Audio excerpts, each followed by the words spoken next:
mining, agriculture, tourism, manufacturing services, and yes, entertainment industries. After all, the more you know about money, the better financially you will be. So who are we? What are we about? Millennium TV, your best business and financial news television channel. Catch us with Top Star, Channel 95, or follow us on Twitter, LinkedIn, Facebook, and YouTube. Millennium TV, we mean business.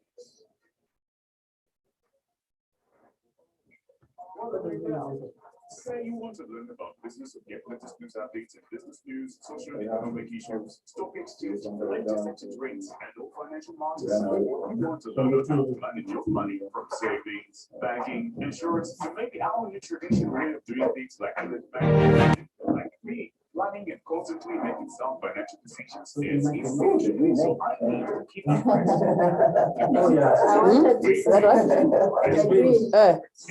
Is it too much? Is it okay though?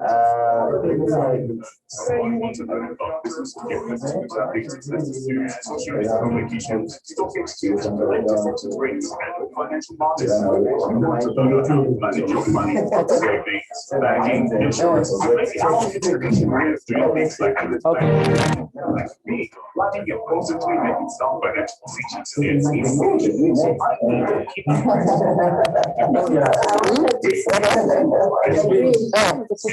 Is it too much? Is it okay? Say you want to learn about business to get business updates, business news, social and economic issues, stock exchange, the latest exchange rates, and financial markets. You want to learn how to manage your money, savings, banking, insurance.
Yes, I have. I actually have, yes. Yeah. Yes. Okay. Okay. All right. In fact, that's where I've heard of you guys from, the awards. But you have like a full-time office secretary. Oh, okay. I work Mm-hmm. yeah. I head the talent management. Okay. Okay.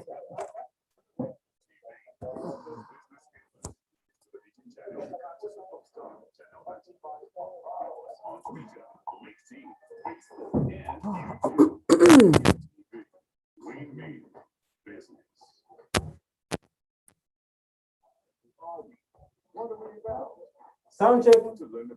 Hello. Good morning.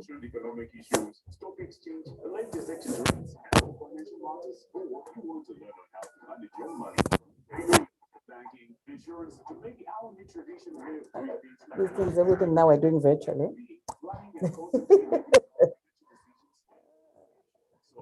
COVID has changed our lives. COVID has changed our lives. I was just watching a video, an Indian journalist. So her father died, I think it was like a few days ago. And she was just saying, you know what, I've been telling this story, but now it was her. Yes. So he was picked up in a makeshift ambulance, no oxygen. And she says, look, I think she works for CNN. So it's not like I don't have money. Yes. You know, she says, and then obviously he died. And then when they went to cremate, she says there were families fighting physically for space. And she was just like, my God. you know what, the rest of the world, you guys, don't just think it's India.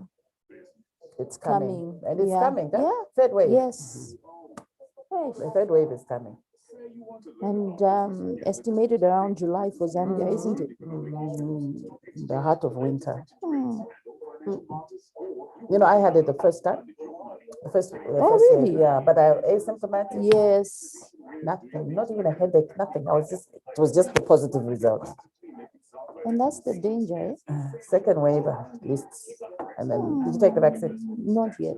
Are Have you you going to? taken it? I think I will. Yeah, at least people are now Yes. changing their mind. I've Yeah. noticed in the beginning, People are very very apprehensive. apprehensive. Yeah. I mean, it doesn't save you from the virus, but at least severe illness and all Oh, that yeah. stuff. Yeah.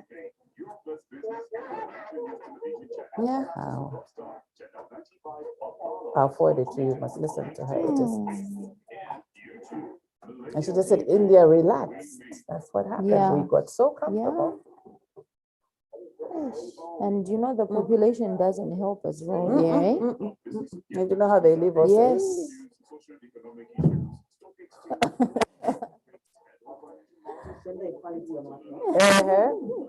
Savings, banking, insurance, to make our new tradition way of doing things like village banking. And if you're like me, running and constantly making some financial decisions is essential. So I need to keep abreast with upcoming investments, taxes, technology, or entrepreneurship prospects. Interesting, right? So what if I told you that just one click you can learn from mining, agriculture, tourism, manufacturing services, and yes, entertainment industries. After all, the more you know about money, the better financially you will be.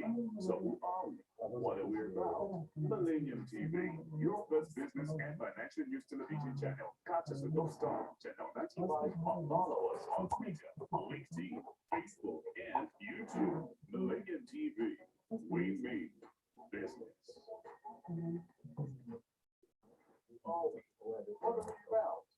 Say you want to learn about business and get latest news updates and business news, social and economic issues, stock exchange, latest exchange rates, and all financial matters, or you want to learn on how to manage your money from savings, banking, insurance, to maybe our new traditional way of doing things like banking.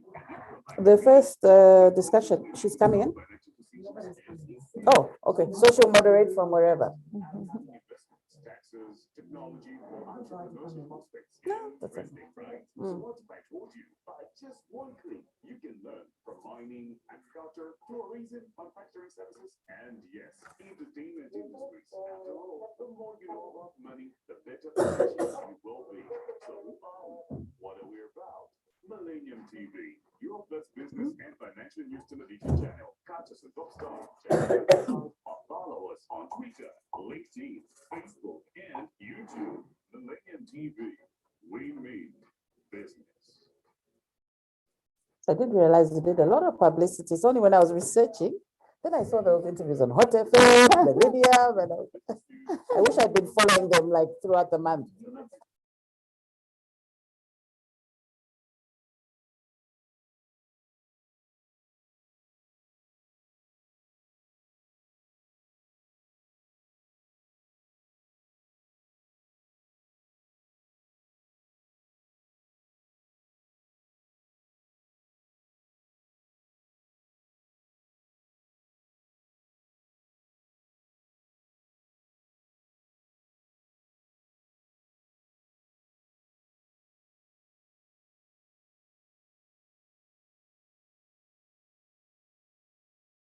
Of doing things like village banking. And if you're like me, planning and constantly making sound financial decisions is essential. So I need to keep abreast with upcoming investments, taxes, technology, or entrepreneurship prospects. Interesting, right? So what if I told you by just one click you can learn from mining, agriculture, tourism, manufacturing services, and yes, entertainment industries. After all, the more you know about money, the better financially you will be. So who are we?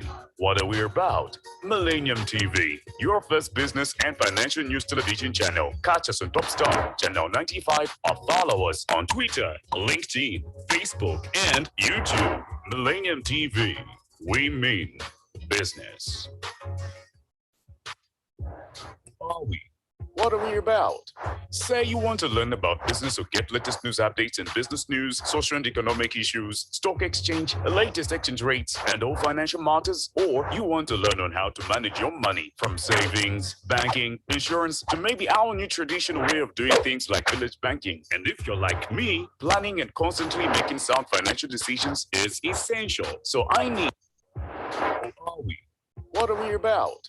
Say you want to learn about business or get latest news updates in business news, social and economic issues, stock exchange, latest exchange rates, and all financial matters, or you want to learn on how to manage your money from savings, banking, insurance, to maybe our new traditional way of doing things like village banking. And if you're like me, planning and constantly making sound financial decisions is essential. So I need to keep abreast with upcoming investments, taxes, technology, or entrepreneurship prospects. Interesting, right? So what if I told you by just one click, you can learn from mining, agriculture, tourism, manufacturing services, and yes, entertainment industries. After all, the more you know about money, the better financially you will be. So who are we? What are we about? Millennium TV, your first business and financial news television channel. Catch us on Top Star, Channel 95, or follow us on Twitter, LinkedIn, Facebook, and YouTube. Millennium TV, we mean business. Are we? What are we about?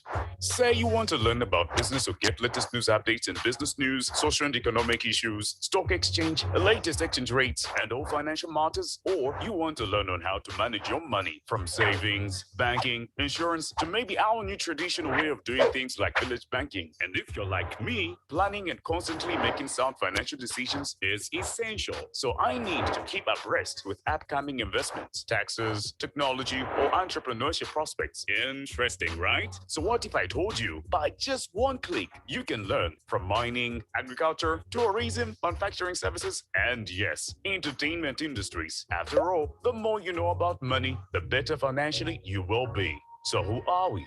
What are we about? Millennium TV, your first business and financial news television channel. Catch us on Top Star, Channel 95, or follow us on Twitter, LinkedIn, Facebook, and YouTube. Millennium TV, we mean business. Who are we? What are we about?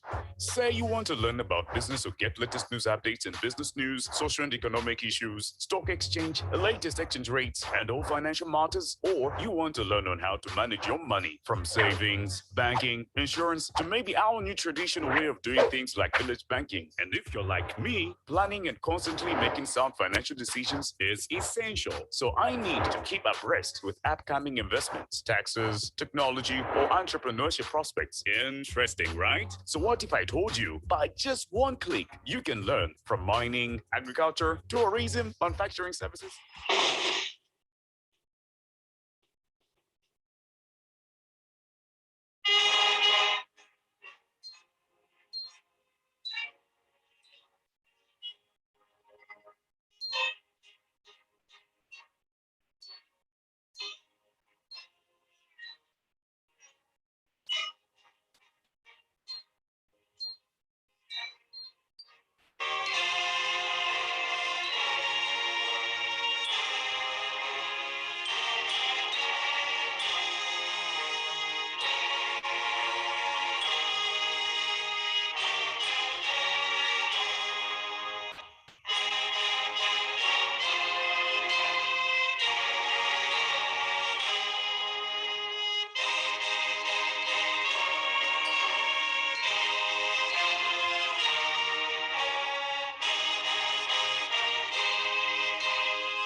It's the 7th of May, 2021, and a warm welcome to the Lusaka Business EXPO. We're coming to you live from the Millennium Television Studios in Lusaka. So this expo is a two-day event, and today we have exciting panel discussions which will shed light on business and financial matters pertaining particularly to women. So now we will have Mrs. Alexis Kaluba. She is the Vice Chairperson of the Push Women Network to open with a prayer. Thank you. Shall we pray?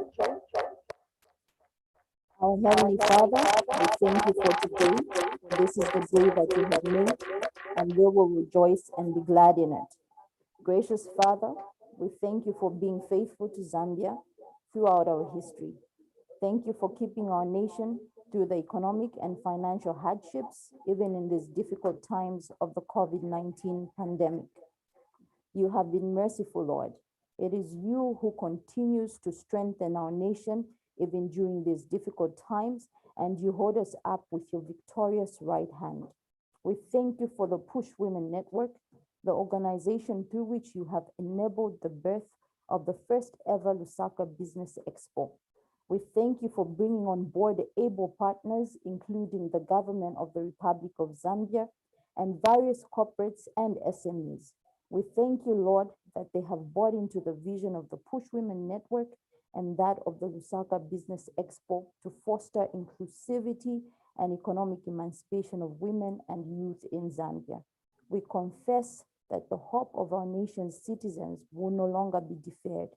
Lord, we call on you to raise up people within our nation through this expo and beyond, who, like Joseph, have a supernatural anointing to receive, interpret, and administrate visions that will save companies, restore jobs, and improve livelihoods. Lord, we pray for your generous outpouring of wisdom, discernment, and divine understanding, and we decree that your solution will be sought and revealed in the earth to encourage innovation and global competitiveness among our SMEs in Zambia. Lord, we also ask you to strategically assign men and women who are fully equipped to reveal creative ideas and effective methods of conducting economic affairs in these trying times. We destroy the work of the spirit of greed, fear, perversion, uncertainty, and inefficiency. In Jesus' name, we command prosperity to come back from the north, the south, the east, and the west into the economy of Zambia. Holy Spirit, help us as a nation to reconnect to the living God as our source and supply, and remove any thoughts of doubt, fear, or dismay, especially in these trying times. It is in Jesus' name we pray. Amen. Amen and amen. Thanks very much. That was Mrs. Alexis Kaluba. She's the Vice Chairperson of the Push Women Network.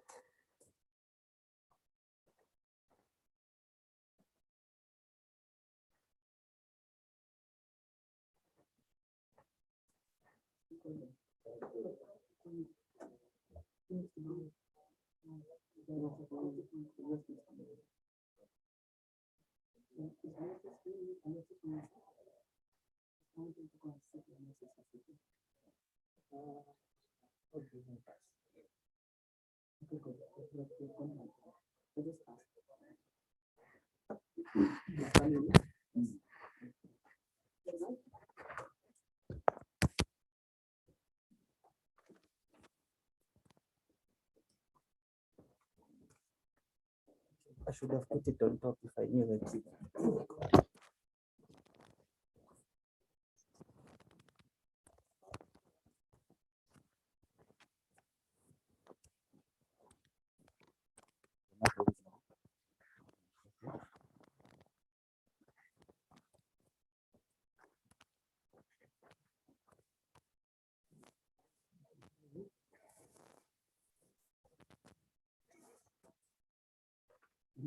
Put it here. Just pin it here.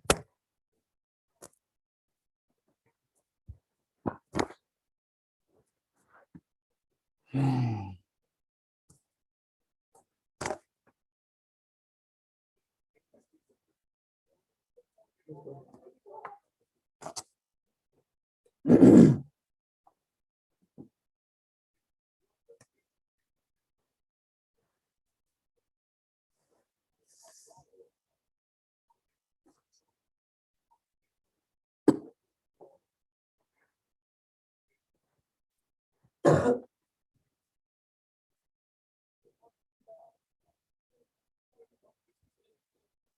I using this camera? Yes. Okay, now I'm on this one. All right. Ime osola kama advert ya joma faka mbili wa. Okay.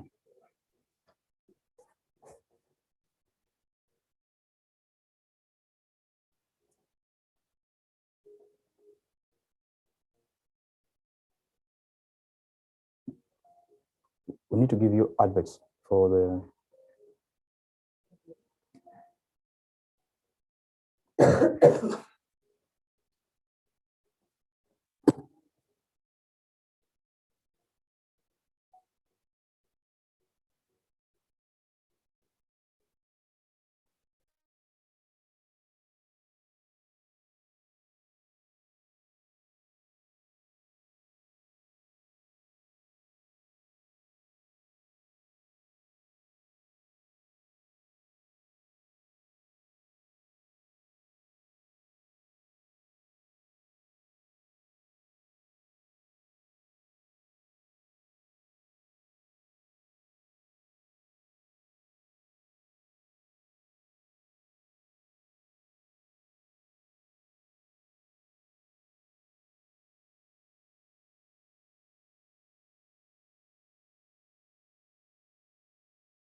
Expo. Thank you for joining us. Thank you. All right. His Excellence, the Republican President, Dr. Edgar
Can I talk? Yes. Hello, hello, we can't hear you. We can't hear you. We cannot hear you.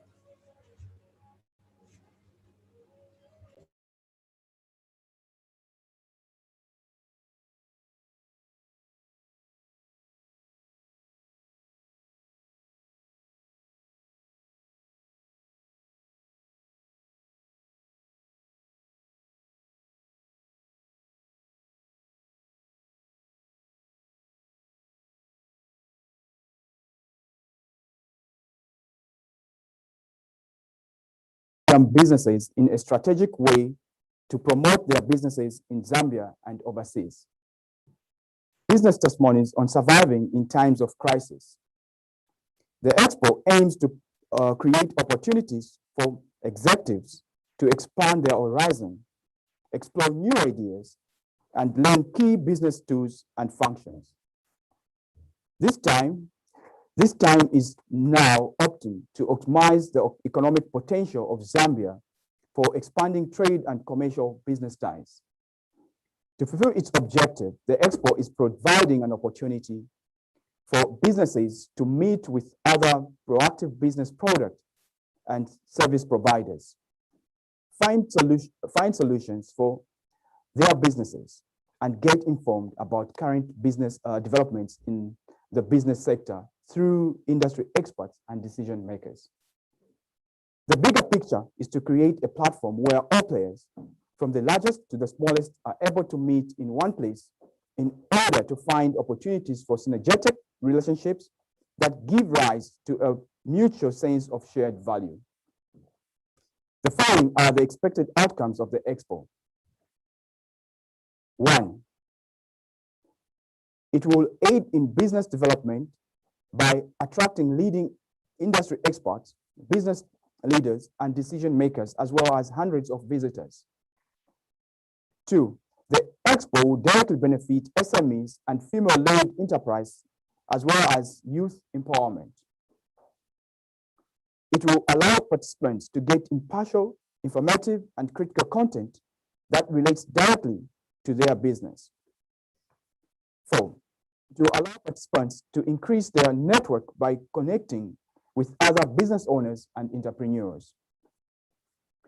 We believe that through the expo platform, we can contribute effectively to the future of business in a way that positions us all for success.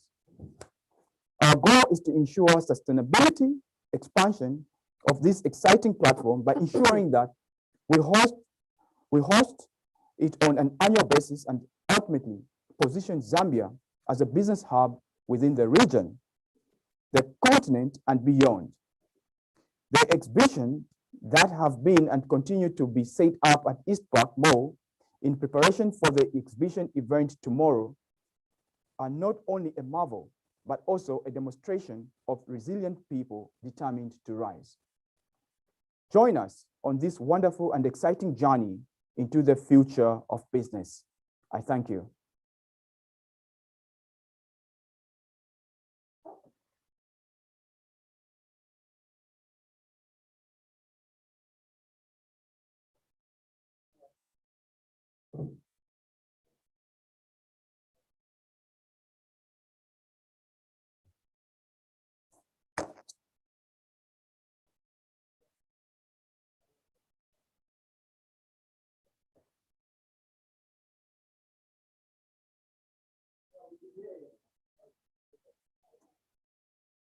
So we're leaving this system here, but there's a notice.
Wants to check your levels. Just say Hi, how are something. you, Mike?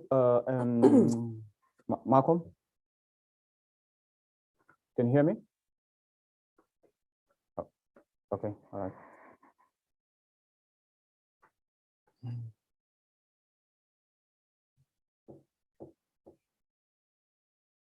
Can you get me? Okay.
It will be Lusaka's largest meeting place and exhibition center, bringing together different stakeholders for interactive exhibitions, networking, live shows, panel discussions, and much more.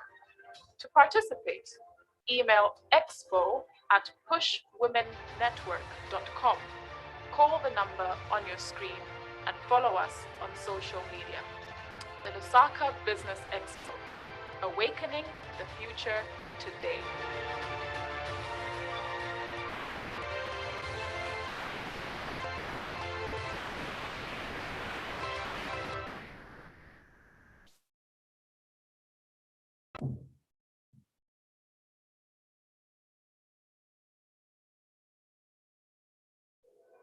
The Lusaka Business Expo is a large business forum that will take place 7th and 8th of May 2021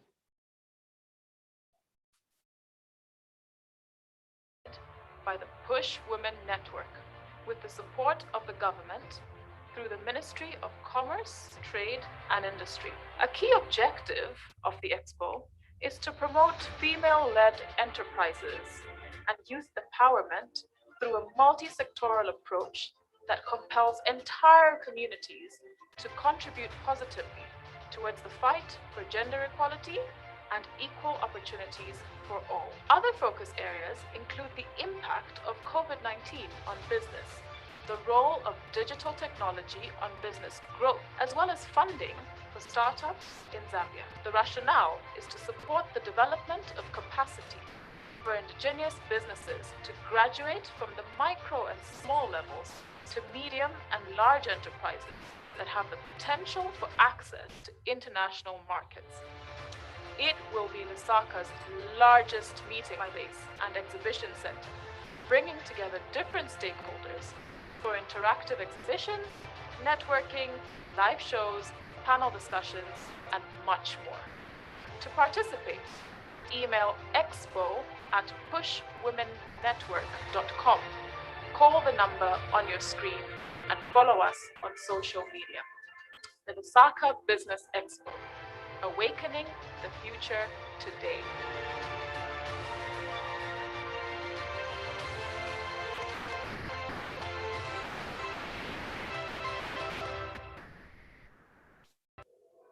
The Lusaka Business EXPO is a large business forum that will take place 7th and 8th of May 2021 at East Park Mall in Lusaka.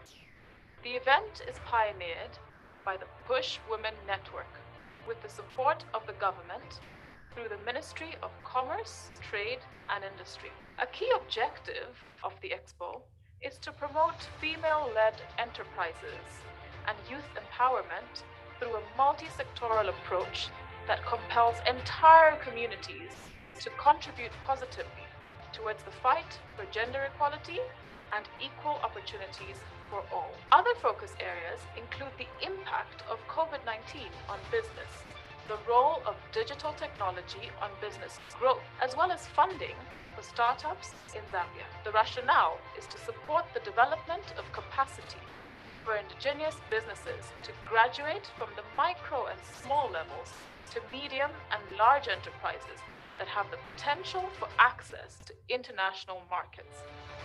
It will be Lusaka's largest meeting place and exhibition center, bringing together different stakeholders for interactive exhibitions, networking, live shows, panel discussions, and much more. To participate, email expo@pushwomennetwork.com. Call the number on your screen and follow us on social media.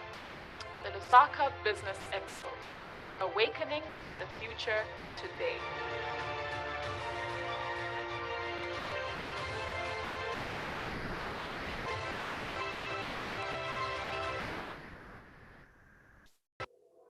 The Lusaka Business EXPO is a large business forum that will take place 7th and 8th of May 2021 at East Park Mall in Lusaka. The event is pioneered by the Push Women Network with the support of the government through the Lusaka Business EXPO is a large business forum that will take place 7th and 8th of May 2021 at East Park Mall in Lusaka. The event is pioneered by the Push Women Network with the support of Commerce, Trade and Industry. A key objective of the Expo is to promote female-led enterprises and youth empowerment through a multi-sectoral approach that compels entire communities to contribute positively towards the fight for gender equality and equal opportunities for all. Other focus areas include the impact of COVID-19 on business, the role of digital technology on business growth, as well as funding for startups in Zambia. The rationale is to support the development of capacity for indigenous businesses to graduate from the micro and small levels to medium and large enterprises that have the potential for access to international markets. It will be Lusaka's largest meeting place and exhibition center, bringing together different stakeholders for interactive exhibitions, networking, live shows, panel discussions, and much more.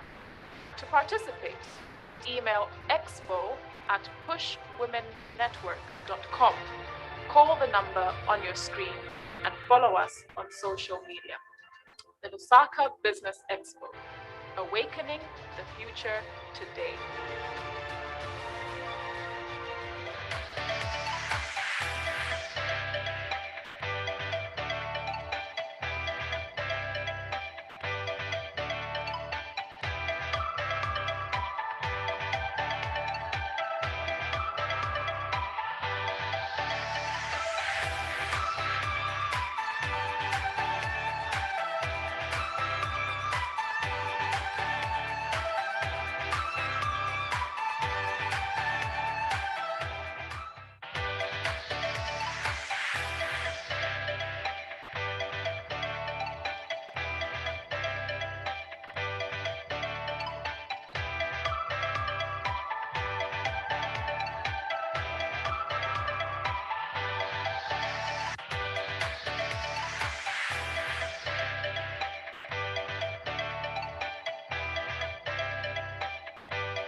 sound earlier on.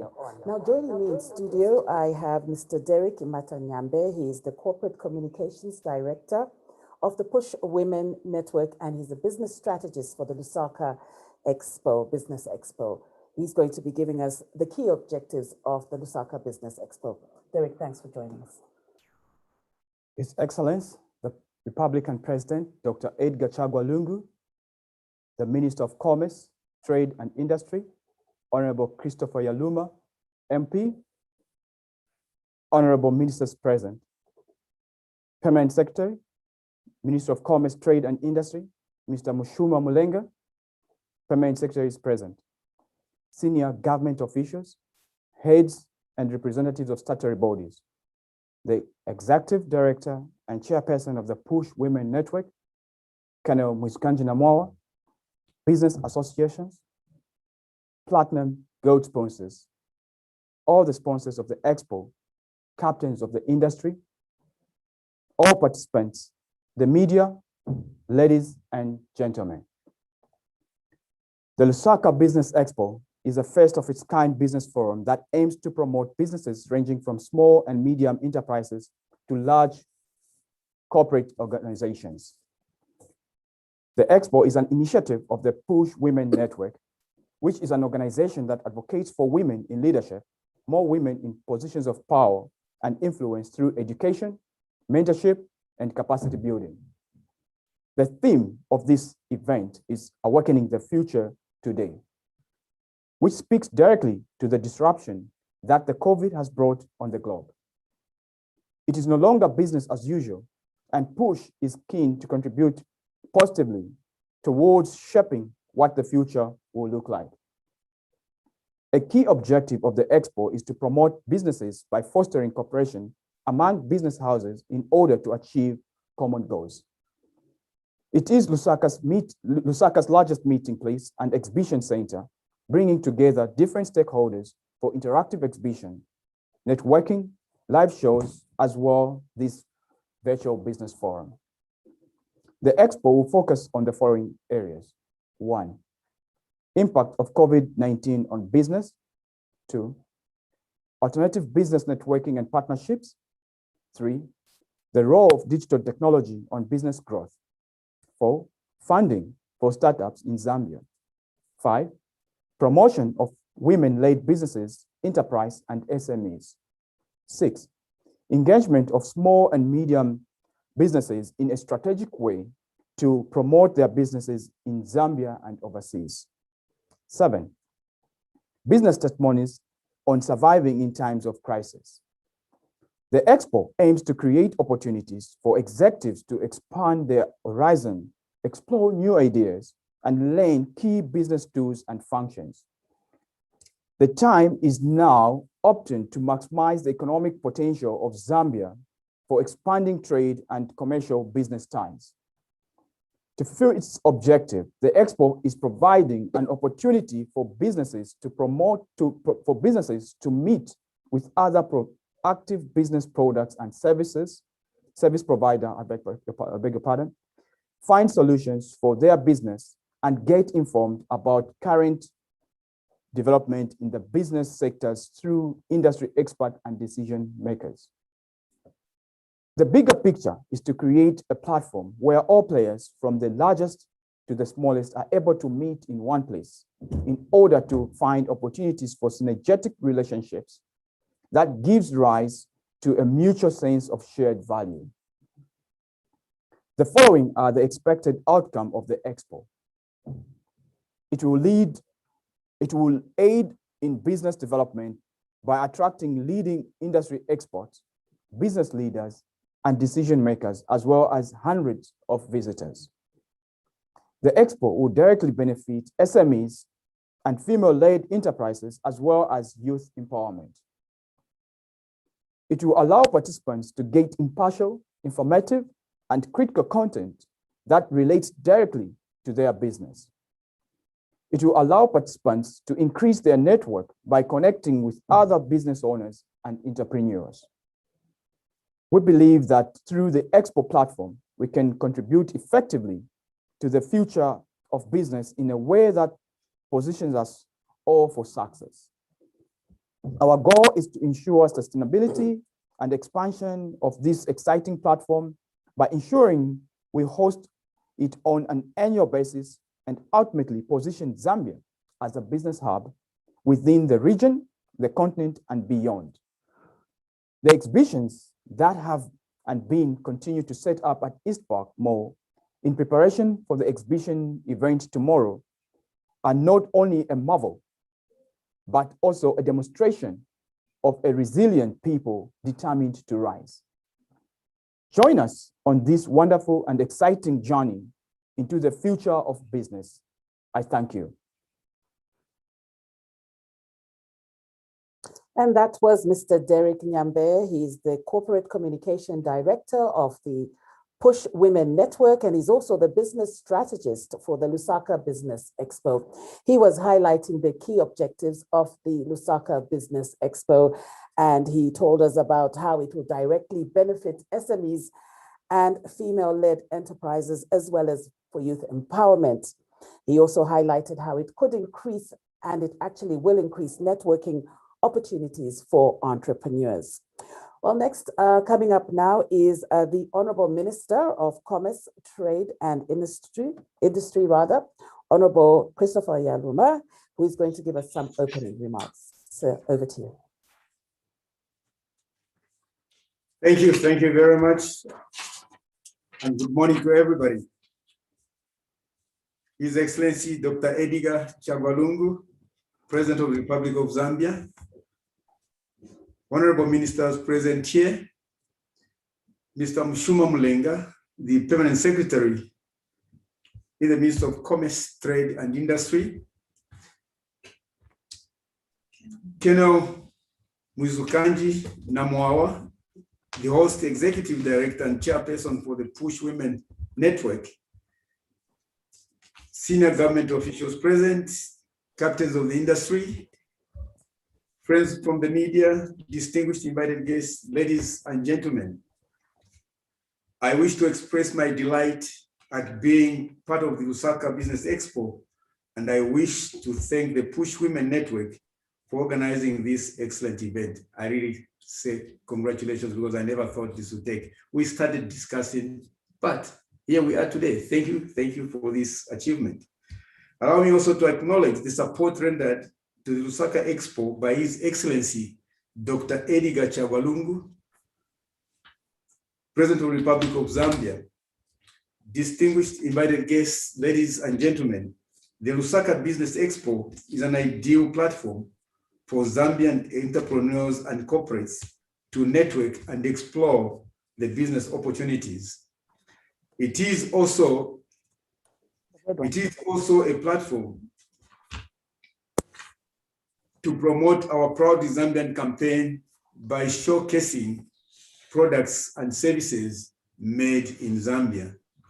The COVID-19 pandemic has shown us that there are alternative ways of networking, like this virtual expo we are holding today.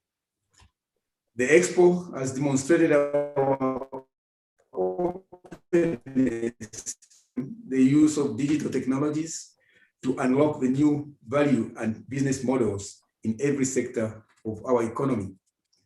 Distinguished invited guests, ladies and gentlemen, the Lusaka Business Expo has been put together in order to catalyze business connections for small business owners and large corporates, and for our private sector to discover new opportunities despite the prevailing COVID-19 pandemic.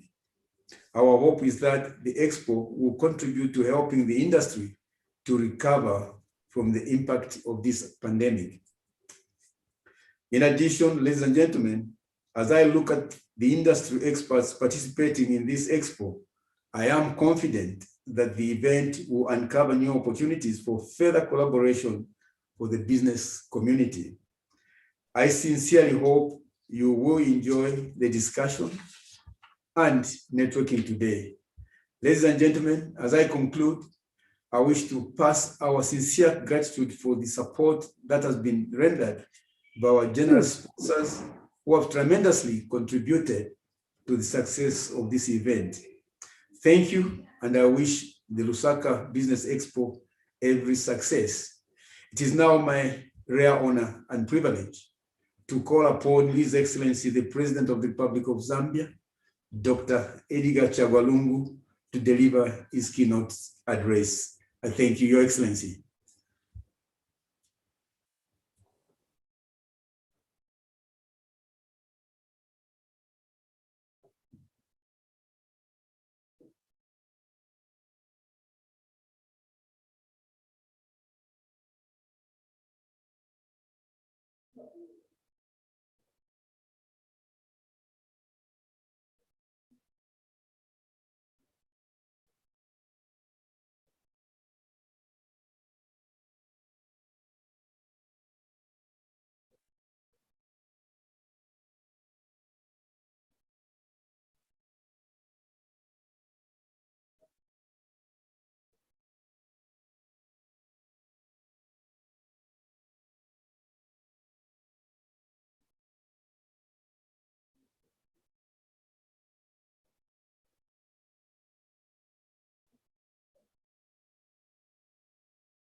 And opportunities in all areas of social economic development. Recognize that this time is time for us to redefine the future of women-driven programs to ensure that no one is left behind in national development. My government, through the Ministry of Commerce, Trade and Industry, has demonstrated its commitment to accelerating economic development by supporting events such as this, which are aimed at supporting female-led enterprises. There is no doubt that women are the backbone of families, communities, and the nation at large. I therefore consider support to female-led businesses as cardinal building blocks to national development. A more inclusive society is ultimately more productive and prosperous. Countrymen and women, the private sector is a catalyst to supporting my government's quest to improve the lives of our people through wealth and employment creation in line with the country's Vision 2030. The Lusaka Business EXPO, therefore, provides vast opportunities for potential investors to take advantage of the enormous perspectives that the Push Women Network has to offer in all sectors of our economy. The Expo is also expected to provide a platform to drive timely discussions on youth empowerment and small medium enterprises, SMEs, sector support. The Push Women Network is demonstrating its agility in driving the conversation on inclusivity in a way that is timely, feasible, and able to create impact.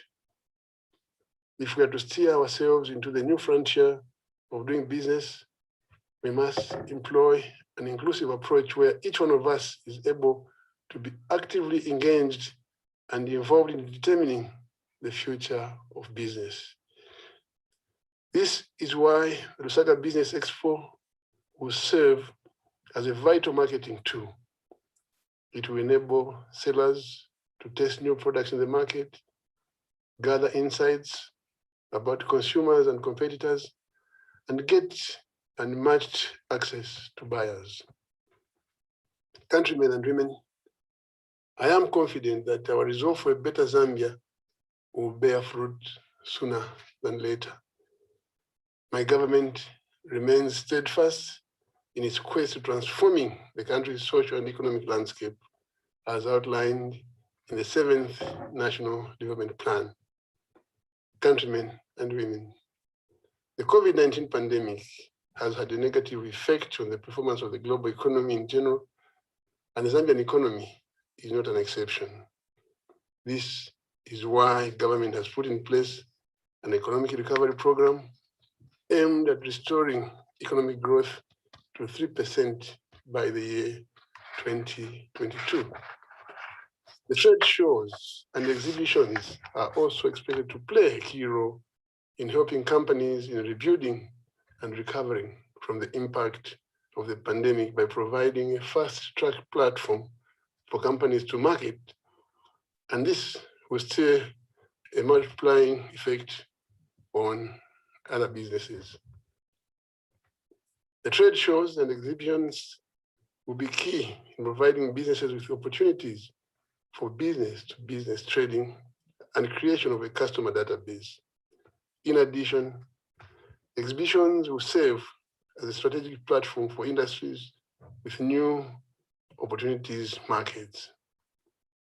Countrymen and women, the COVID-19 pandemic has also presented new opportunities for businesses. I am sure you have noticed that there has been a rise in the number of niche businesses poised to respond to renewed demands resulting from the pandemic. We have seen a rise in the provision of digital solutions, making it easier for people to access goods and services online without ever having to leave the comforts of their homes. Therefore, the importance for the business community and citizenry at large to embrace the digital space can not be overemphasized.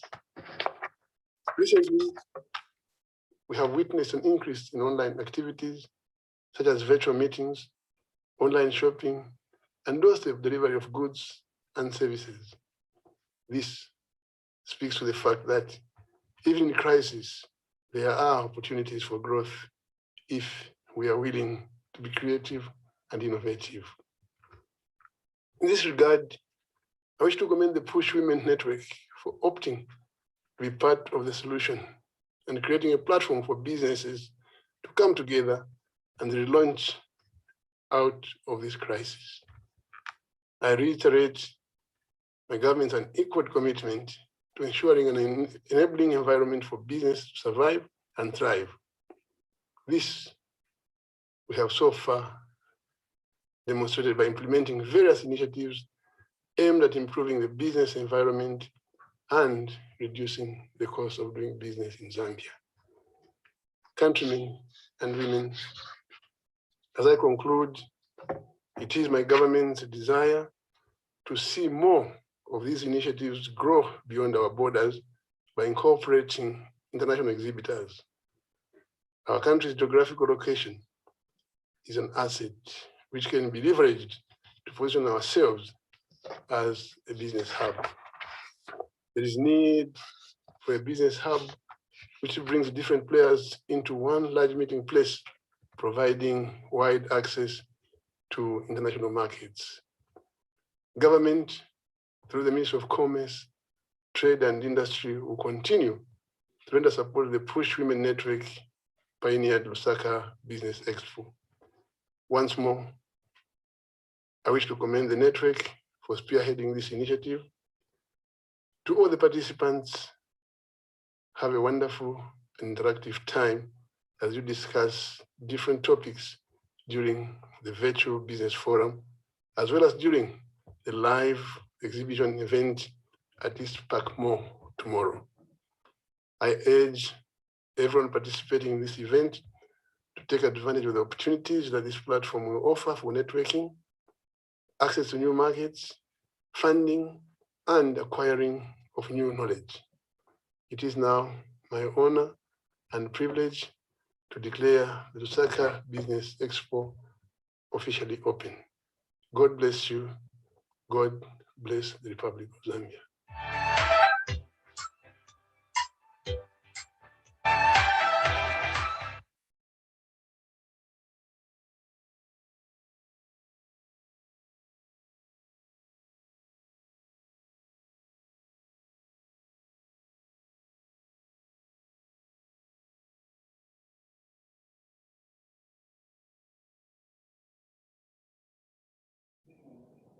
No problem.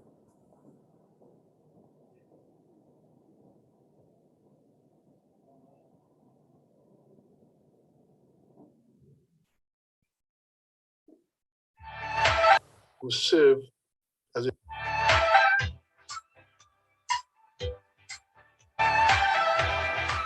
On business, the role of digital technology on business growth, as well as funding for startups in Zambia. The rationale is to support the development of capacity for indigenous businesses to graduate from the micro and small levels to medium and large enterprises that have the potential for access to international markets.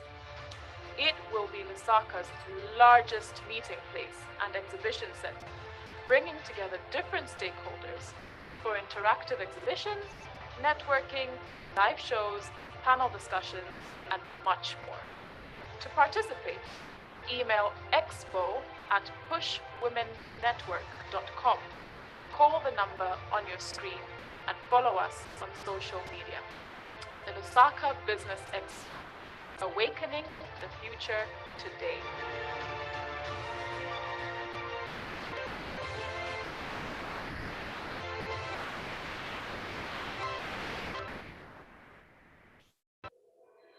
And welcome back. That was His Excellency, the President of the Republic of Zambia, Dr. Edgar Chagwa Lungu, who gave us a keynote speech, and he officially opened the Lusaka Business Expo. Well, now joining me in studio is the Executive Director and the Chairperson for the Push Women Network. This is Colonel Mizukanji Namwawa. Thank you very much for joining us, and she will give us the vote of thanks. His Excellency, the Republican President, Dr. Edgar Chagwa Lungu, the Minister of Commerce, Trade and Industry, Honorable Christopher Yaluma, MP, the Permanent Secretary, Ministry of Commerce, Trade and Industry, Mr. Mushuma Mlenga, Permanent Secretaries present, senior government officials, heads and representatives of statutory bodies, the Executive Committee of the Push Women Network and the Lusaka Business EXPO team, business associations, platinum and gold sponsors of the Expo, or the sponsors of the Expo, captains of industry, all participants, the media, ladies and gentlemen, distinguished guests. My task is really quite simple this morning, and it is really just to express my profound thanks and gratitude to all who have rallied behind us as the Push Women Network, and specifically through the overwhelming support rendered to the Lusaka Business Expo. I wish to begin by thanking His Excellency, the Republican President, Dr. Edgar Chagwa Lungu, for gracing this event and conducting the official opening of the Expo. To receive such a big nod of approval from the highest office in the land is something we take with the utmost seriousness and urgency, as it signals that not only are we on the right path, but that we must be compelled to do more. Thank you so much, Your Excellency, for supporting us. And as you indicated in your speech, we shall work even harder to ensure that this platform grows and is able to attract international exhibitors in the future. I wish to thank the Minister of Commerce, Trade and Industry, Honorable Christopher Yaluma, MP, for believing in our vision from inception and for pledging his support to what was little more than an intangible idea, which today has manifested into this large meeting place of ideas, invention, and innovation. Honorable Minister, sir, we have pushed. And it is our sincere hope that when you see the physical execution of the Expo at East Park Mall tomorrow, you will be glad and perhaps even proud that you believed in our noble endeavor. Allow me to recognize our platinum partners, Savenda General Insurance and Balaworld Equipment Zambia, for jumping on board this novel idea in such a big way. And for that, we thank you most sincerely. Our gold sponsors, Minu General Insurance, MTN Zambia, Compensation Fund Control Board, Musika, NAPSA, Delta Auto, and Coca-Cola. Our silver partners, Zambia National Building Society, Sanaka Bank PLC, Prudential Life Assurance, Fibercom Networks, Infratel, Indobank Zambia, Ecobank, Marco Polo Towers, Virage, Pensions and Insurance Authority, Absa Bank PLC, and CEEC.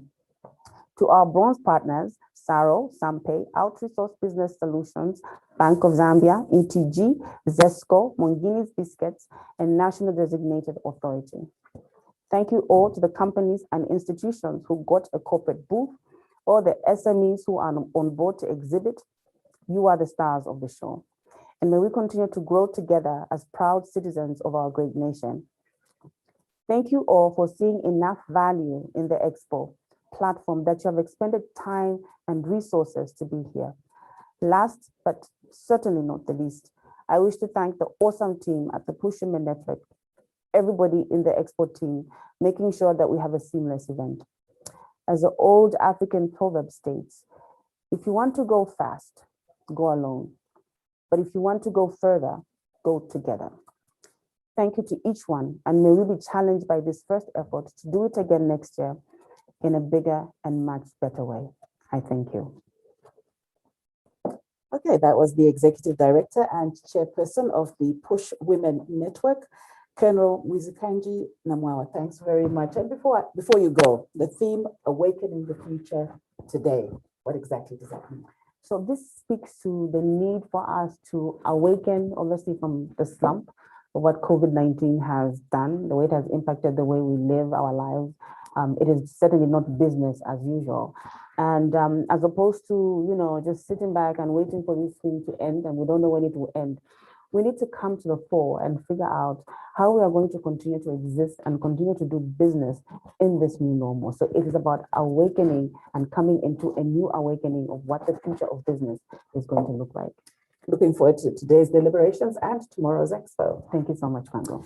All right, we move on in our program, and joining me next is the Permanent Secretary in the Ministry of Commerce, Trade and Industry, Mr. Ushuma Mlenga. He will give us a presentation on corporate compliance.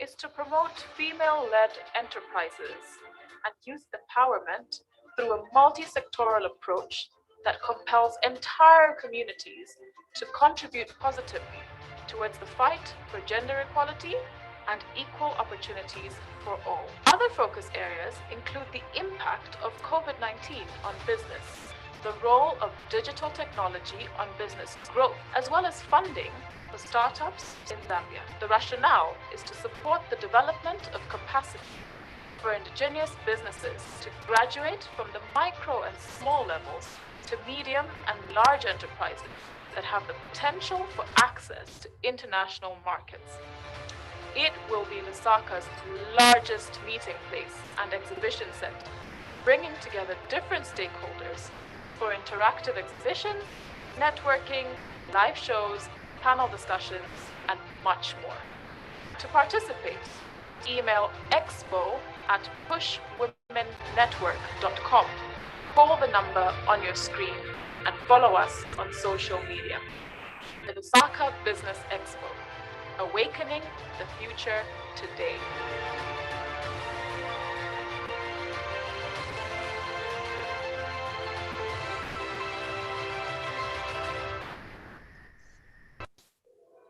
The Lusaka Business EXPO is a large business forum that will take place 7th and 8th of May 2021 at East Park Mall in Lusaka.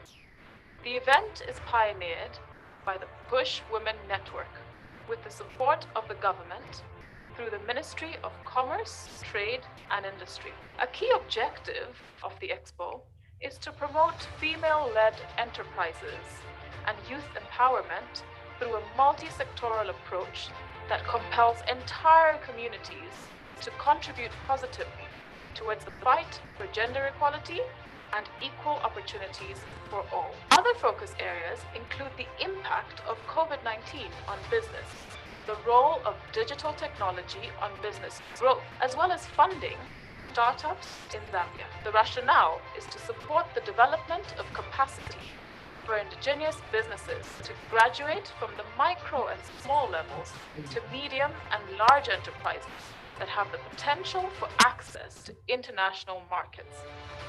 It will be Lusaka's largest meeting place and exhibition center, bringing together different stakeholders for interactive exhibitions, networking, live shows, panel discussions, and much more. To participate, email expo@pushwomennetwork.com. Call the number on your screen and follow us on social media. The Lusaka Business EXPO, awakening the future today.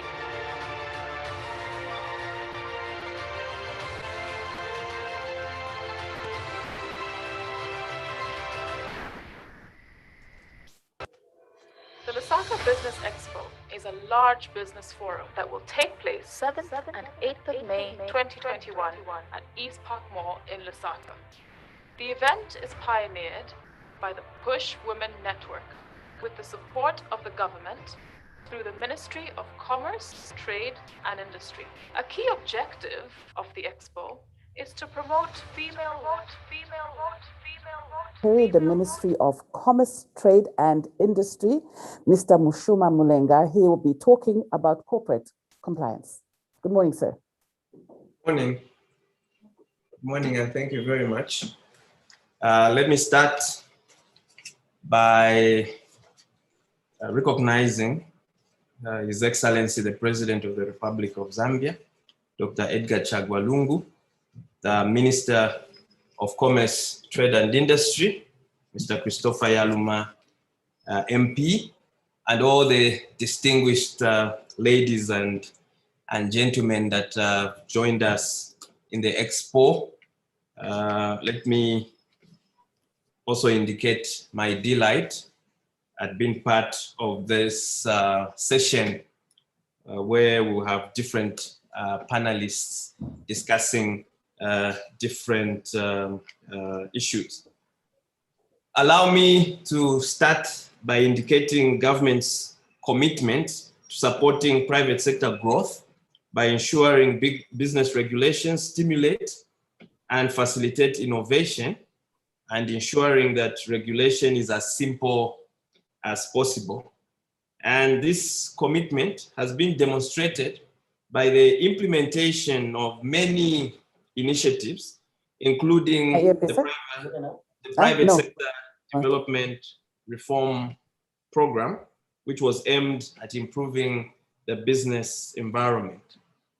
As a result of that program, the Business Regulatory Review Agency was set up to champion the regulatory reform agenda across government institutions by way of monitoring the measurement of regulatory burdens and coordinating their reduction, and to ensure that the regulations that remain are smarter, better targeted, and less costly.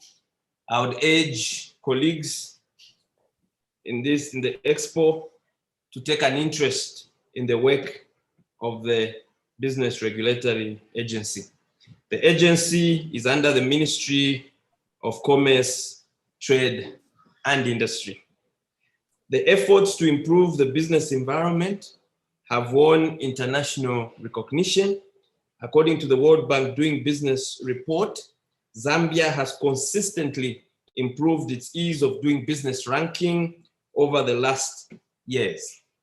In 2011 and the 2017 Doing Business report, Zambia was identified as one of the top 10 reformers in the world.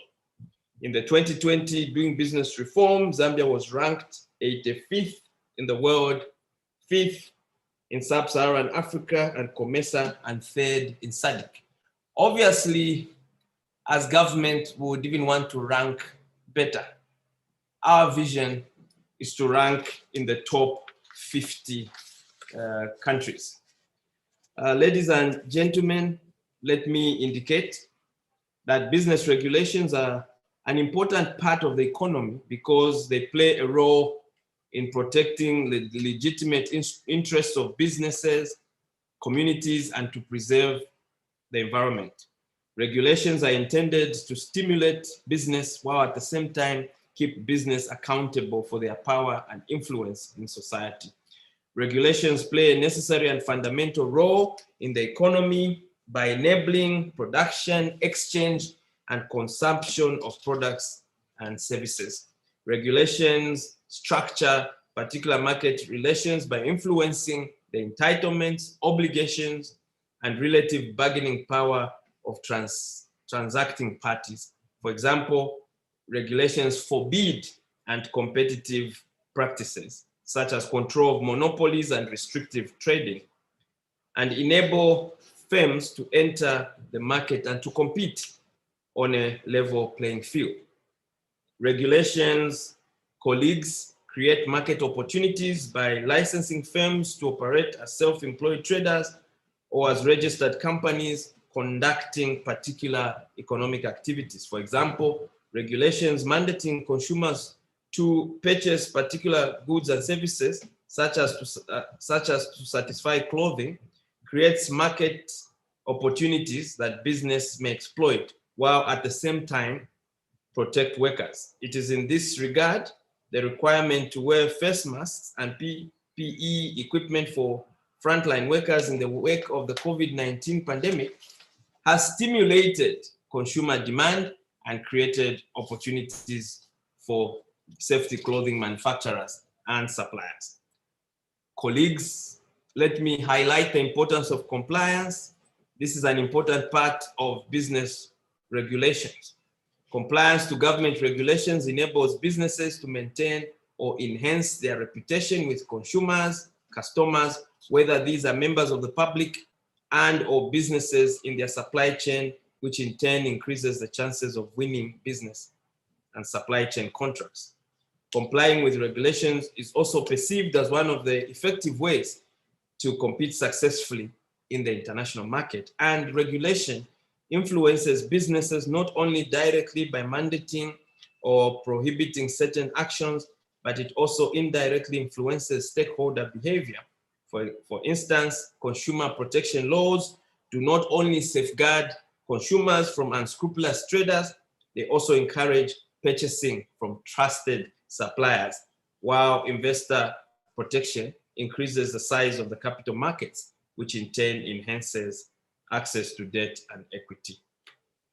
Ladies and gentlemen, in conclusion, I wish to indicate that the government of the Republic of Zambia recognizes that creating a conducive business environment is key to economic growth of any country, Zambia inclusive. In this regard, Zambia remains committed to implementing reforms to ease doing business in the country in order to help pave way for bigger and better business and increased investment. Government, through various institutions, is working on a number of reforms in areas such as starting a business, dealing with construction permits, registering property, getting credit, paying taxes, and trading across borders. In the area of starting a business, government recognizes that some sectors face regulatory compliance burdens and has since embarked on initiatives such as introducing a single licensing system, starting with the tourism sector. Government has introduced the electronic regulatory register, the e-registry, electronic regulatory registry, or e-registry in short, to ensure businesses have easy access to information. The e-registry is a centralized database and online platform with information on licenses, permits, certificates, and other requirements that businesses are required to comply with when conducting business in Zambia. Further, government has embarked on reviewing various laws that affect businesses in order to enhance the quality of services offered by government institutions and to contribute towards the creation of a favorable business environment. And lastly, government will continue working on building partnerships with both the private sector and development partners in order to push the industrialization and job creation agenda forward and ensure sustainable economic development for the country. Ladies and gentlemen, thank you very much for listening to me. And my last words are to encourage everybody that will be attending the expo to please buy locally produced products. When you buy locally produced products, you are ensuring that jobs are created in the country. Thank you very much, and God bless you all.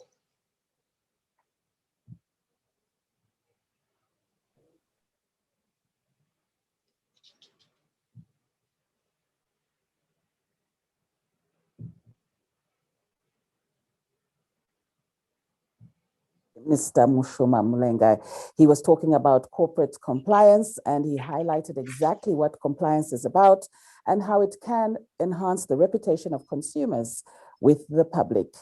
We'll now take a break, and when we come back, we'll start our panel discussions.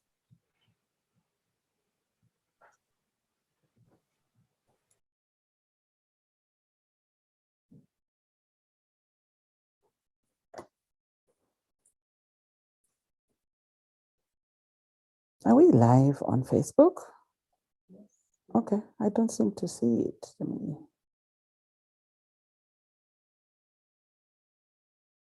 Trade and industry. A key objective of the Expo is to promote female-led enterprises and youth empowerment through a multi-sectoral approach that compels entire communities to contribute positively towards the fight for gender equality and equal opportunities for all. Other focus areas include the impact of COVID-19 on business, the role of digital technology on business growth, as well as funding for startups in Zambia. The rationale is to support the development of capacity for indigenous businesses to graduate from the micro and small levels to medium and large enterprises that have the potential for access to international markets. It will be Lusaka's largest meeting place and exhibition center, bringing together different stakeholders for interactive exhibitions, networking, live shows, panel discussions, and much more. To participate, email expo@pushwomennetwork.com. Call the number on your screen and follow us on social media. The Lusaka Business EXPO, awakening the future today.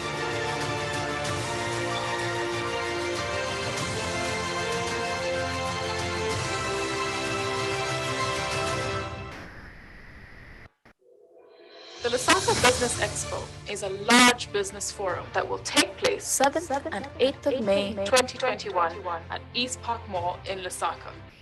The event is pioneered by the Push Women Network with the support of the government through the Ministry of Commerce, Trade and Industry. A key objective of the Expo is to promote female-led enterprises and youth empowerment through a multi-sectoral approach that compels entire communities to contribute positively towards the fight for gender equality and equal opportunities for all. Other focus areas include the impact of COVID-19 on business, the role of digital technology on business growth, as well as funding for startups in Zambia. The rationale is to support the development of capacity for indigenous businesses to graduate from the micro and small levels to medium and large enterprises that have the potential for access to international markets. It will be Lusaka's largest meeting place and exhibition center, bringing together different stakeholders for interactive exhibitions, networking, live shows, panel discussions, and much more. To participate, email expo@pushwomennetwork.com. Call the number on your screen and follow us on social media. The Lusaka Business EXPO, awakening the future today.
Expo program. Well, our next discussion now, we're going into our panel discussions, and we'll be looking at how to ensure that businesses are self-compliant. This will be moderated by Mrs. Margaret Chikuva from the Ministry of Commerce, Trade and Industry.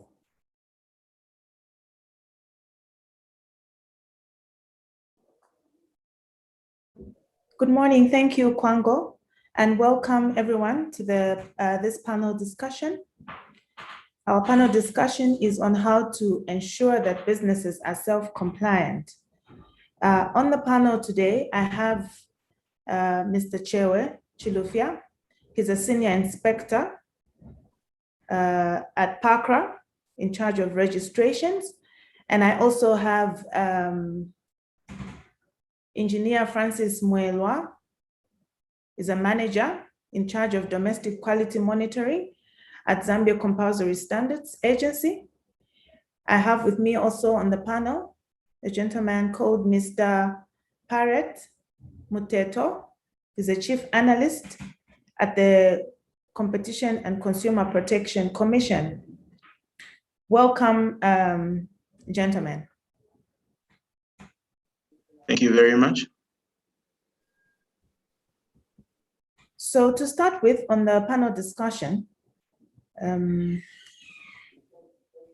I will allow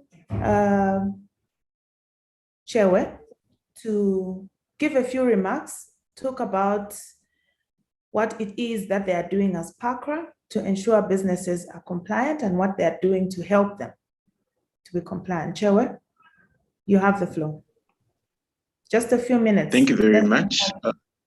Thank you very much. Firstly, we are delighted as the Patents and Companies Registration Agency to be associated with the PUSH network and with the Lusaka Expo for 2021.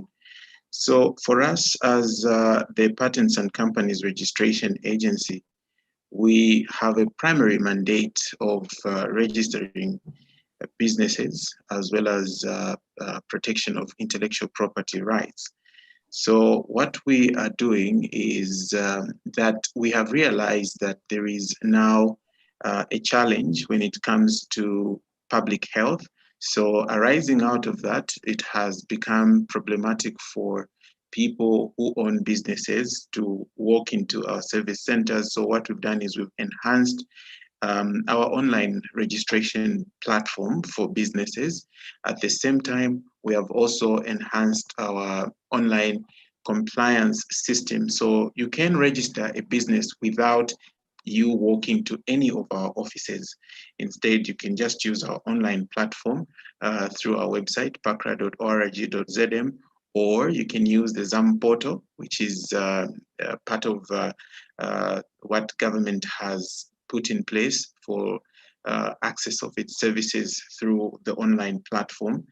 And in addition to that, you can also file your annual returns using our online system, and you can perform a few more services using our online platform. We are hoping to increase the services that can be accessed online. So before the end of the year, we'll probably have all our services moved online so that our businesses can be in a position to access our services without the need to walk into any of our service centers. How are we helping businesses to ensure that they are compliant? We have enhanced our awareness programs to ensure that clients are aware that they need to comply with, for example, the requirement to file annual returns. So we do send electronic mail reminders, we do send text message reminders to companies that our business names that require the payment or the filing of annual returns. And we do keep ourselves fully engaged via our social media platforms and other communication platforms so that at the end of the day, our people are properly served. I hope that sufficiently answers your question. Thank you very much, Chewe. I would like at this time to call upon Art. Please, Mr. Muteto, could you also give us few remarks on how CCPC is carrying on business and how you are helping clients to be compliant. Thank you very much and good morning. I'm hoping I'm audible. You can confirm with me.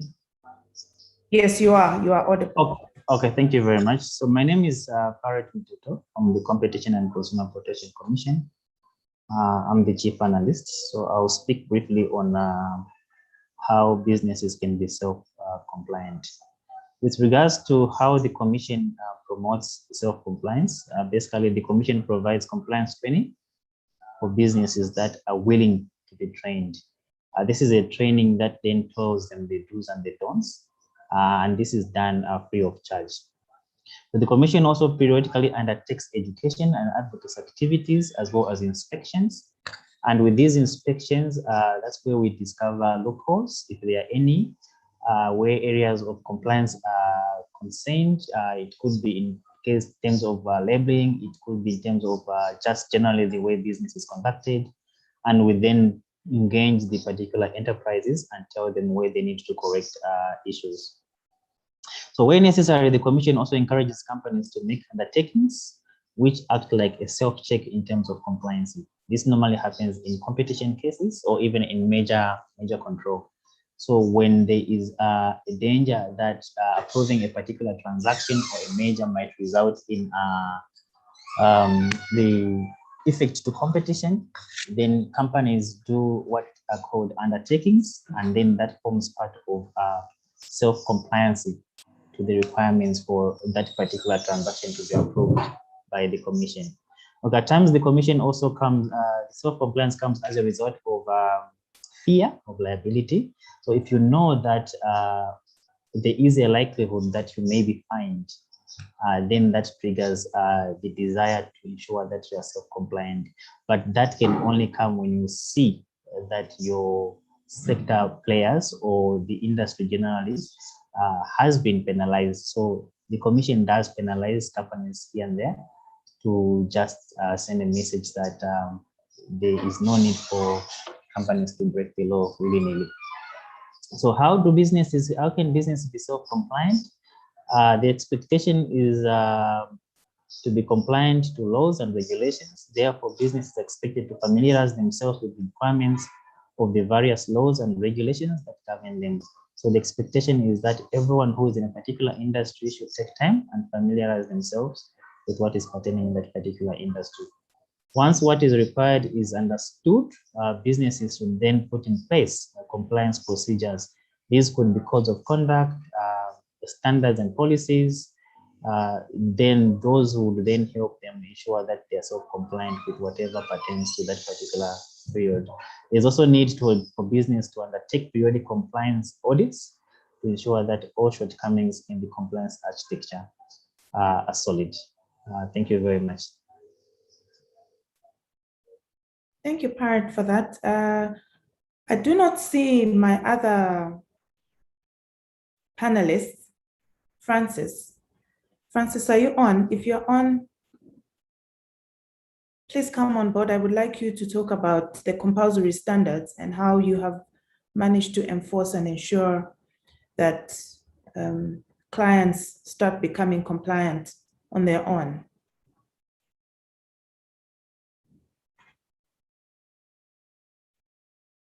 Okay, while we wait for Francis to come on, if at all he's going to come on, I would get back to you, Chairway. So what have you, in the way that you have been carrying out business, what is the one thing that businesses have found hard to comply with for the regulations that you oversee?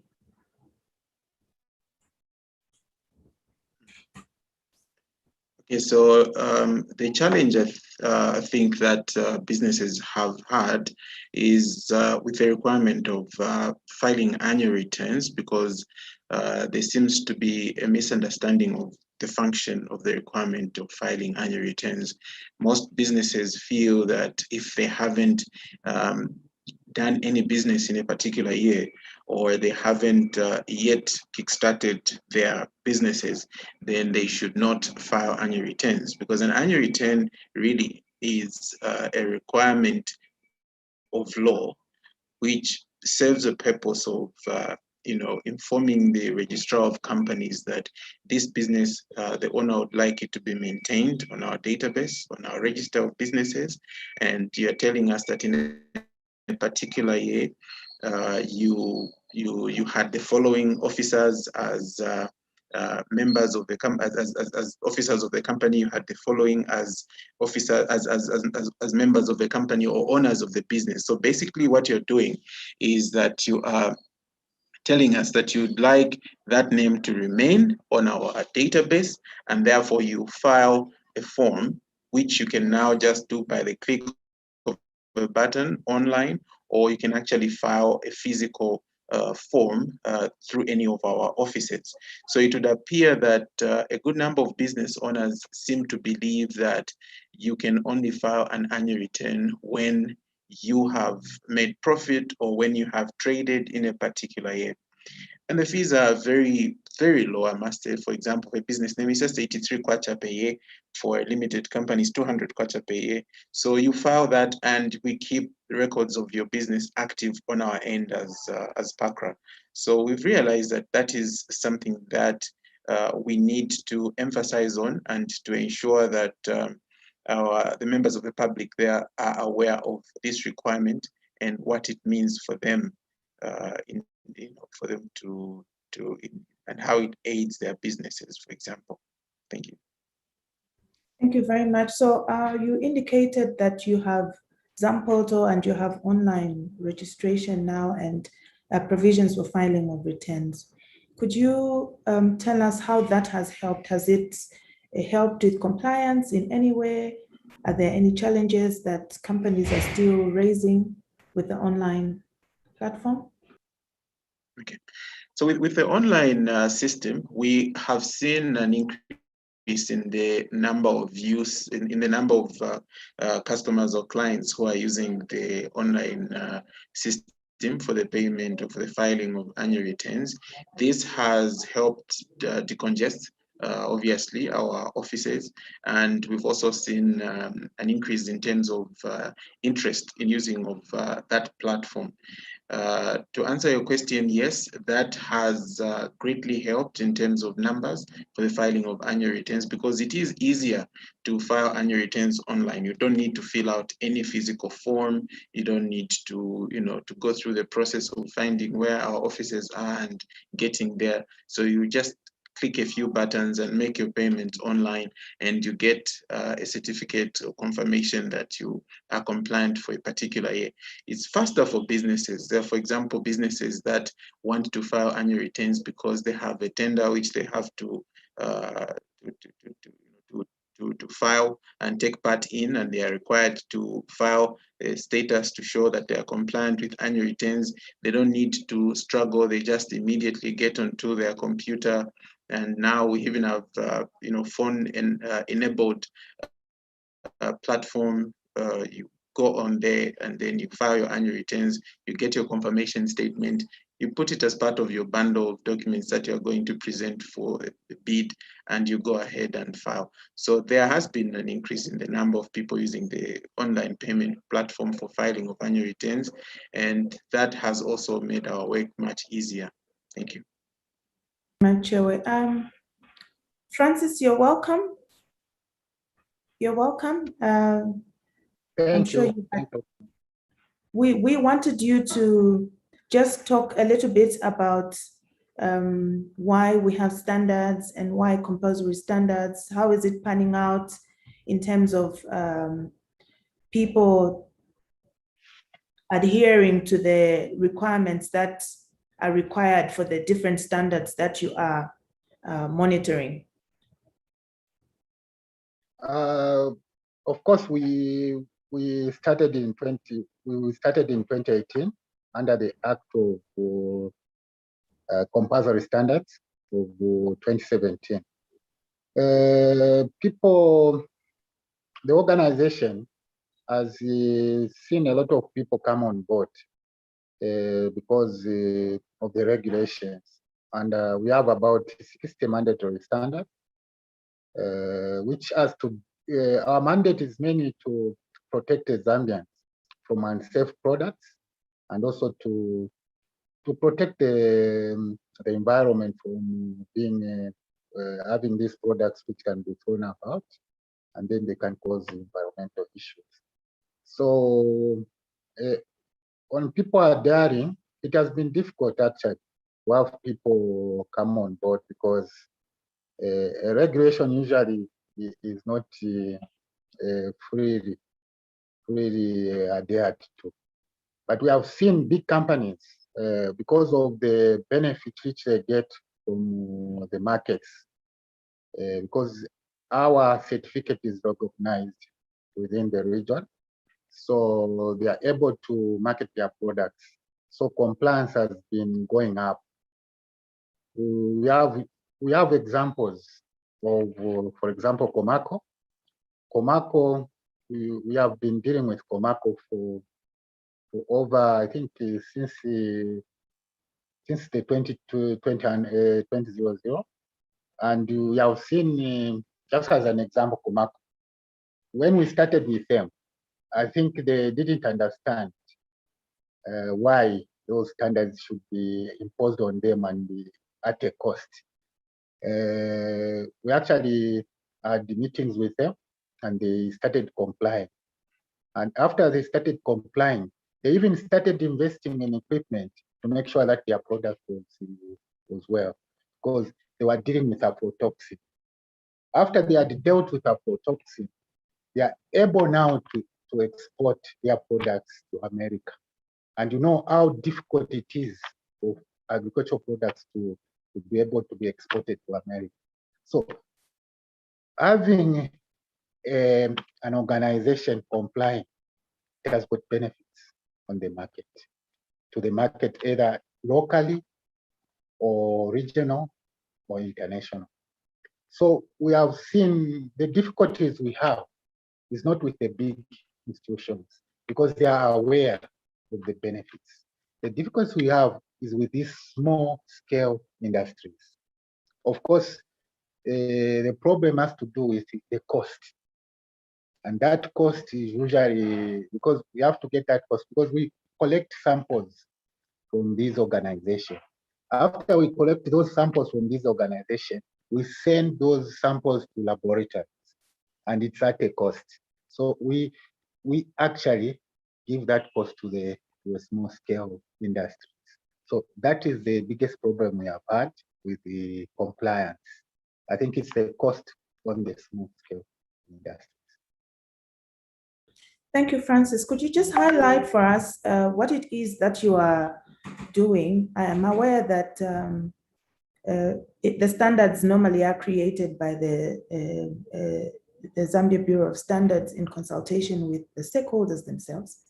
So what is it that you are doing to try and get the small scale players to come and work with you on the standards and also to just minimize that cost for the small scale traders and entrepreneurs?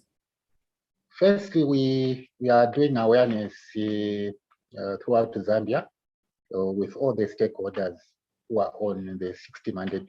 Now there are 61 mandatory standards.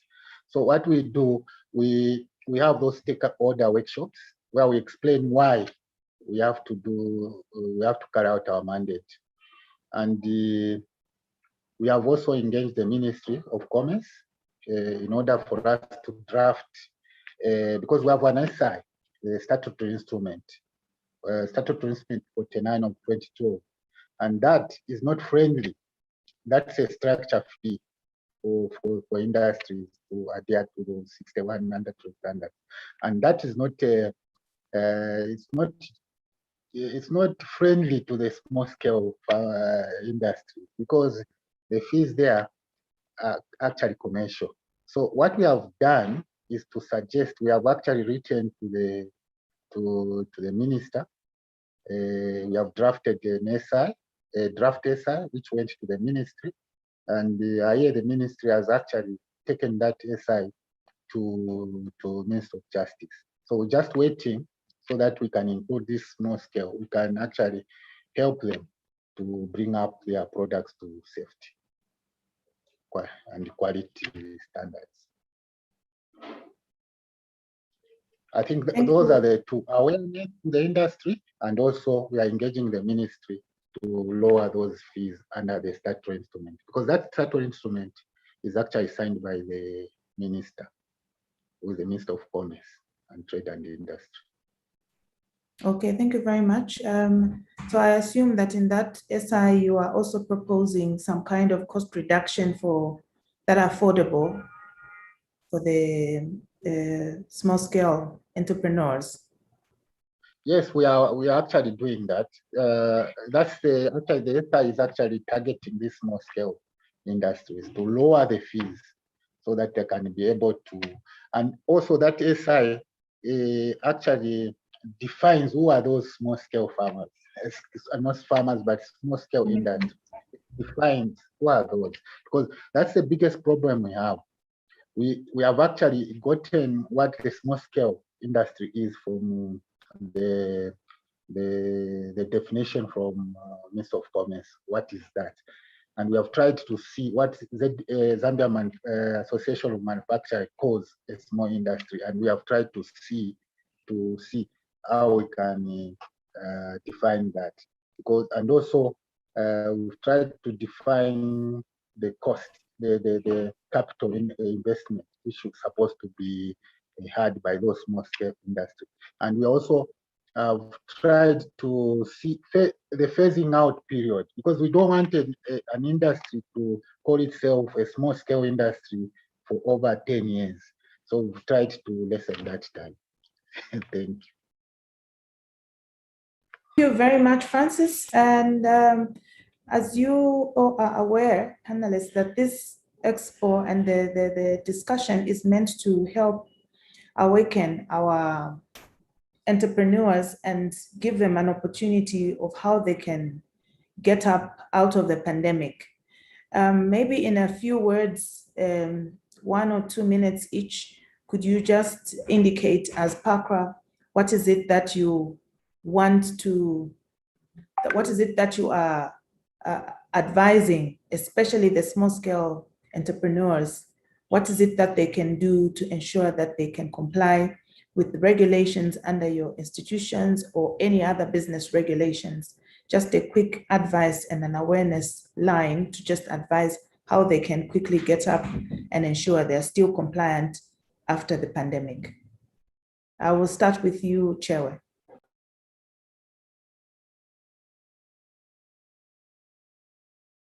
Starting with me.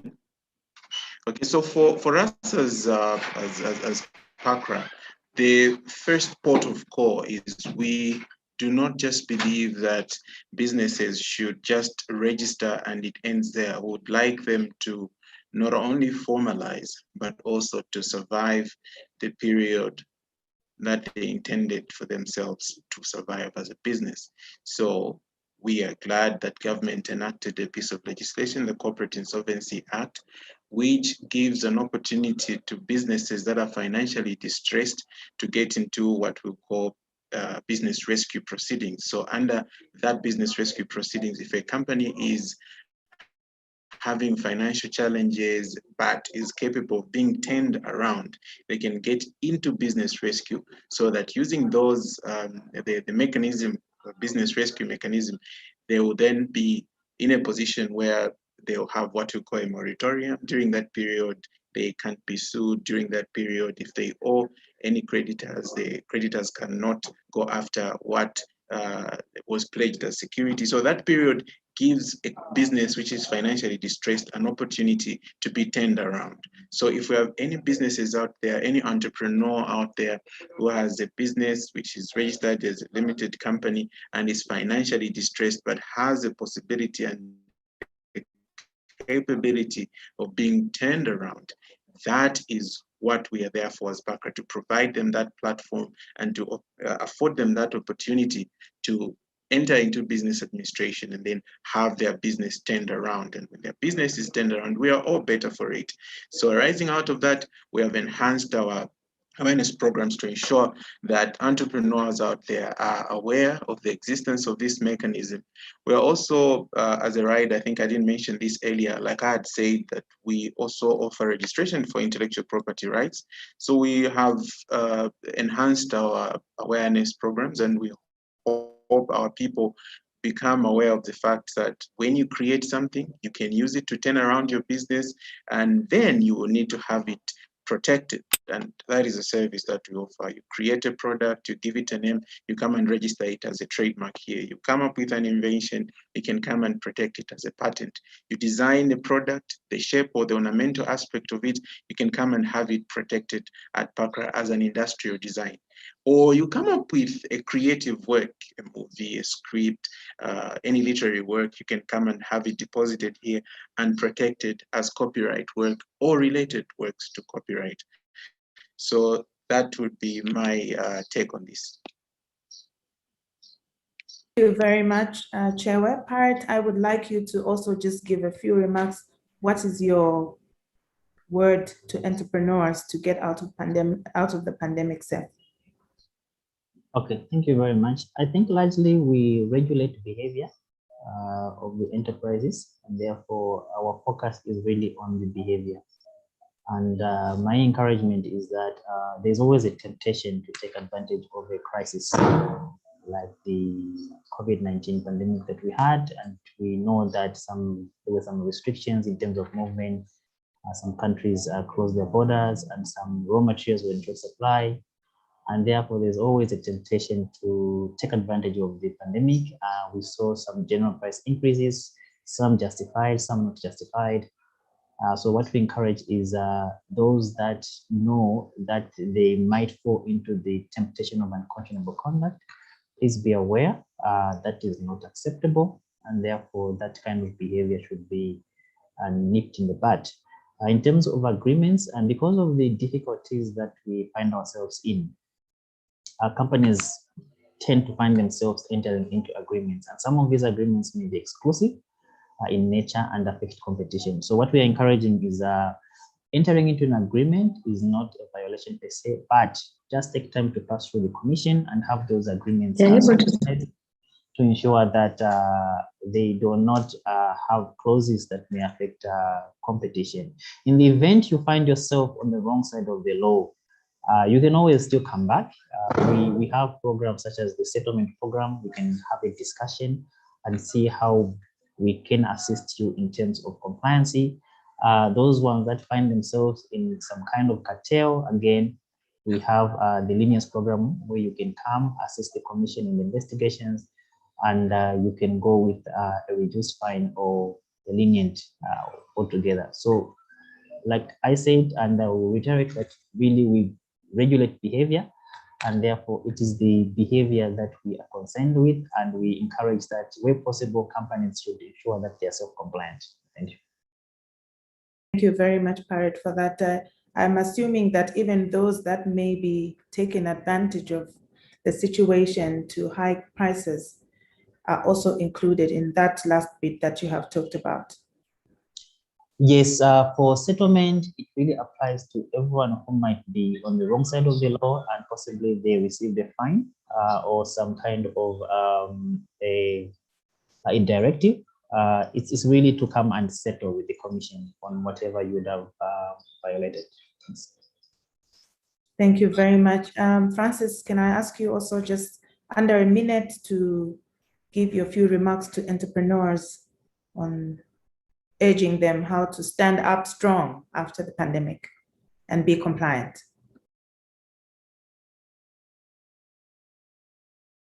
Francis, you are mute. We can't hear you. You need to unmute. Okay. Many is that they should not, sometimes we are considered as the police. We are a friendly organization. We are able to understand the period we are passing through. So for example, we do conduct 4 inspections per year. And if a company is not doing well, because those inspections have a cost to it. And also when we pick samples, there's a cost to it. So we do advise companies that they comply. They are always within the parameters of the standard. If they are doing that, then what we do, we don't go 4 times in a year. Instead, we pick samples from the market, and it reduces their cost. That is, the condition is that they are compliant. Then we are able to say we only come 2 times in a year to your company, and that will reduce the cost. So even when they have okay, thank you. At this point, I would like to give an opportunity to the only lady on the panel, Chipo, to please say a few remarks on this topic, how to ensure that businesses are self-compliant.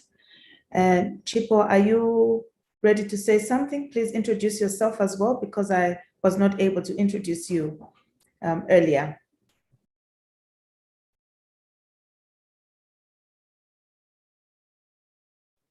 Chipo, are you hearing us? I am aware that you'd had audio challenges. Are you able to hear us now?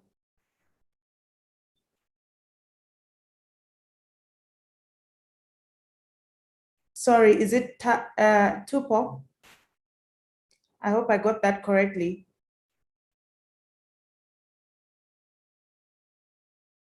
I only have one lady on the panel, and I'm inviting you, ma'am, to say a few remarks. I'm not hearing you. I don't see you say anything.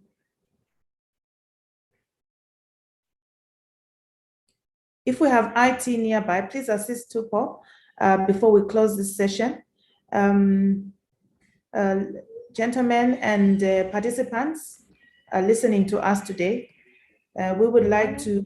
I'm sorry, I'm unable to hear the proceedings of this discussion. I don't know if you are able to hear me. We can hear you. You can come up. Please give us a few remarks on how you think we can ensure businesses can be self-compliant. Thank you very much. I'm sorry about that. I think we're having some audio problems. So the statement is as to how best we can ensure that businesses are compliant. One of the recommendations we may give SMEs and any other business is to ensure that they do have internal controls, such as policies, that will able to keep track of the compliance issues that are available for a particular business. And then also another recommendation that can be given is also having to engage a compliance officer, or rather a compliance checklist, or a system that will be able to keep the business abreast with the compliance issues that are related to them. Also, another recommendation we can give a business in order to ensure that they're self-compliant is also to foster a compliance such a business by having a training that's relating to compliance, and also having a smooth flow of communication within the business. Thank you, Tupo. So could you just, with what you have said, do you have any advice to our entrepreneurs on how they can access such services to be able to be compliant? The checklist, the training, the compliance officers, how do they access these services? Are they affordable? You know, we have small scale entrepreneurs here, and we also have big corporates. And in a time like this, everybody is minimizing on costs. So how do we ensure they get these services? Where can they access them? If you can give us some information on that, thank you. Okay, thank you very much for that. I think as my fellow panelists earlier alluded, is that compliance is very essential to any business, and in that sense, it also it reflects on the reputation of the business, on the cost of doing a business. So I would recommend to entrepreneurs and also big corporate to just engage, like I'd earlier said, to engage a compliance officer or compliance company that deals with such.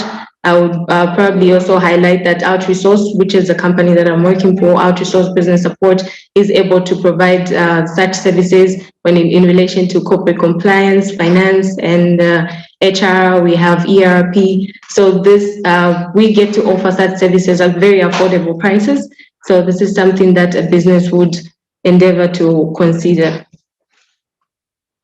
Thank you very much, Tupo. And I guess Tupo has actually crowned it all. The permanent secretary raised the issues of the importance and the benefits of compliance. And the three gentlemen have given us a few scenarios of how they are managing to ensure that the different businesses that they're regulating can be compliant. And thank you very much, Tupo, for giving us that icing on the cake of advising on how and what it is that you can actually do as an entrepreneur to keep yourself compliant. Do you have any last words that you would like to say, Tupo, before we close the meeting?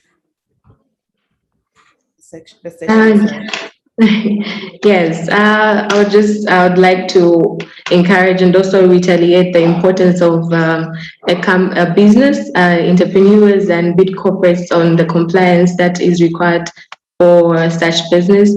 I think we cannot overemphasize such importance, and it's very essential that businesses ought to be aware. If they cannot do that with their internal controls, I think it's better for you to engage a company or a body corporate that's able to help you in that sense. I think this will be my end. Thank you very much. Participants, lady and gentlemen, the panelists, you have been such a great panel. And thank you very much for that information that you have provided us. I'm sure the participants have taken in. And PACRA is open. Competition and Consumer Protection is open. Zambia Bureau of Standards is open to all of you to get in touch. Tomorrow, the one-stop shop will be open under Ministry of Commerce, where PACRA, Zambia Bureau of Standards, CCPC, and other agencies that regulate business will be there to provide you with a lot of information that you will need to ensure businesses stay afloat. Tupo, we hope that we will be able to see you tomorrow as well at the expo, so we can get information you on how to assist entrepreneurs to be compliant. At this point, I would like to thank all of you and to close the session and hand over back to Kwangu. And we hope to see you tomorrow at the expo. Thank you.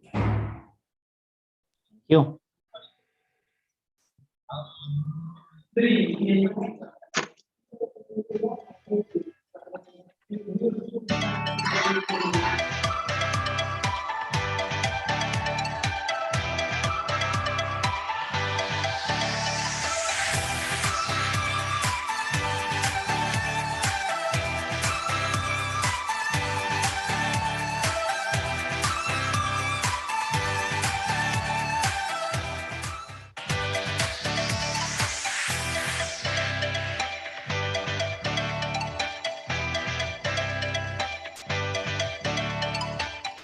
The Lusaka Business EXPO is a large business forum that will take place 7th and 8th of May 2021.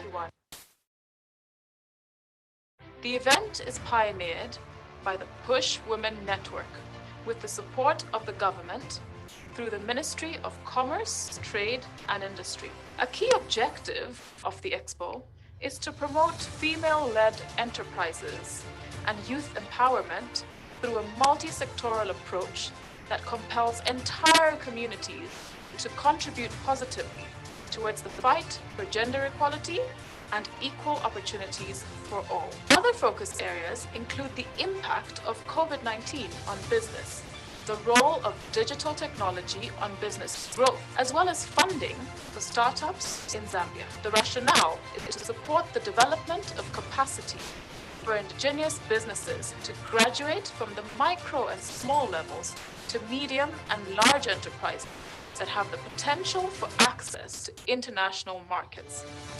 It will be Lusaka's largest meeting place and exhibition center, bringing together different stakeholders for interactive exhibitions, networking, live shows, panel discussions, and much more.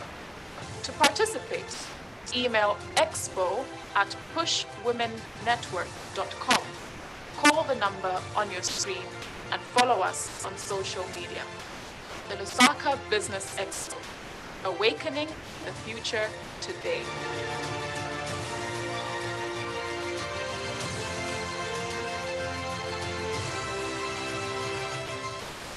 Welcome back. You're watching the Lusaka Business Expo program. Special thanks to the last discussion, which was moderated by Mrs. Margaret Chikuba from the Ministry of Commerce, Trade and Industry, and they were looking at how to ensure that businesses are self-compliant. It was an extremely informative discussion there. And I'd like to just advise all the people who are in the Zoom meeting who do not need to be in the meeting, or you've done your presentation and you need to leave, kindly exit the meeting. And for those who are following our discussions and deliberations, you can catch us on Millennium TV, on Push Women Network Facebook page, as well as YouTube. Do continue watching. And our next presentation now will be coming from the Barlow World Country Manager, who is Mifiki Makai. She's going to be speaking to us about the low carbon economy of the future and how Zambia can play its part in this.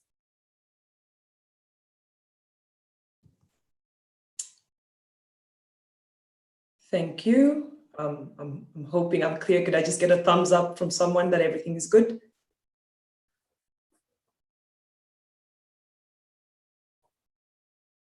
Kwangu, could you give me a thumbs up? Yes, there we go. Thank you. All right. Thank you, everybody. My name is Mfike Makai. I'm the country manager for Barlow World Equipment Zambia Limited. And I'm going to share with you about the low carbon economy of the future, something that people will be participating at this expo, Push Women's Network, as something quite exciting times coming for us in the next 20 to 30 years that we should start discussing now as a nation, as private sector, as the public sector. So I'm going to share my screen and just give you a bit about Barlow World, and then I'll jump into the presentation. Is it possible that I'm able to share my screen from the host?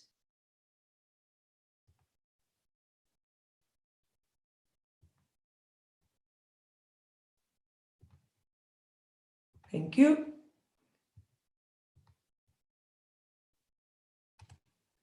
All right.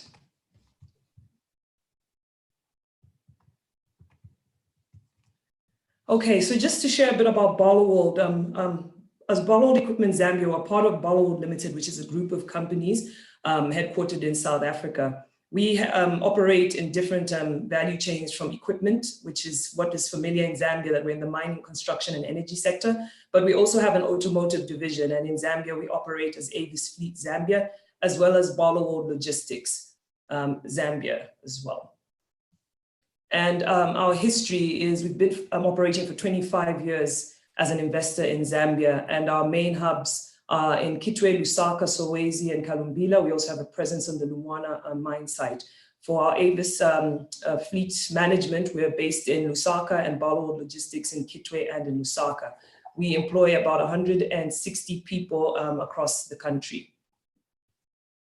And just for some visual, you're able to see that this is where we're based by province, but we have nationwide coverage with field service people able to access different parts of the country for whatever our customers' needs are. And in terms of our product range, most people may not be close to the mining sector and see what happens, but we have solutions in surface mining in terms of offering products that move equipment and move the earth, as well as underground mining. We also are leaders in the construction sector with earth-moving equipment, excavation equipment, and what we call building construction products. This is around developing your real estate where you need smaller and more agile fleet. We're also in the energy sector, and this is going to be a great lead up to my presentation on a low carbon economy. We have diesel gensets in a bigger range, gas gensets from Caterpillar, rental sets for people looking for solutions, but also hybrid sets as we are moving into more renewable energy products for the future. And that leads me into the presentation, and I'll be at the expo tomorrow and happy to take more questions and more engagements from everyone on what this means. So I share a screen, a photo of what if this was in your neighborhood. And this image was taken from the floods in Mozambique. As you know, in the last 18 months to 2 years, Mozambique has experienced unprecedented cyclones and storms that has ravaged their country. And that being a neighboring country, we need to start thinking if this was in Zambia or if this was in Lusaka, what does it mean for our industry and for our sector? And what is critical is the conversation on climate change and how it's linking to a low carbon economy. So we hear climate change day to day, but really it's driven by an increased emission of greenhouse gases from industrial activities, whether it's manufacturing, whether it's mining, or animal farming. All these activities emit greenhouse gases that are emitted into the atmosphere, and they have an impact on our planet. And this is an increase in natural disasters, as we've seen in Mozambique. We've also got rainforest wildfires that were happening in Brazil last year. And the consequence of this is when the weather pattern is changing, rainfall patterns are quite adverse. So Zambia, I think the last rain season was quite heavy. Everyone felt that there was a lot of rain, but the year before it felt quite dry. So because of this unpredictability, there's a reduction in agricultural yields. You can't plan for your food production, which impacts food security for the country and for the continent. And this also has a consequence in health pandemics. We're already living in a pandemic right now. There is a rise of non-communicable diseases and also the impact of COVID-19 on our lifestyles and our health. And subsequently, this causes an increase of conflict for resources, which is land and water. There won't be enough water to go around. There won't be enough land to go around. And as a result, that is economic instability. So climate change is here and it's closer than what we think. And this is why a lot of countries, especially the first world countries, have subscribed for the Paris Climate Agreement to see how we can reduce our global carbon dioxide emissions. So the thing with climate change, there's no equity on how and where this impact will be spread. But the African continent, and that obviously impacts us, is the most vulnerable because we have the highest indicators of people living below the poverty line. So when you look at this map, you can see that on the African continent, we're not producing a lot of these emissions compared to first world countries or the countries in Asia, but we are going to be adversely impacted if we don't do something about it. And the image on the right is a snip that I got from the internet that shows the parts of the continent which would be prone to natural disasters. So as you can see where Zambia is right next to Mozambique, we are likely to be prone to flooding disasters. But neighboring countries like Angola and Tanzania would be sitting in a drought zone. So that tells you that we're going to experience two extremes, either a drought or a flood, and that affects our economy. Which leads me into the topic of sustainability and what a low carbon economy is. So because we want to reduce our usage of carbon products that drive industries, they're used for energy, they're used in the cars that you drive, which is basically fuel. Large global companies are talking about sustainability a lot more. We're talking a lot more about carbon footprint tracking.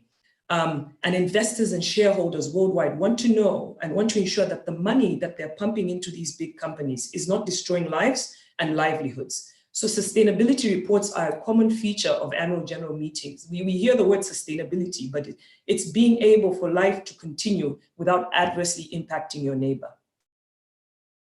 So with this backdrop, what's that got to do with anything? So I'll talk about the Zambian case and playing the game.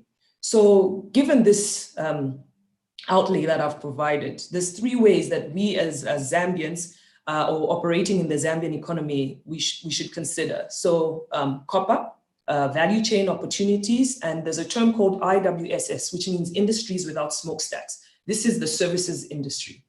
So I'll go into each of them, but looking at copper, because of rising demand due to climate action, copper is a primary raw material in the manufacture of electric vehicles. For those who've been paying attention, the copper price has gone north of $10,000 per ton, and it's being driven by this demand for electric vehicles that are seen as cleaner than the vehicles we use now, which are petrol or diesel driven.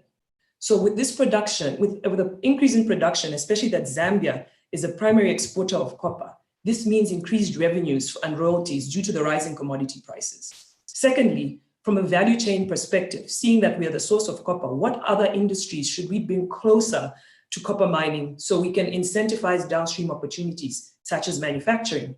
These electric vehicles use more batteries than they use fuel as a source of energy, which brings me to the multi-facility economic zones. How are we leveraging their presence to increase the value chain and also create more job opportunities? Thirdly, the sector focus for GDP growth.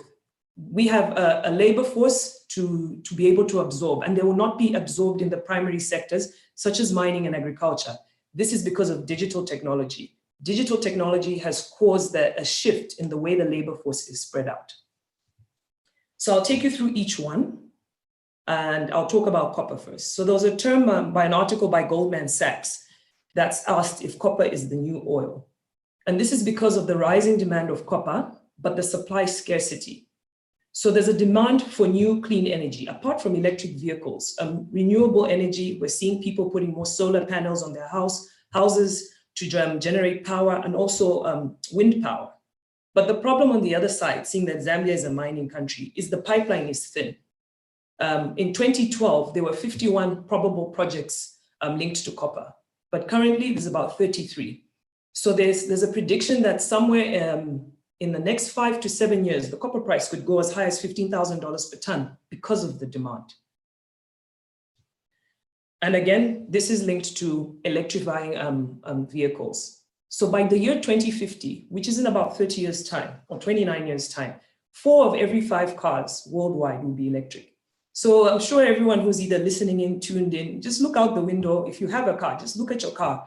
And it's very likely that in about 10 to 20 years, that car will not be there, or it will not be your choice because of the drive to clean up our climate as well.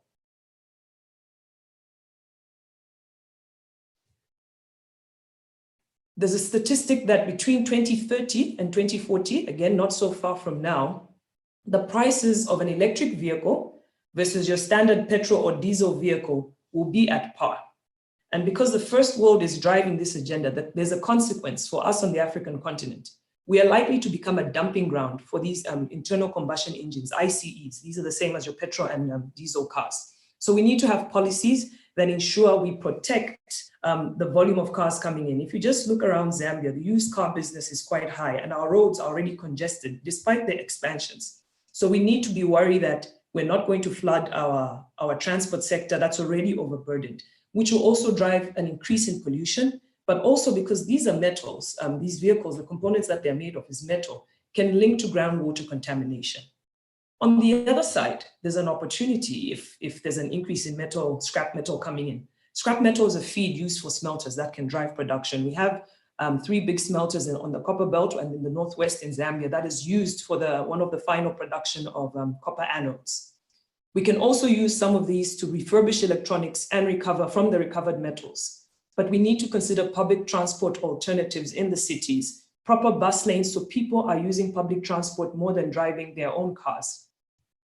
If you're able to see at the bottom there, some of these car makers are not unfamiliar to you. Honda, Toyota, Volvo, and they have started making the change away from diesel-powered vehicles. There was a stat that said in 2018, Toyota will stop selling diesel cars into Europe. So that means these cars are likely to come as used vehicles into a place like Zambia. Second approach, value chain opportunities. So I've explained that we mine the copper and it's used for this low carbon economy, meaning greener energy. But what about further downstream? Battery cell manufacturing will become important. Battery pack assembling for these vehicles will be important. These are industries that Zambia can look at to try attract investors to bring these plants here so we can create different job opportunities. We have the MFES zones that were created for this, Lusaka South, Chambishi, and ZCCZ. What is critical is having stable policy, less red tape, and an infrastructural focus that makes sure that once these things are made, they're easily taken out of the country to their destination markets. There's a large young labor force that is ready to enter this sector because of our current high unemployment rates, but also scalability. There's been talk of the African Continental Free Trade Agreement, which means dropping our borders, looking at the COMESA markets and also SADC. Zambia is ideally positioned to reach East, Central, and Southern Africa, which is a market of about 600 million people with 8 neighbors. And the value chain continued. This image just shows you how a car is made, the assembly line of a car. And I just want to ask you to focus on the bottom part that says electric vehicles. So battery assembly will be critical. And if you look at the big car makers like Ford, Volkswagen, and Hyundai and Toyota, they're also entering this market, but you're seeing new car makers. The company Tesla is not unfamiliar to a lot of people, and the name Elon Musk.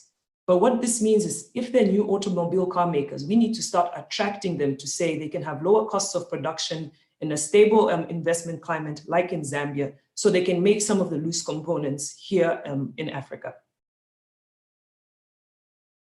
Lastly, to my third approach, which is the industries without smokestacks. Absorption of the labor force is no longer going to be in the primary industries. So in manufacturing, mining, and probably agriculture.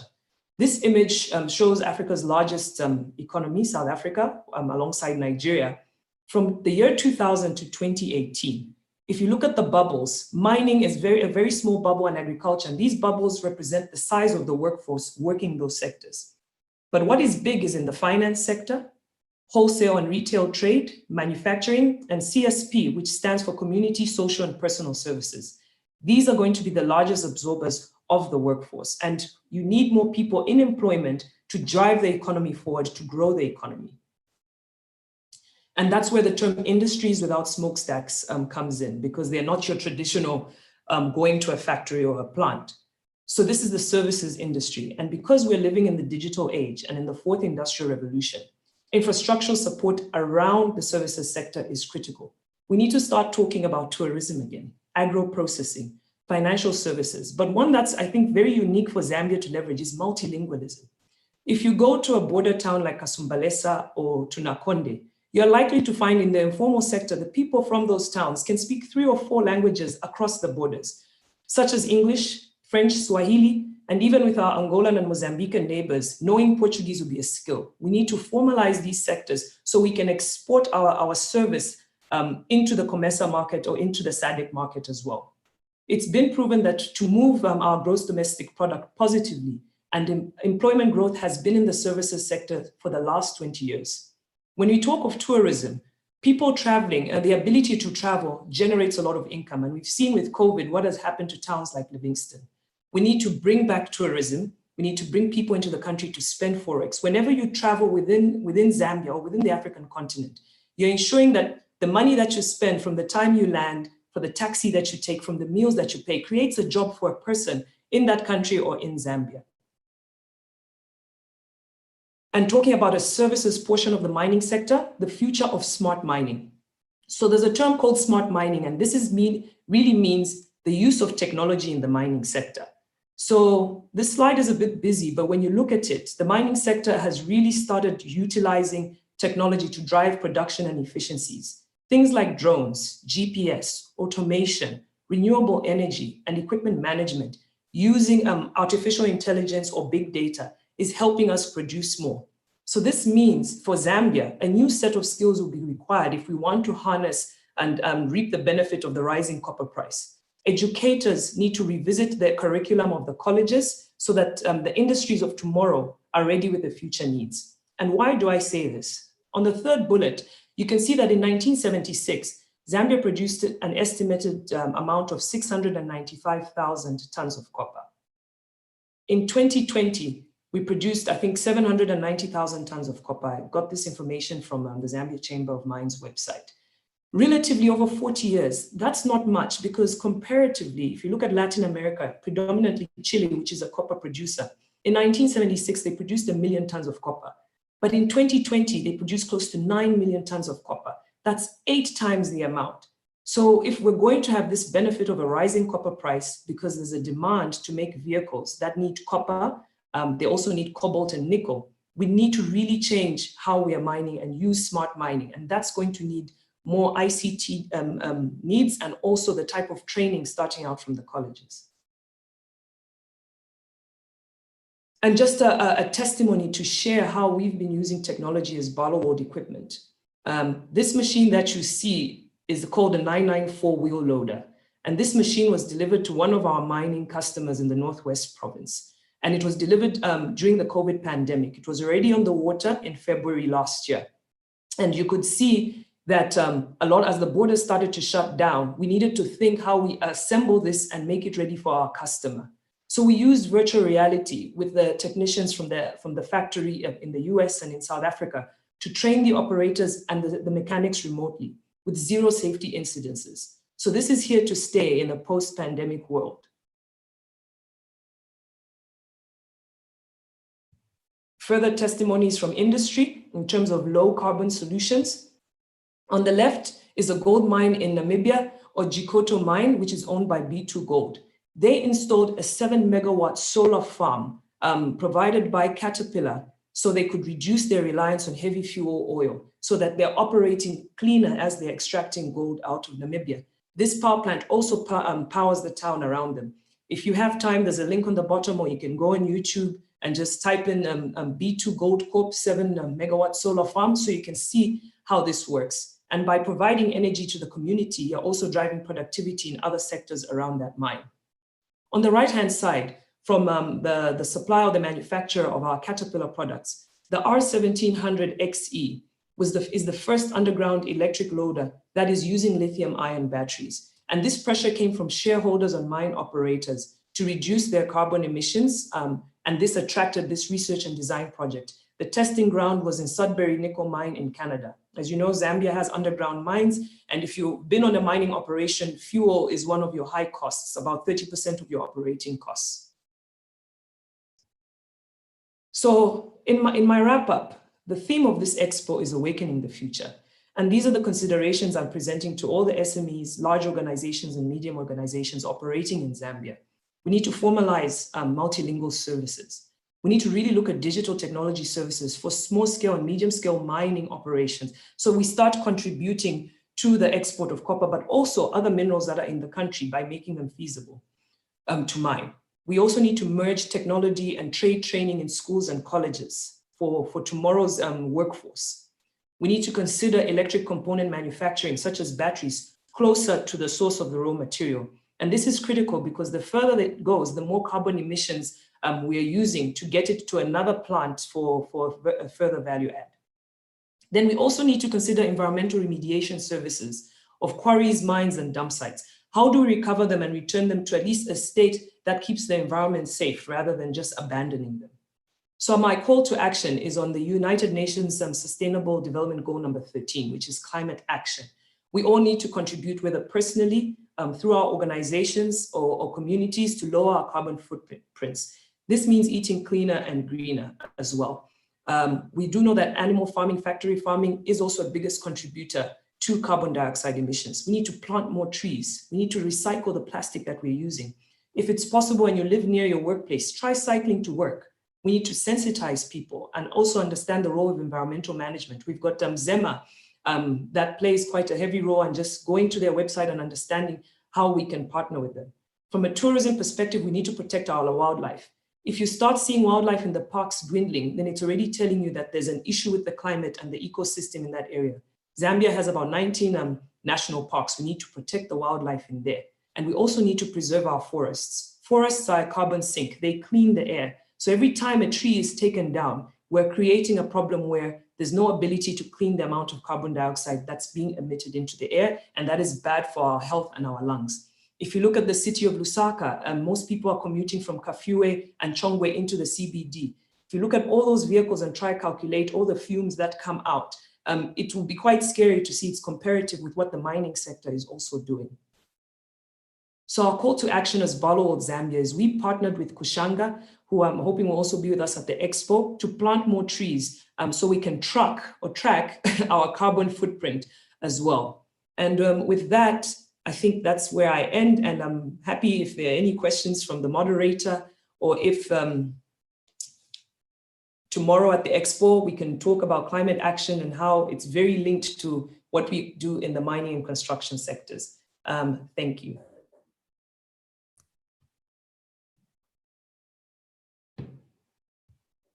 All right, thanks very much. That was the country manager Nifki Makai, who was talking about low carbon economy of the future in Zambia. She touched on a lot of points, but we are going to our next presentation. I will let her go at this moment, but I'll let the viewers know that tomorrow, Bala World will be at the expo at East Park, and you're free there to go there. They'll be there with the equipment. We're hoping we'll be able to see the CAT 99 4K wheel loader at the venue at East Park tomorrow. You can go through and speak to her extensively about a low carbon economy of the future for Zambia and what part we can play. All right, moving on. We now have the Managing Director for Savenda General Insurance, Irene Muyenga. She'll be looking at managing losses and risk mitigation for businesses in the post-pandemic world, specifically COVID-19. Thank you very much, and good morning. Good morning. Well, as already stated, I'm going to present on managing losses and risk mitigation for businesses in post-pandemic world. In doing so, let me just put my... Madam Irene, please, could you kindly put your camera properly? You're out of focus. Oh, okay.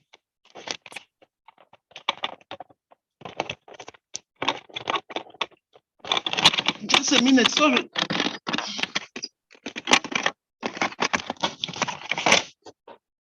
I hope that is okay. That's the best I can do. Okay, let me have a look. Is that fine? Yes, it's perfect. Thank you. Go ahead, please. Yeah, so my topic this morning is managing losses and risk mitigation for businesses in a post-pandemic world. I want to share my PowerPoint presentation with everybody.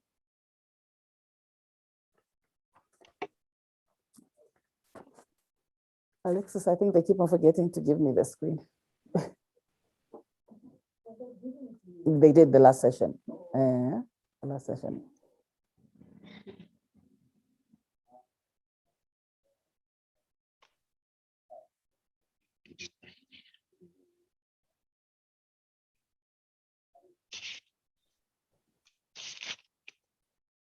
Well, I think while we are trying to share the PowerPoint presentation, I'll just go through the outline and contents of my presentation. I'll start with an introduction. Then I move on to the impact of novel coronavirus, which is COVID-19.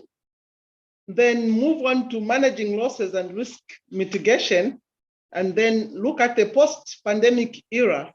Then I'll conclude my presentation, of course, with I'll give references of where I got most of my information from. Unfortunately, what's happening? So I think I'll go on while we are waiting for technology to.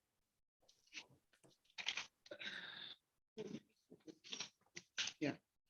We saw in the last quarter of 2019, we saw the advent of COVID-19 pandemic.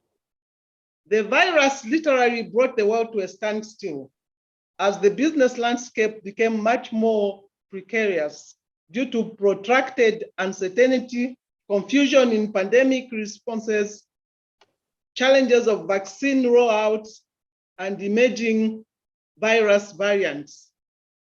Various businesses had to deal with two major crises, economic and health, which had a huge impact on employee and customer engagement protocols. The novel COVID-19 became a global pandemic, which disrupted the traditional way of doing business and affected most entities. In Zambia, business growth in 2020 was sluggish, especially in the first 6 months. Growth in the mining sector and other sectors continued to be subdued due to various factors.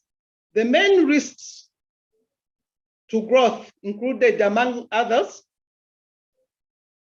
electricity load shedding, resulting in power shortages, increase in fuel prices, and electricity tariffs, which pushed up the cost of production. The above scenario was worsened by the advent of COVID-19, which resulted in a global economic lockdown. This meant restriction in movement of people, goods, and services. Resulting from all this, the Zambian economy recorded further deterioration as copper prices fell. The exchange rate of the kwacha against the dollar worsened, and there was a rise in inflation. What were the major impacts of the COVID-19? The pandemic was felt worldwide, and some of the problems that surfaced were, one, especially I'll confine my presentation to mainly insurance sector. The loss of earnings as a result of reduced incomes due to trade and economic lockdowns. We saw corporates reduce coverage on insurance. For example, on motor insurance, they reduced their covers from comprehensive covers to third party, which reduced income from 100% to, reduced income by 99%. Under this heading, we saw aviation, hotels, which also closed. So some of these were our clients, and in the process, we lost income in that area. There was reduced demand for products and services generally. You find in insurance industry, generally there was loss of employment as well as reduced income, among others. Reduced income in that some of the employees' salaries were reduced because some of the companies could not afford to maintain the salaries that they were before the pandemic. As a result of this loss of income at individual level, you find there was reduced demand, especially for insurance, which is never usually on the priority list of companies as well as individuals. In other countries, actually, most of, hello? Mono. Hello? Hello? Yes, we can hear you. Okay, thank you. In other countries, we saw some clients even demanding for cash back for the premiums they had paid because there was no business at all. Liquidity problems also came in due to low economic activities. In certain cases, we saw job losses, especially aviation, hotels, in the mines, eating places like restaurants. We found most of the employees were losing their employment in those areas. It was very difficult for people to maintain the staffing levels prior to the pandemic. In the insurance industry, the loss of jobs were not so pronounced, but what happened was most companies who had planned to recruit new employees in the year, all recruitments were put on hold in order to be able to maintain the levels of salaries and income for the current employees at the time. There was increase in credit risk. People were failing to pay bank loans. In the insurance industry, we also saw some problems in terms of premium payment. Low investments income, especially in real estates, this mainly affected the life insurance companies, whose yields on properties drastically reduced, and individuals and some of the corporate entities were failing to pay their rentals. There was increase in economic uncertainty, making it very difficult to plan ahead. There was an emergence of remote working on an unprecedented scale. People started working from home to avoid the spread of the pandemic. Numerous companies went bankrupt, especially in other countries. Locally, we saw foreign investors withdrawing from the Zambian market. There was re-engineering of supply chains as the lockdown continued and the borders were closed. There was also rapid digitalization, which transformed social and work interactions. For example, emergence of e-commerce, virtual conferencing, and meetings. According to a report by BDO, it has been estimated that worldwide internet usage in 2020 increased by 20%, while e-commerce grew internet usage increased by 30%, while e-commerce grew by 20% in 2020. The rapid digitalization created potentially less secured networks, which were exposed to cyber crimes. So in 2020, you also find that cyber attacks were on the increase. This is mainly because now people were working from home and the systems kind of weakened because they could not be extended to the home environment. And therefore the hackers found a weak point to be able to hack the systems. School and education programs were all disrupted. All these are the main impacts that the COVID-19 pandemic brought to various countries and institutions. However, going forward, there's need for us to manage losses and mitigations and put in place risk mitigation processes so that we are able to handle future pandemics properly. The novel coronavirus, COVID-19, is a global pandemic which disrupted the normal course of businesses and people's lives.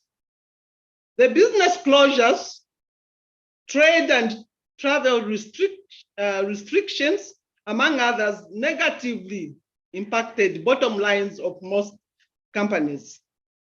More so, cross-border traders were hard hit, especially here locally. And you know, most cross-border traders are women who are usually the breadwinners of their families.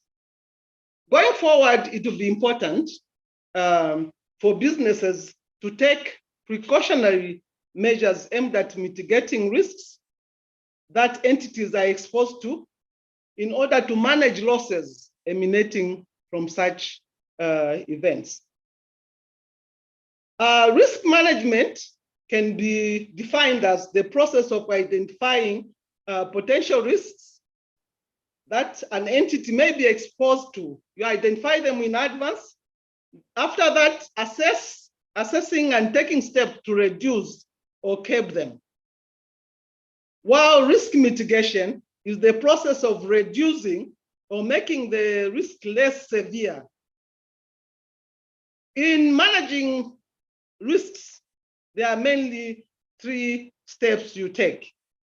There's risk identification, as I've already stated, where you are able to identify risks that a particular entity may be exposed to, which might hinder the progress or the success of a particular institution.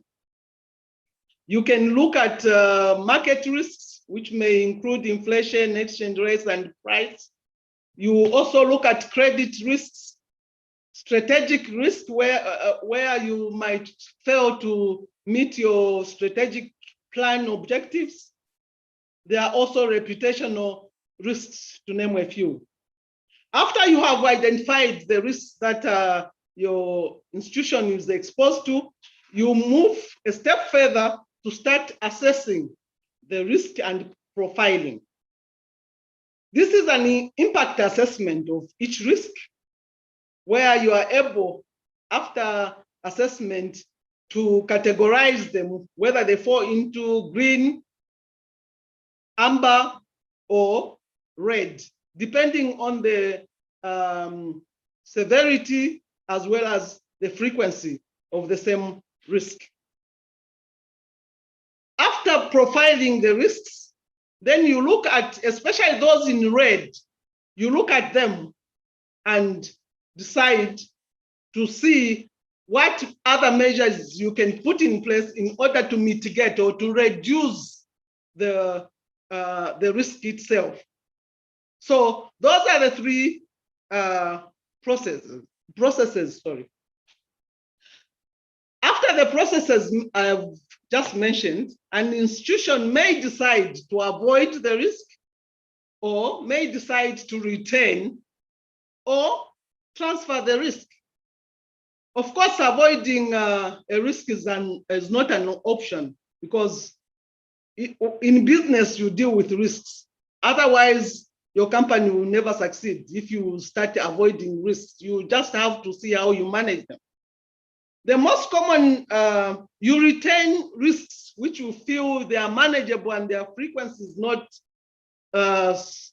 so much. Those can be retained by the company because their severity and frequency is low.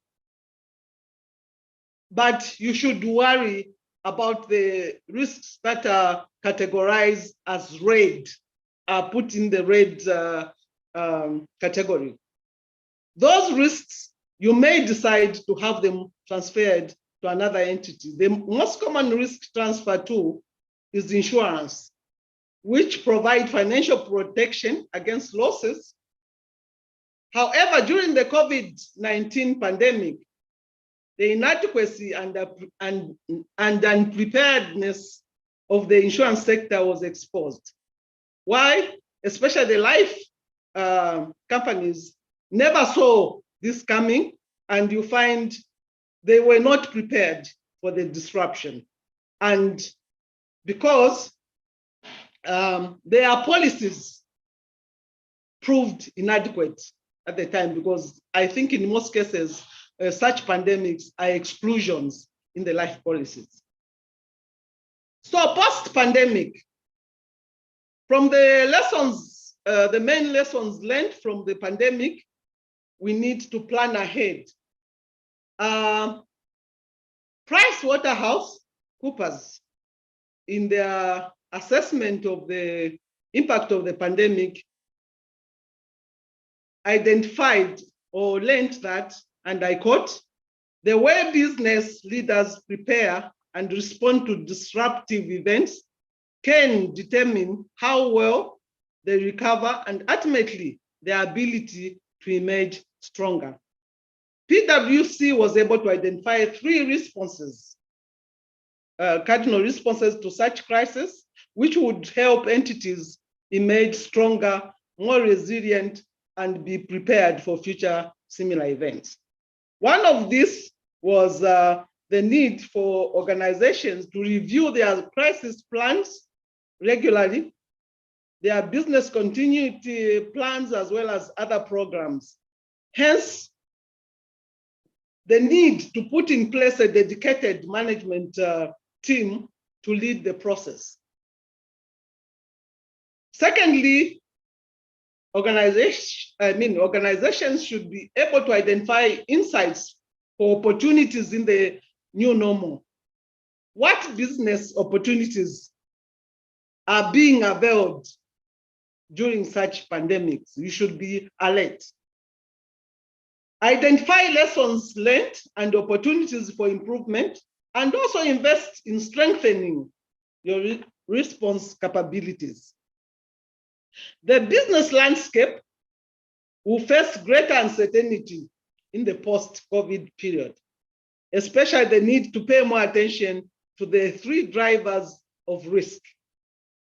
We have one, the political driver, which in most cases, especially in the current pandemic, we saw some stimulus packages being floated. It's important to look at them and how they may be skewed to particular sectors. In so doing, you are able to look at what opportunities are being availed in that area. Most governments are moving towards protectionism so as to create more self-sufficient and self-sustained. Madam Irene, I'll just give you 2 more minutes. We have the other panelists for the next discussion on standby. Okay. So kindly wind up first. Thanks very much. Okay, I'll just rush. Then we have technological drivers. Then we have the social drivers. You saw how the pandemic transformed people's lives, both at home and at work.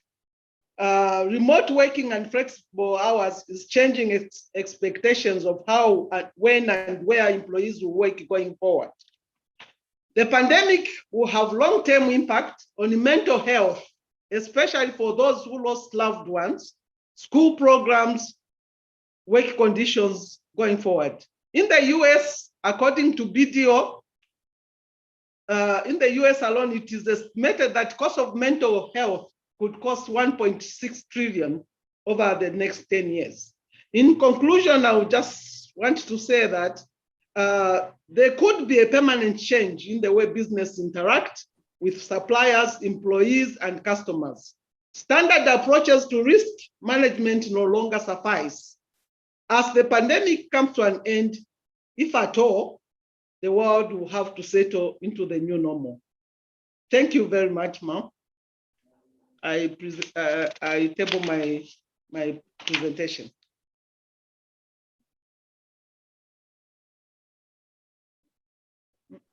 All right, thank you very much, Madam Irene Muyenge. She's the Managing Director of Savenda General Insurance, and she was talking to us about managing losses and risk mitigation for businesses in the post-pandemic world. Very interesting presentation there. And of course, we all are aware that here in Zambia, like most of the world, we may possibly face a third wave. So very good and timely advice from Madam Irene Muyenge for businesses to be able to mitigate these losses during the pandemic time. All right, now moving on, we're going on to our next discussion, and this will be on the importance of the financial sector towards enhancing financial inclusion. And joining me in this discussion from Zanaco, we have Mono Siamtaba. From APSA, we have Madam Venus Hampinde, and from Zambia National Building Society, we have Madam Cynthia Mwila. Ladies, thank you very much for joining me in this panel discussion.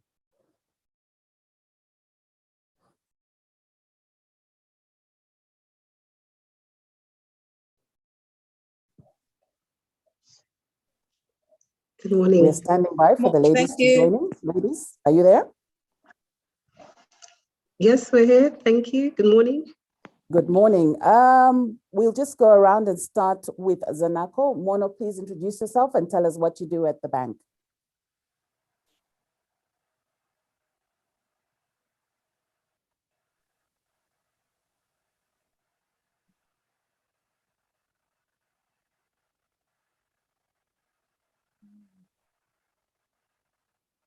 Madam Mono, are you there? Yes, I can hear you. Okay, yes. Please do an introduction and tell us what you do at Zanaco. Okay, so my name is Mono. Smatera. I'm CFO at Zanaco. Thank you. And from APSA, we have Madam Venus. Please go ahead and introduce yourself. Good morning, Madam Moderator, and the rest of the panelists. My name is Venus Hampinda. I am the Finance Director and CFO at Absa Bank Zambia PLC, as well as the Africa Regional Head of Strategic Tax Solutions. Okay, and from Zambia National Building Society, Cynthia, please go ahead. Good morning, everyone. My name is Cynthia Mwila, and I am the Acting Director of Banking and Mortgages at Zambia National Building Society. Ladies, thanks very much for joining us on this panel. I can see it's an all women's panel, so let's enjoy ourselves and explain what exactly we can do and what the importance of the financial sector towards enhancing financial inclusion in Zambia is. So let's just start with the basics and just tell us briefly what exactly is financial inclusion and why is it important. Mona, I'll start with you. Okay, so financial inclusion basically means that individuals and businesses have access to useful and affordable financial products and services that basically meet their needs. And the reason why it's important, obviously, is that the way these needs are being met should be relevant to these businesses and the individuals. And obviously, it should be practical, accessible, affordable, and rendered in a sustainable way. I feel it's very important because this really drives, obviously, our economic performance as well as a country. Thank you. Okay, Venus, Cynthia, this is very interactive. If you want to pitch in, just go ahead and comment on why exactly is financial inclusion important. And let's look specifically, particularly at women. Okay, so I think from where I'm sitting, it has been said it's about inclusion and the right to participate formally or informally. In particular, from where ZNBS is coming from, we look at financial inclusion with an eye to being included in home ownership rights. So I think the topic is quite vast, and I really look forward to us unpacking it in this discussion. Okay, so when we look at the financial sector development plan, how has this plan enhanced financial inclusion in Zambia? Cynthia, can you take that one up? Okay, so I think it's been really around access to information, access to being able to participate in certain functions in the financial sector. For example, we look at women and their ability to borrow, access to home ownership, actually, because I think the government has recognized that there are a lot of opportunities for women to participate. And I do know that there is even a policy that around home ownership, for example, and I'll talk about that because that's my area of expertise. And that there is a policy that says that women have the right, at least 30% of women, to own customary land. But when you look at what the actual statistics are on the ground, it's far less. So I think that is a starting point. Yeah. Okay, Mono, any comment on this?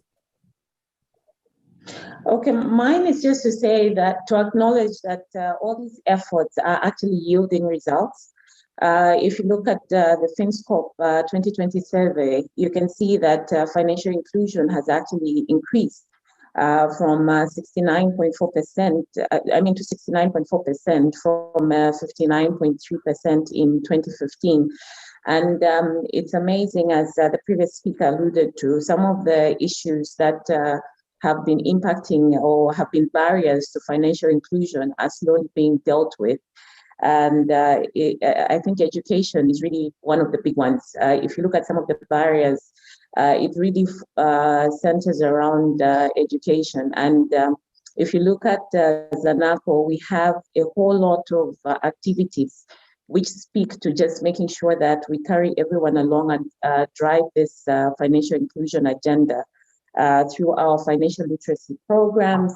And if you look at some of the barriers that have been talked about in this survey, you look at things like people not being fully aware of some of the products that are on the market. So education is really an important one. And I think as well as us developing products that are tailored to suit our customers' needs. Come in here. Mono has told us what Zanaco is doing in terms of enhancing financial inclusion. What's ABSA doing?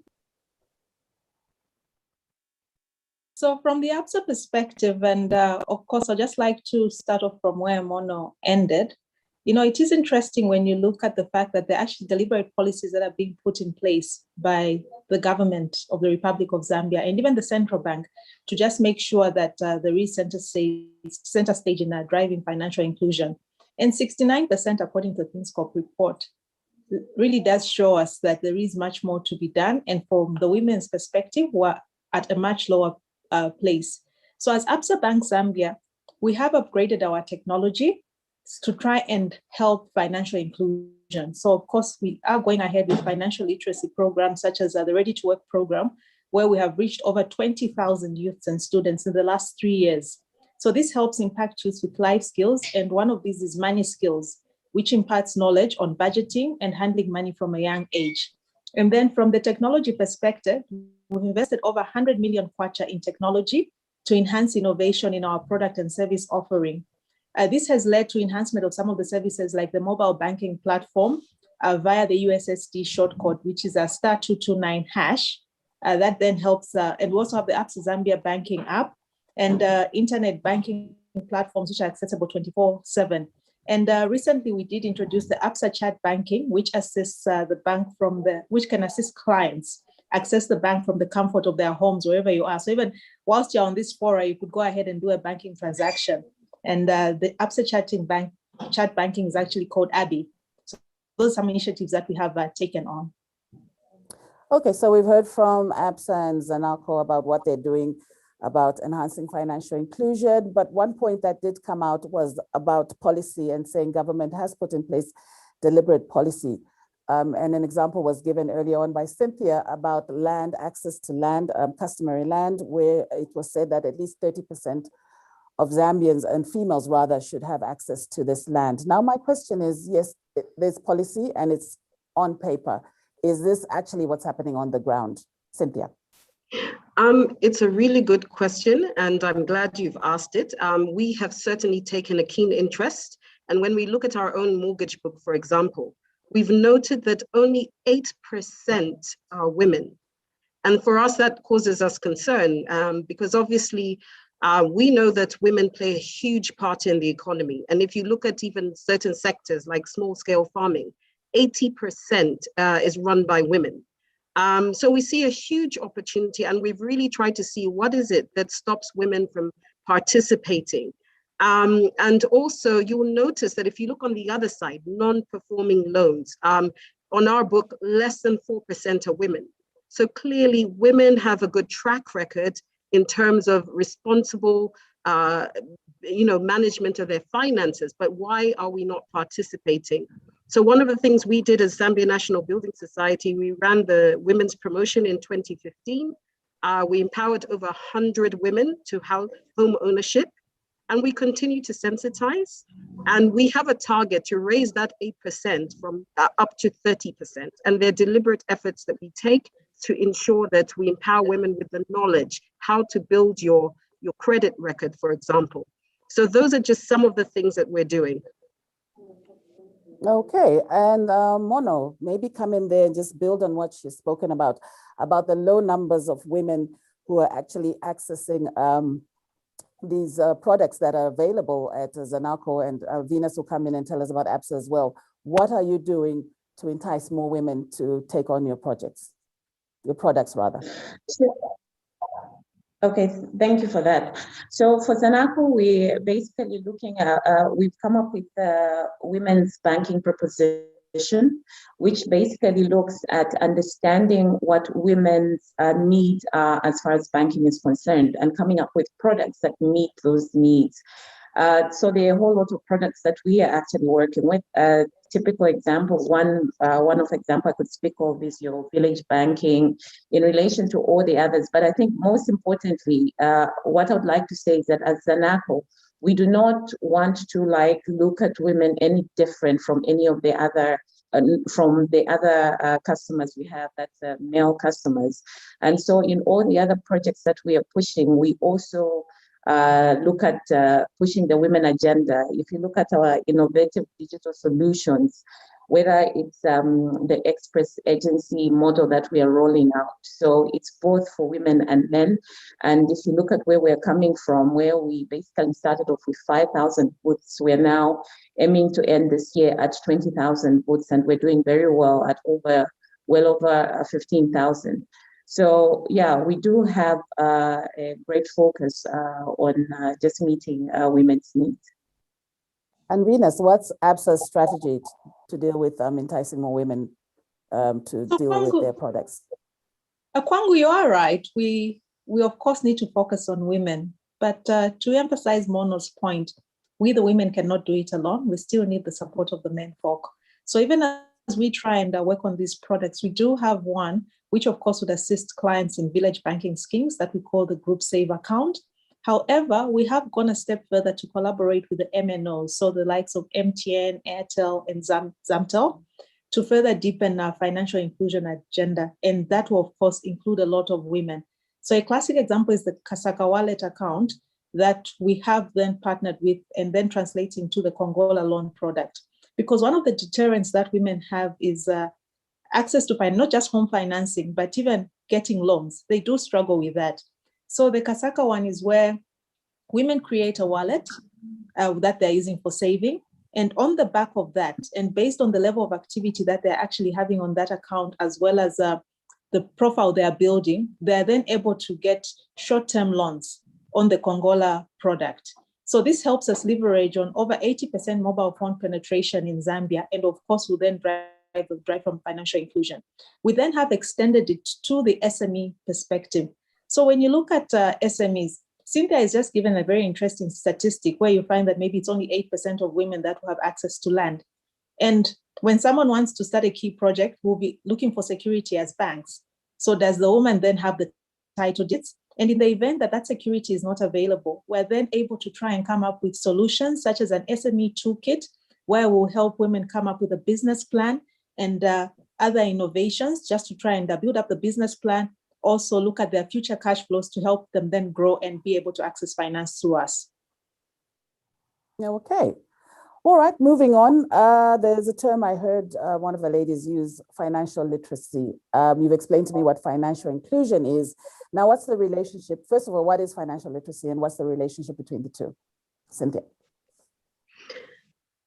Well, financial literacy is really about information, understanding how you can use that information, and if I may to say, to be included.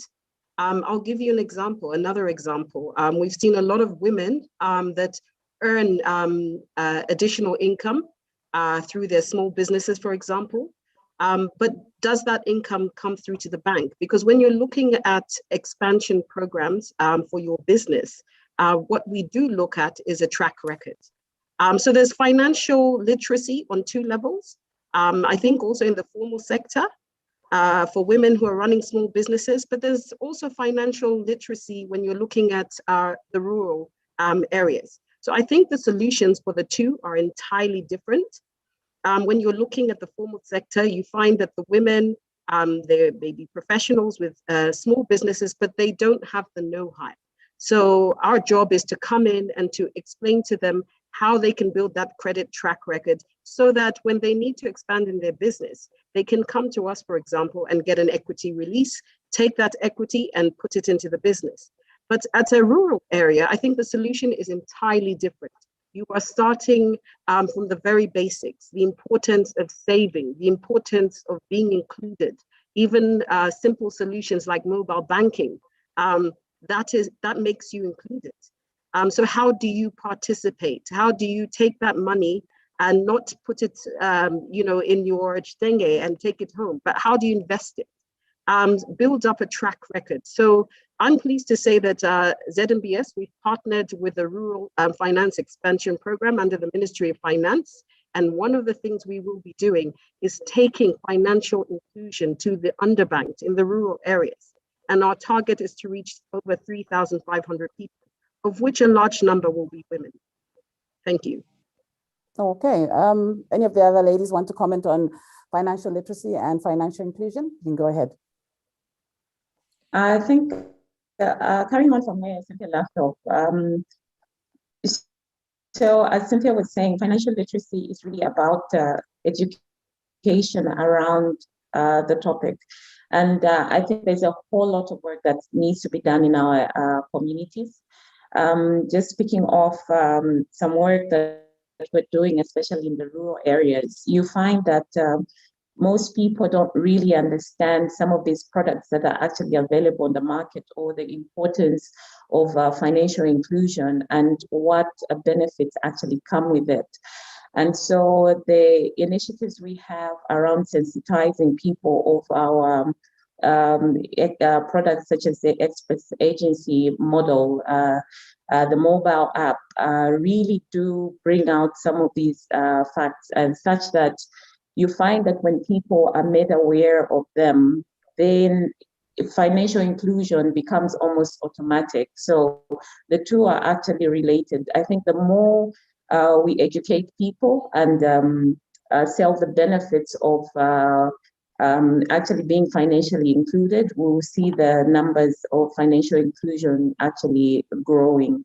And it's amazing of how many, what opportunities are actually out there. I'll speak of a trip that I did some time back in one of the rural areas in southern province, where you have these farmers who basically have huge sums of money that they're actually keeping in their homes. And when they have to pay people, they have to literally close themselves up and count the monies that they have. But meanwhile, with the mobile app solutions that we have, it's quite easy to actually transfer these monies across without suffering the risk of people being insecure with carrying huge cash sums of money. So financial literacy really is important in driving financial inclusion. Okay, thanks very much. And for if that. I could, yes, sure. I was just, if I could add, I think it's never too early to start on financial literacy, and that's something we need to develop in our culture, because you will be shocked the level of adaptability that even a 3-year-old will be able to grasp. So interestingly, during the Financial Literacy Week, I did give a talk to toddlers in a school between 3 and 5 years old. And it's amazing that they could understand the basic concept of investment and starting early. That's good to know, very interesting. Okay, let's move on now. Let's talk about universal access and usage of quality and affordable financial services in Zambia. Where are we as a country when it comes to this? Any of the ladies can pick that up. Perhaps I could start.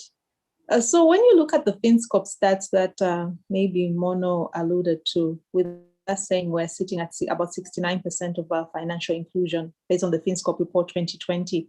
And from a global perspective, that ratio sits at about 69% of the adult population.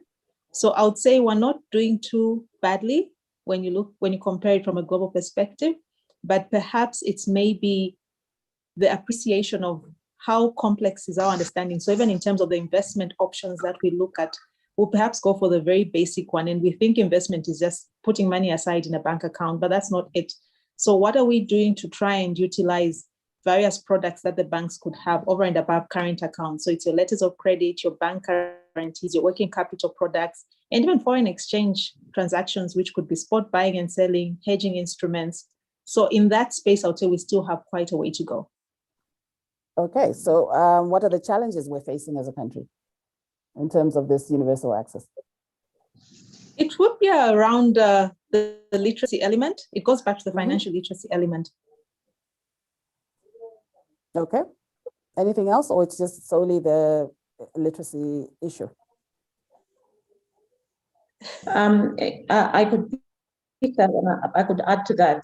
So in terms of the financial literacy, I think it's also just understanding what's out there. So financial literacy, yes, and also just being able to get, I think, a good grasp of what's available, and also appreciating the fact that sometimes some of the barriers that are there are not really barriers. So if you look at the same FinScope report, some of the barriers that were identified, you had comments like people have insufficient money to justify considering financial inclusion. Banks are too far away. They do not know how to open a bank account. So if you look at some of those reasons, you'd probably say they're very, for lack of a better word, flimsy reasons. But I think the problem is real. So financial literacy definitely an issue. And also, I think the extent of it something that needs to be looked at. Yeah, if I can also add to the conversation, I agree with what has largely been said. I think the education part is also coming from understanding what is available in the market. I'll give an example. I think if you go to some of the areas, for example, Soweto market, you will find that the majority of the people who have the stands are the women. And if you talk to them and ask them why, for example, at the end of the day, they're not collecting their monies and depositing in a bank account, most of them will tell you that it's expensive. And expensive is relative. I mean, for us, we've come up with a product called the Lusaka account, and it's targeted specifically for the marketeers. It costs 10 kwacha, so it's not too costly, but there's been an education process around the importance of putting your money in the bank. It's safer, it works for you. But I think one thing as financial institutions we have to look at is to say, how accessible do we make these products and services? And I think for us, that's one of the reasons we've got an agency in Soweto, right in the middle of the market. We're right there and we're able to talk to these women and educate them. And that is why we're embarking on the expansion program in agency banking. We can literally offer a service anywhere. And it doesn't have to be through a formal bank account. Mobile banking in itself is also affordable. So it really is about how can we ensure that that information reaches everyone. And I think the other thing we need to look at as an industry is around KYC. How can we, the obligations, how can we help the underbanked meet that criteria, in order to be included? How can we simplify the process? So I think those are some of the challenges that we need to look at. And I think, the future is definitely bright. I see a lot of development in this space. Okay, thanks very much for that. Moving on. Now we've seen a lot of what I can call them pyramid schemes, or these flowers or whatever they're called, mushrooming up, especially in recent months in Zambia. What is your comment as a financial sector in Zambia about these vices, so to speak? Well, if I can come in, I think, women, as we started off saying, always have played a huge role in the economy, and we are innovative. And that is why even when we're not able to get a facility, for example, we are often, if you look at village banking, we came up with village banking. The concept of village banking came from women. So clearly we are innovative. But with regards to things like pyramid schemes, I think it's important for us to just be aware what is allowed and what isn't, what the regulator deems as appropriate.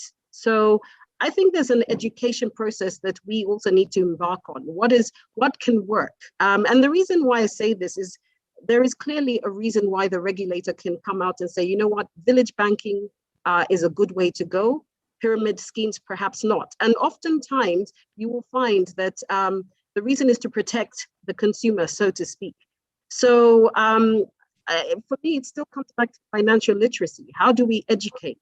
Yes, women, village banking, perfect. But how can you turn that around? Instead of at the end of the year or the end of the quarter, you split all your cash and you go and you don't take it anywhere. Why don't you take some of that excess cash as a village banking group? Invest it in a fixed deposit at a higher rate. And then when that matures, you can all, split your profits with your interest and go and invest it in some land or some property. So I think we have a big role to play to educate the public in what is a good way of saving and investing. Okay. Any other comment on these pyramid schemes? Just to carry on from where Cynthia left off, I think I totally agree with Cynthia that education again is quite key. And that's why you find that even with our products around this, which is the village banking and women proposition sale that we do not only just look at growing our deposits, but we also look at helping the women that are in these village banking schemes on how they can further grow their money through the deposits that they can place with the bank, but as well as the safety of them actually running their village scheme with us. Okay. And to add,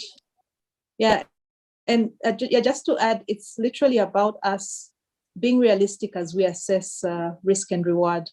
So sometimes you do hear of these flower arrangements where someone is saying, I'm going to get a 200% return within 2 weeks. Is that honestly realistic? So I think we really need to assess the kind of investments that we're getting into, and going back to the element of financial literacy. And just like what Mono and Cynthia have highlighted, we also do have dedicated relationship management teams that are located across the country that can try and give you that financial advice. And we even do have an SME Business Connect Center with dedicated virtual bankers for Mutaba House and Long Acres customers. But there's literally nothing that stops you from seeking advice from us, the banks, in some of these schemes we want to get into. All right, thanks very much. I'm smiling because these groups usually say the banks are the enemies, so they wouldn't encourage anyone to seek advice from the banks. But moving on from that, yes, ladies, you've told me about a lot of your products and the tools you have just to ensure that women, have access to your products. But what has the response been like from the women themselves? Maybe I could.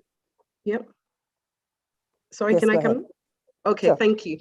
I would say the response is fantastic when you bring visibility to an initiative. And I'll come back to the example I talked about, the women's promotion in 2015. I think the response was overwhelming. And we were really, really privileged to say that, women, most of whom had never owned a property, never even considered, came forward. And, we still get asked, when are you running the next promotion? But what we also focus on is to say, look, it's not just about having a dedicated product. It's also about just imparting that information on what is available. And I'll give an example for the Nyumba ya Banja mortgage promotion we ran last year. It was about the family. So we pitched it from the point of view of inclusion for everyone. But one thing statistics interestingly have shown is that when a woman has money, where that money goes, it's back into the family. And that is the nature of women. Back into the family, back into the community, everybody benefits.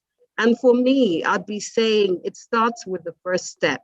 So the role that we can play over and above any product we can put on the market is about sensitization and is about encouragement. And the more of these discussions we have and these forums, I think, if you reach a few more women every time, it's a step forward. And that is what we really need to aspire for. Okay, Cynthia, just picking up on that, I want to know the profile of the women who took part in that housing initiative you had. Were there any from the low income sector? Okay, good question.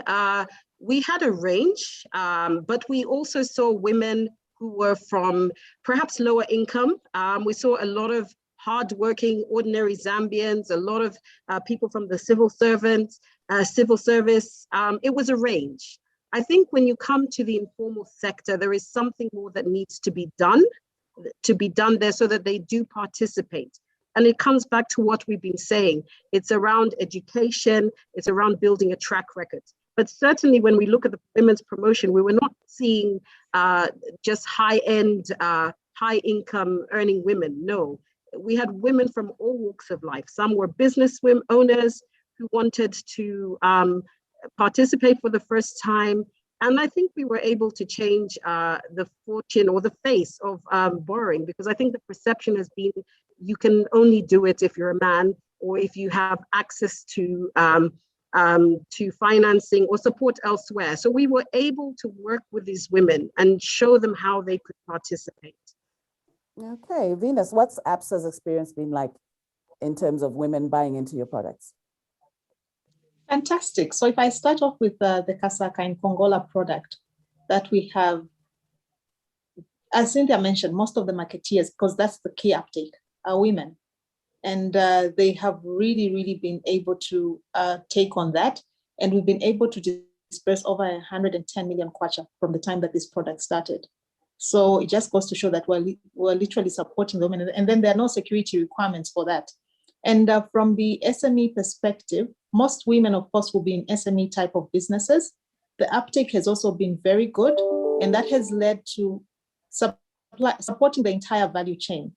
So this woman who's running a cleaning company, that's an SME, that's maybe helping a large corporate like ourselves or one of the mines, is then able to get access to financing, business plans, and literally grow their business. So we've had a fantastic experience with women. And women do still have the right to sit at the table. Go ahead, Venus, sorry. Now, I was just saying, women do, we need to realize that women have the right to sit at the table as well. So just encouraging more women to come on board. Absolutely. Zanako's experience, Mona? So no different. The response has been very, very phenomenal. I could give you a very good example of our agency business. So we have this lady who's actually been growing her business as in adding on to the booths that she actually owns. And she has this scheme where she employs young ladies and teaches them the trade and agrees a time frame within which when they make that turnover, she actually helps them to set up their own booth, which I feel is a very encouraging thing. And it speaks to what Cynthia and Venus spoke about how women will just not end with them being the only beneficiaries, but they'll actually ensure that this benefit they have has a ripple effect. With this particular agency model, we've seen this grow quite significantly. And this lady has been a very good example, being only one of the few that I can speak to. One of the many that I can speak to. So yeah, the response has really, really been good. And we do encourage such living examples to be our ambassadors, to just show that actually women can do it and they can carry fellow women along as they do it. Okay, Venus and Cynthia, I'm going to put you on the spot. Mono has just given us an example of a success story. Who's going to go first? Okay, I don't know, Venus, you want to go? Or? No, I could go. Okay. So over and above the marketeers that we have sitting in Soweto, or even the lady running a little salon in Challenge Market, who's able to access up to 4,000 kwacha, which would have not easily done without getting credit. Some other success stories are women empowerment funds, so essentially village banking schemes. We have been able to get schemes where 15, 20 women get together on their own. They will not be able to invest in the securities market. But because each of them maybe brings a 25,000 or 30,000 kwacha to the table, they've then come to us, started off with saving maybe for a couple of months. After that saving, they then say, would like to invest in government bonds. And that money is locked up. So these are women who are literally looking at making a saving or an investment, not to be utilized now, but maybe they're thinking of an investment for their children and the next generation. So that is one success story of where they're trying to maximize on the more complex products that they could have not gotten on their own due to lack of financing. Okay. I think for me, I'll use the example of the account I mentioned, the Lusaka account. We have a few thousand customers in that account, and over 70% are women. For me, that's a huge success, because when you look at who are the beneficiaries of that account, they're largely the marketeers. And the journey started quite some time ago. And that is why ZMBS, we chose to go and invest and have a presence in the market. And when I look at the staff, I mean, they're very much integrated. They chat with the women. Financial literacy is not always something formal. It's not about going somewhere and doing a presentation with fancy PowerPoint slides. A conversation every day on your way to work to say, how much did you get yesterday? Have you remembered to come to the bank? Those are some of the things that start that journey of financial literacy. But I will just maybe add an extra point to say, for me, what success looks like, I think it's precisely this type of experience, this expo, because what we're seeing here is a collaboration of institutions, of women who have good jobs, and they're coming forward to say, look, I want to champion this. I want women to play a bigger role in the economy and to be included. So for me, success is really this. How do we collaborate? Various institutions, we might be competitors out there, but here we're all pushing towards a common goal. So if you ask me, that is ultimate success. All right, thanks, Cynthia, for that input. And ladies, just in summary, I'll give you a minute each just to say something about the importance of the financial sector towards enhancing financial inclusion in Zambia. We'll start with Mona. Thank you. So the financial sector is definitely a very key player in enhancing financial inclusion in Zambia because, for instance, as ZANACO, we obviously have various low-cost savings and investments products, which are also very innovative. We have educational programs that will basically tell you about all the products that we have. At the end of the day, it's all about literacy, ensuring that people are literate about what's available in the market. So do definitely walk into any ZANACO branch and just find out how we can actually meet your financial needs in the most efficient and appropriate way that basically suits you. Okay, Absa, Venus. I would like to say we're in an age where we can no longer work in isolation, but need more of collaboration. So it's things such as taking advantage of what partnerships we're getting with the MNOs and the use of technology to try and provide cheaper solutions. So it's no longer about brick and mortar now, but you can actually access your banking services online or through your mobile phone. So we as APSA are also more than open to support you, to support all the women and everyone out there who is looking to build on their financial literacy, starting from the marketer to the large corporate. Okay, and finally, Cynthia from Zambia National Building Society. Yes, thank you.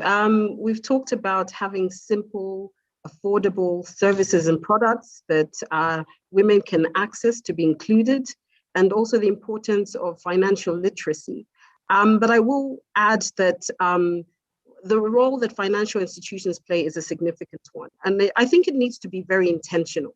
And that's why I started off by saying, for us at Zambia National Building Society, we recognize to say, look, 8% of the mortgage only is women participating. We have a deliberate target to grow that 8% to 30%. And that is something that we are really working very hard to achieve. Thank you. Oh, ladies, thanks very much. I am personally sold. It's just now I don't know which bank to go to open an account with. Okay, so there we had ZANACO, APSA, and the Zambia National Building Society discussing how the importance of the financial sector towards enhancing financial inclusion. Ladies, it's been a pleasure talking to you. Thanks very much. Thank you so much. Thank you. Thank you. It was a pleasure. Okay, we'll take a break now and we'll come back to you shortly.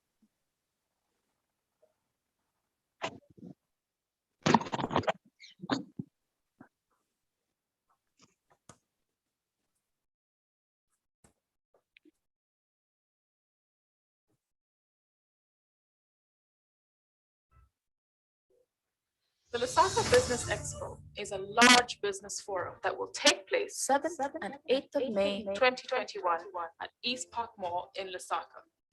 The event is pioneered by the Push Women Network with the support of the government through the Ministry of Commerce, Trade and Industry. A key objective of the Expo is to promote female-led enterprises and youth empowerment through a multi-sectoral approach that compels entire communities to contribute positively towards the fight for gender equality and equal opportunities for all. Other focus areas include the impact of COVID-19 on business, the role of digital technology on business growth, as well as funding for startups in Zambia. The rationale is to support the development of capacity for indigenous businesses to graduate from the micro and small levels to medium and large enterprises that have the potential for access to international markets. It will be Lusaka's largest meeting place and exhibition center, bringing together different stakeholders for interactive exhibitions, networking, live shows, panel discussions, and much more. To participate, email expo@pushwomennetwork.com. Call the number on your screen and follow us on social media. The Lusaka Business Expo, awakening the future today.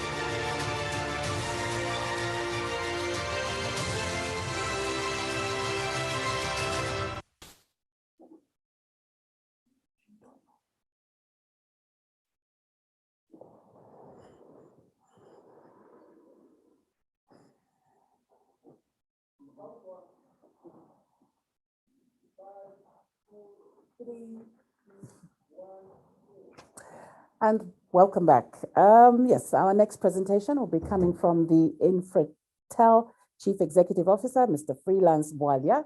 He'll be looking at the integration of digital technologies into business operations to drive efficiency.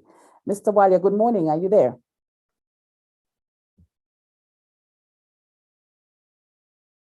Hello, Mr. Bwalia, can you hear me? Good morning. I can hear you very clearly. Fantastic. Please go ahead with your presentation.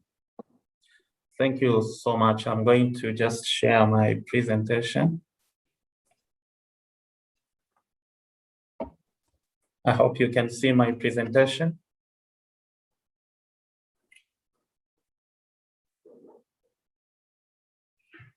Is my presentation visible? Yes, it is now. Okay, perfect. Thank you so much, Push Women Network, for this opportunity to present to the delegates of this forum. I have a very short but very interesting presentation on integration of digital technologies in your business operations. Very quickly, the future shall demand so much of companies: high productivity, high operating efficiencies, data insights-driven decisions, meaning that you need to run some kind of analytics on the data you're collecting about the market, your customers, to be able to make decisions from there. You need to continuously be innovative, whether you want to introduce new products on the market or you want to improve the quality of those products or services you're already providing. You need to have innovation continuously happening. But most importantly, it's the agility and the flexibility to respond to the market that you need to build into your business. Things will be happening very fast. You don't have 6 months to respond to what is happening in the market, meaning that you need to have the right platforms that will support you to be able to respond to the market as quickly as possible and effectively. The customer of tomorrow is going to be hyper adoptive of new technologies and services. This is because most of them are going to be born after computers and they are adept with a lot of technology, and they want their problems related to the products and services resolved almost instantly. And they want to interact with the provider of the service almost near real time. And they'll also be looking for products and services that will bring conveniency, but at the same time, save time and cost. So what we do to awaken this future, we need to start taking the right steps to set up that is if you're just starting up, or to transform your business operations digitally. You need to maintain the relevance today, but also keeping a close eye on what the future will demand of you to remain relevant in future. Technology will obviously be important for you to adopt, such as has got 2 people. artificial intelligence, predictive data analytics. So I have, this will be required if you want to awaken the future that you're looking for. What then is integration of digital transformation or digital technologies going to do to your business? It's to improve efficiencies, to allow you to be able to communicate effectively with your customers. The availability of multi-channels, multi-digital channels will allow you to reach to the customers much more effectively than in the past, where you had to let the customer walk in the brick and mortar shop and be attended to by an agent. You don't need that. You reduce the cost, and your customer is going to be better served, and they will have better experience, and they will be more satisfied. And like I indicated before, the agility and the flexibility that the digital technology platforms will bring will help you to respond to the markets, to the market much quicker, and also to be able to integrate to other ecosystem partners so that you can actually create much more value for the customers that are accessing your products and services. I'll move very quickly. Where are we coming from? I have a very interesting slide here. I just want to take you back memory lane to just appreciate where we are coming from. And deliberately, I've selected only 2 industry sectors, that is the ICT sector and the banking sector. In the communication sector, when you look at the 1980s, we depended mostly on postal services to communicate. Handwritten letters, telegrams, fax mail, and also it's the time we were using a lot of landlines. And believe you me not, sometimes we used to use personal call messages through ZNBC to even invite people for a wedding, which is coming up over the weekend. That has changed between 1990s and today. Today we are seeing 3G and 4G internet technology. We have smart devices, and you can do a lot of things with your smart devices. We have now voice over IP. The society is moving towards paperless, automated workflows, and also social media is quite enhanced in the area of communication. Let's quickly look at banking. It was always the case to find long queues in banking halls. The banking was reserved for the elite, and there was a lot of paperwork which was going on in the banking area. And we saw also open and closed checks, and accounts were being managed through this which they used to call bank books. I remember my mom used to send me with the bank book and give me an RC and sign something in there to go and access some money. This has all changed. When you look at banking today, we have ATMs, debit and credit cards. We have internet banking, mobile banking, digital wallets, social media banking, online shopping. This is deliberate. I brought this because I want you to know all these times I've shared, 1980s, 1990s, and the 2000s, only one thing is constant, and that's change. So you and me can expect that the future is coming. The question is, what are we doing today to make sure that our businesses remain relevant today and also in future? What are the key focus areas for you to transform your business? I'm being deliberate here. I've only picked 4 of them. There are actually more than 4. And the ones I've picked here, it's customer engagements, technology platforms, digital enabled services, and streamlined operations. Let's start with streamlined operations. If you want to digitize your business environment, you must first of all look at your business, streamline your operations, look at your business processes. Are they centering on the customer? Are they future looking before you start even the digitization journey? Because if you just go ahead and digitize, you may be using a process which was effective in the past and is not going to be effective going into the future. You need to adopt an agile and flexible business models. The era where we are and where we are going, you need to refocus your energy just on your core business. And as much as possible, leverage other partners to provide you support services so that you have a predictable cost of input and you can focus on innovation and making your customer happy. You also need to look at the culture in the company. Are your employees, thinking innovatively? Are they,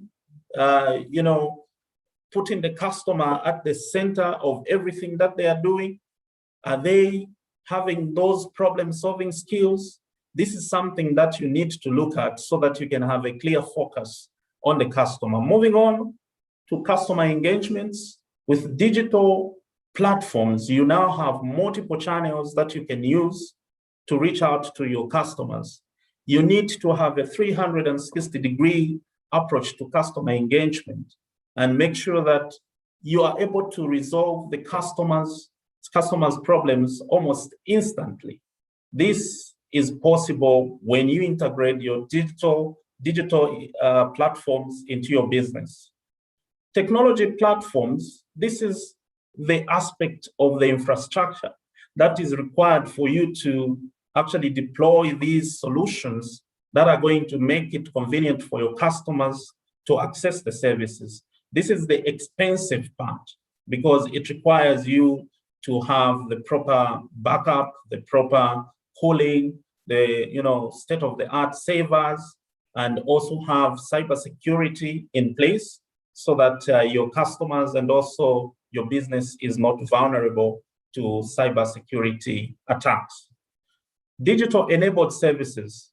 With all this done, what you want to arrive at is to create convenience where the customer can access your services wherever they are, whenever they want, through the technology platforms that you have integrated in your business. This will make it faster for them to access the services, but also it is going to make you reach out to many areas that you would not actually distribute your brick and mortar outlets. One key important thing is to leverage ecosystem partnerships for you to extend the value to the customers.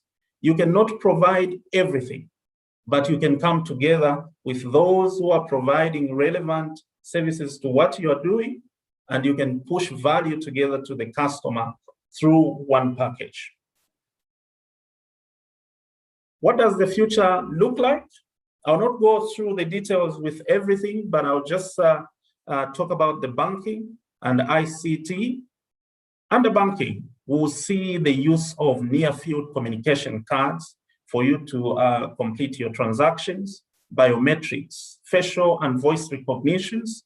When you are entering any facility now, the cameras will scan you, they'll cross-check your image with the database. Once you are inside, when you're talking to the agent, there will be voice recognition, which will match the image and the voice and be able to establish who exactly this person is. Whatever transaction you're going to conduct in the bank, information will be kept for running data analytics to be able to predict better how to save you the next time you actually come to access the service. You should expect heavy regulation in the cybersecurity area because now you are integrating digital technologies in your business, meaning that now the surface area for attack is actually growing, and you should expect a lot of these people with wrong motives trying to access your data locations. Artificial intelligence, machine learning, all these are technologies that we'll see being applied in the banking sector. ICT and telecoms, we all know 5G is already there. In Africa, there are a few who are already piloting. This is coming. This is faster than 4G. Internet of Things, artificial intelligence again, augmented reality, virtual reality, all these technologies are now coming. Cloud computing, software-defined networks, all this is what you're going to see. From MNOs to DSPs, the mobile network operators, their business was centered on voice and data services. But now they are shifting because they know that where the value is to create conveniency by providing digital services. So very soon they are transitioning into what we are calling the digital service providers. I'll quickly move. So what should we do to embrace this future? There are two parts to this. One relates to a startup business and the other one an existing business. So I'll start with a startup. The question is, why would you want to set up a business now based on a model that used to work well in the past? No need. You need to be looking forward, and as such, you need to adopt a business model that allows you to be relevant today when you are setting up and also going forward into the future. And step one is to adopt digital technology as part of your strategy from the onset. This is very important. Step two is to adopt models that are already tested, proven, and are future-proof, meaning that you have to narrow your focus on your core business and allow others to provide you as a service the other support functions. And you also need to allow partners to integrate with you so that together you can push value to the market. Keep your customer happy. That is step three. You need to have a complete view of the cycle when you are interacting with the customers using digital channels and also leveraging the technology to be able to engage with the customer almost anytime. Now, as we speak, there are chatbots which provide this option where customers can engage with you as a provider and they can have a lot of problems solved. Lead the way, integrate continuous innovation in the business to improve and introduce products in the market. This is very important. And the last one is just to make sure that you have very smart partnerships with other ecosystem partners to enhance the value that you are pushing to the market.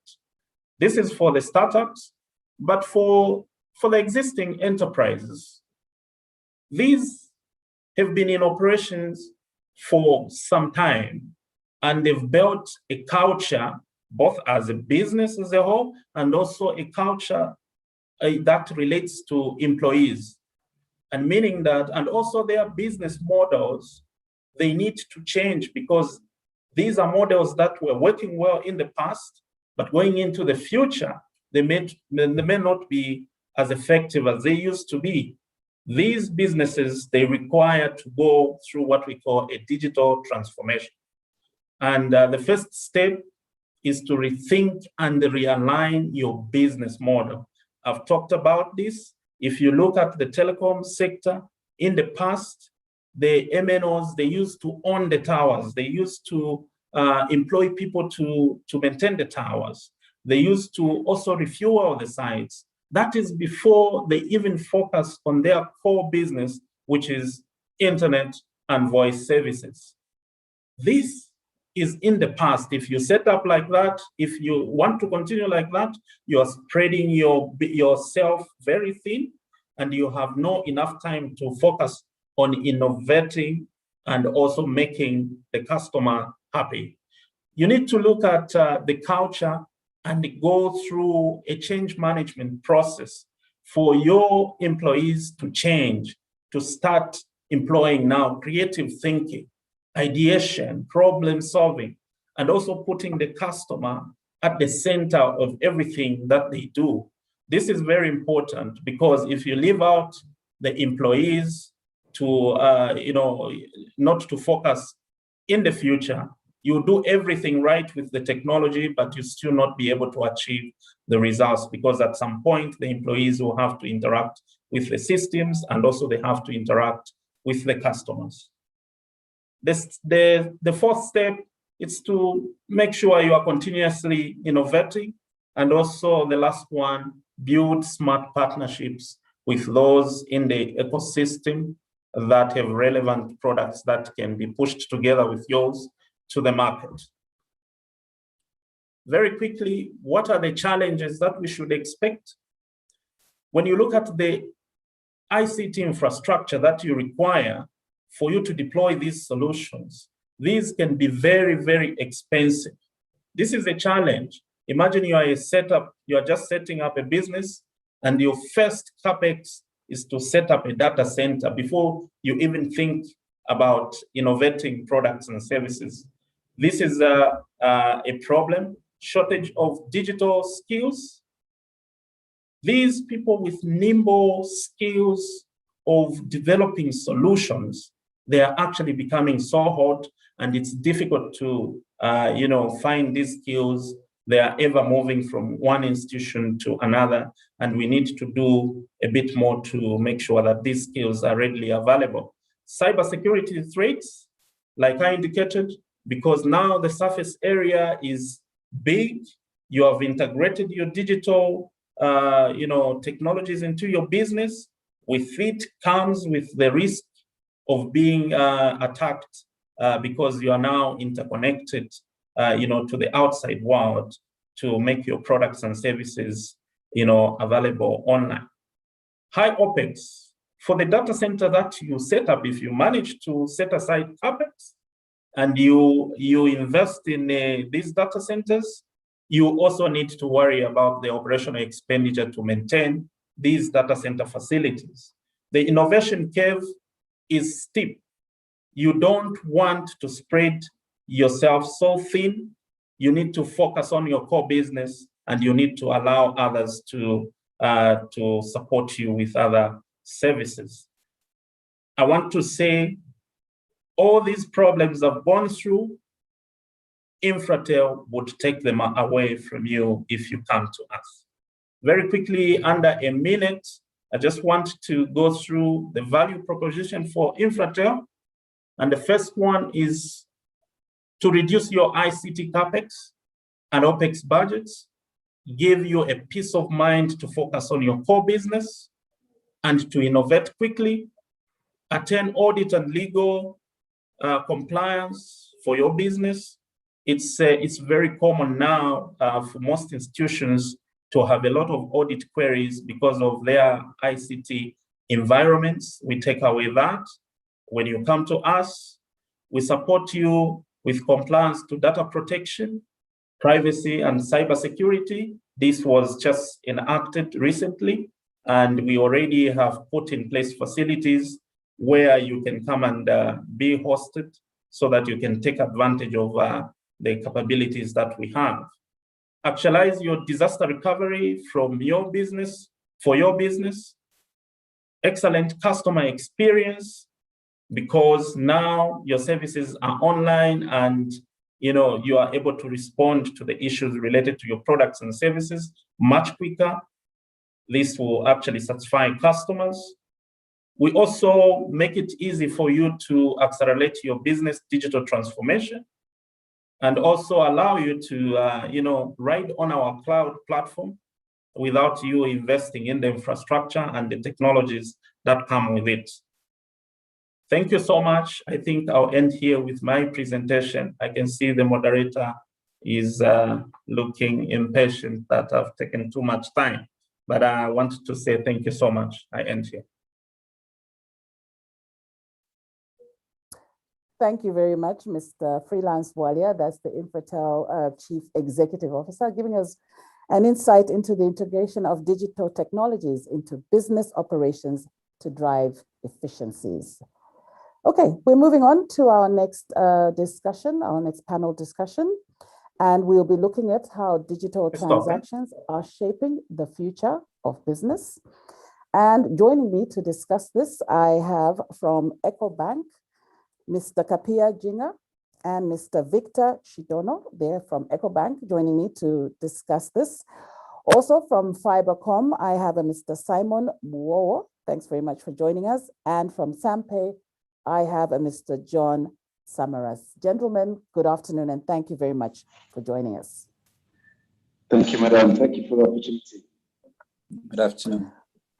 Great. So we'll just go around Afternoon. each one to explain, just to introduce yourselves and tell us exactly what you do. I'll start with EcoBank. Mr. Kapia Jina.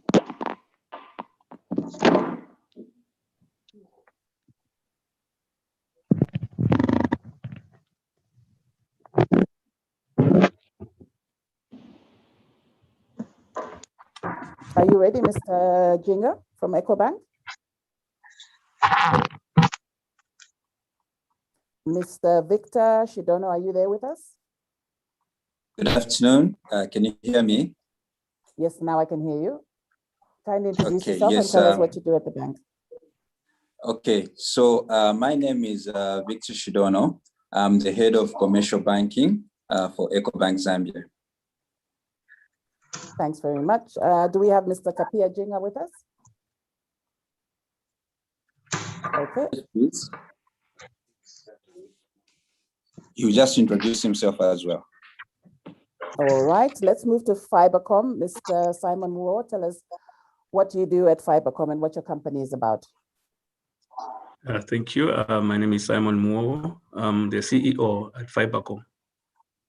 Just tell us a little bit about Fibercom. Great. Should I start giving my presentation? No, just tell us what the Fibercom is about, the company. Thank you.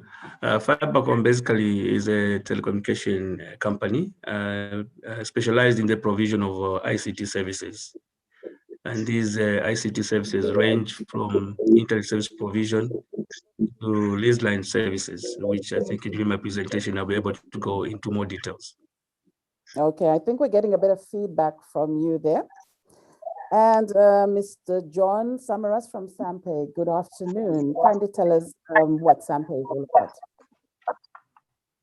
Hi, good afternoon, Madam. It's Sampay is an online payment platform that we've created to facilitate all online and e-commerce transactions in Zambia. So what we've done is, in essence, created a product which you can load with value, and then small and medium sized enterprises can use as a platform to improve their businesses. They can use it as a holding account, and also to emphasize the online presence for the smaller companies that can't afford the huge development costs that we're exposed to at the moment.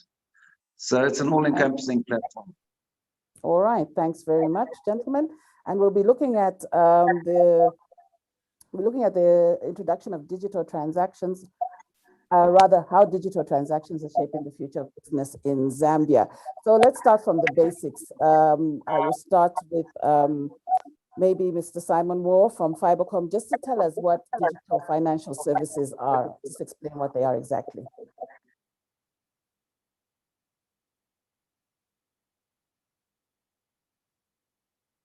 Mr. Moore, did you get me? I think, Simon, your microphone's off. Right. Yeah, thank you. Okay. I would like to make my presentation by sharing the slide, if you can allow. Yes, sure.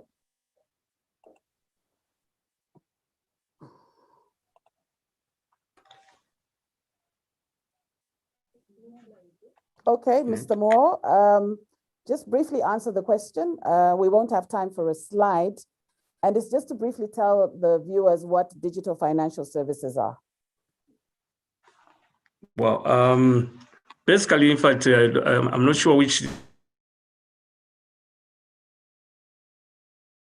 Okay, can anybody else pick that up from EcoBank, just to tell the viewers about digital financial services, please? The topic you are referring to, because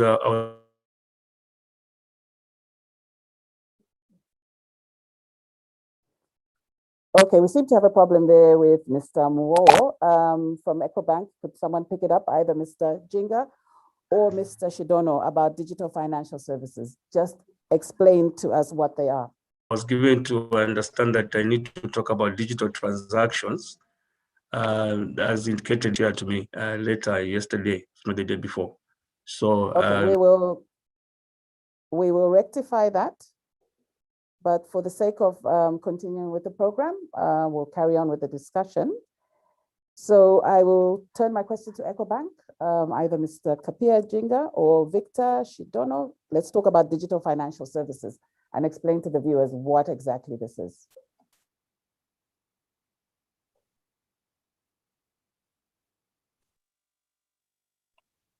Hello, moderator. Is it? Yes. Sorry, I must have lost connectivity. I'm not sure whether I'm still. No, we can hear you now. Yeah, thank you. What I'm saying is that I was given to understand that I talk about digital transactions, as indicated in my slide.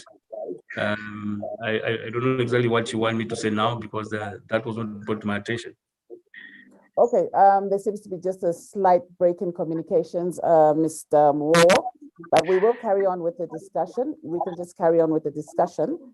Yeah, we'll pick that up a bit later, but just posing the question at Mr. Kapia Jinga and Mr. Victor Shidono about digital financial services. Gentlemen.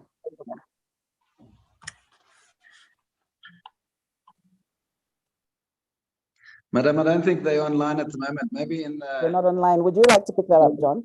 In the lights of progress, maybe I can shed some light on how we see it at SAMPay. You know, digital transactions are shaping the future of business, especially in Zambia. You know, where in the past we've been less able to transact online, with COVID hitting our economy very badly, a lot of smaller businesses haven't been able to do online transactions. And this is where we as SAMPay saw the opportunity to build a platform that is free, consolidates all different payment types, value in and out, and also facilitates people's business. You know, we've developed online presence with shopping, where people can open up a shop with 4 easy steps. Sam Rent, which is a renting platform if you want to rent out cars or different equipment that you've got. So it's just adding value. And you know, the impact on the financial sector and the future of business in Zambia is significant, because you know, having the COVID and being restricted with regards to our movements, a lot of the bigger shops aren't able to generate the incomes in the rental spaces and the presence that they've got in certain markets. So we had to provide a solution which fulfilled that gap. And what we've done is we've brought the buyer and seller together and allowed an easy platform for any size buyer or seller or business person to create value with their products and have an equal advantage that the bigger shops and the bigger presence have had in the future. You know, where in the past the bigger companies have always had the edge on us smaller businessmen and women. We believe that SAMPay has flattened that platform and put us on an even keel. And this is where we believe that we need to go as Zambia and a developing economy. We need to give people equal opportunity and include everyone. You know, it's very difficult to start up, especially with the high cost of investment capital at the moment. So what happens is, directly or indirectly, the bigger banks like EcoBank, I see EcoBank's Mr. Shindona has just come on, you know, have had the edge because of that, the financial banking. So what SAMPay has done is actually brought a position whereby people can use their investment capital and build on that. So I mean, it's all encompassing, and we're using all the banks and we're working together. So it's an integrator, and it is the future of business in Zambia and the future of our younger generation. You know, we speak about our younger generation. 82% of our younger generation of our generation and Zambian population is under the age of 35. We need to add value to that. We need to make them entrepreneurs and business people. And this is why we love the Lusaka Expo and the opportunity it's given to recognize women entrepreneurs and young entrepreneurs coming through. And we'd like to facilitate and add the service value that we have. So very important in our future e-commerce. Thank you.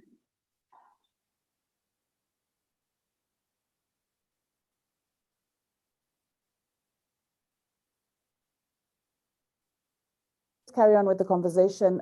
In terms of numbers, what has the response been like from the Zambian population? Sorry, ma'am, is that directed to me? Could you say it again, please? Yes, it is. Yes, it is.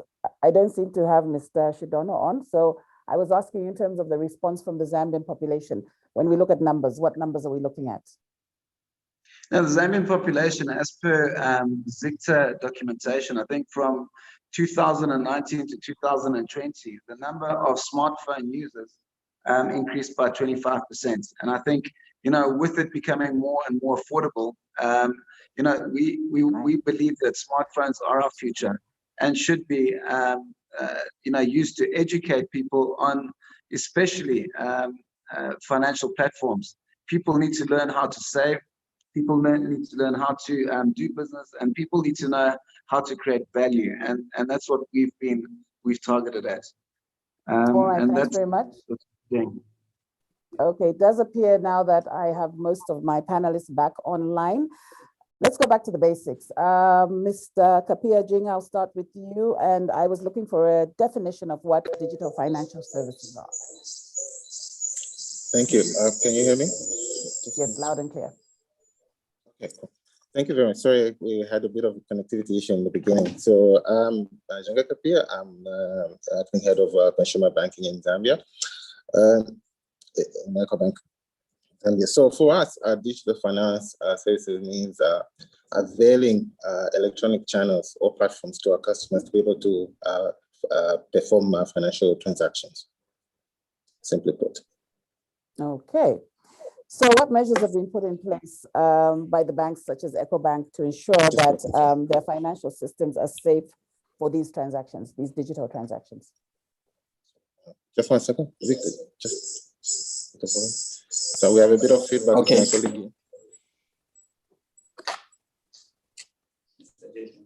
Okay. Okay, can you hear me now? Is there still some feedback? What was the question? Sorry, just repeat the question, just 1 sec. Okay, I was asking what measures have been put in place by banks such as yours to ensure that their financial systems are safe for digital transactions.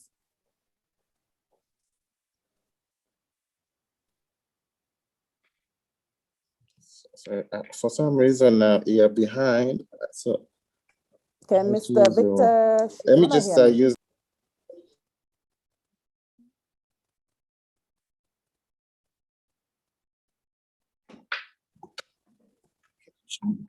Sorry, just repeat the question.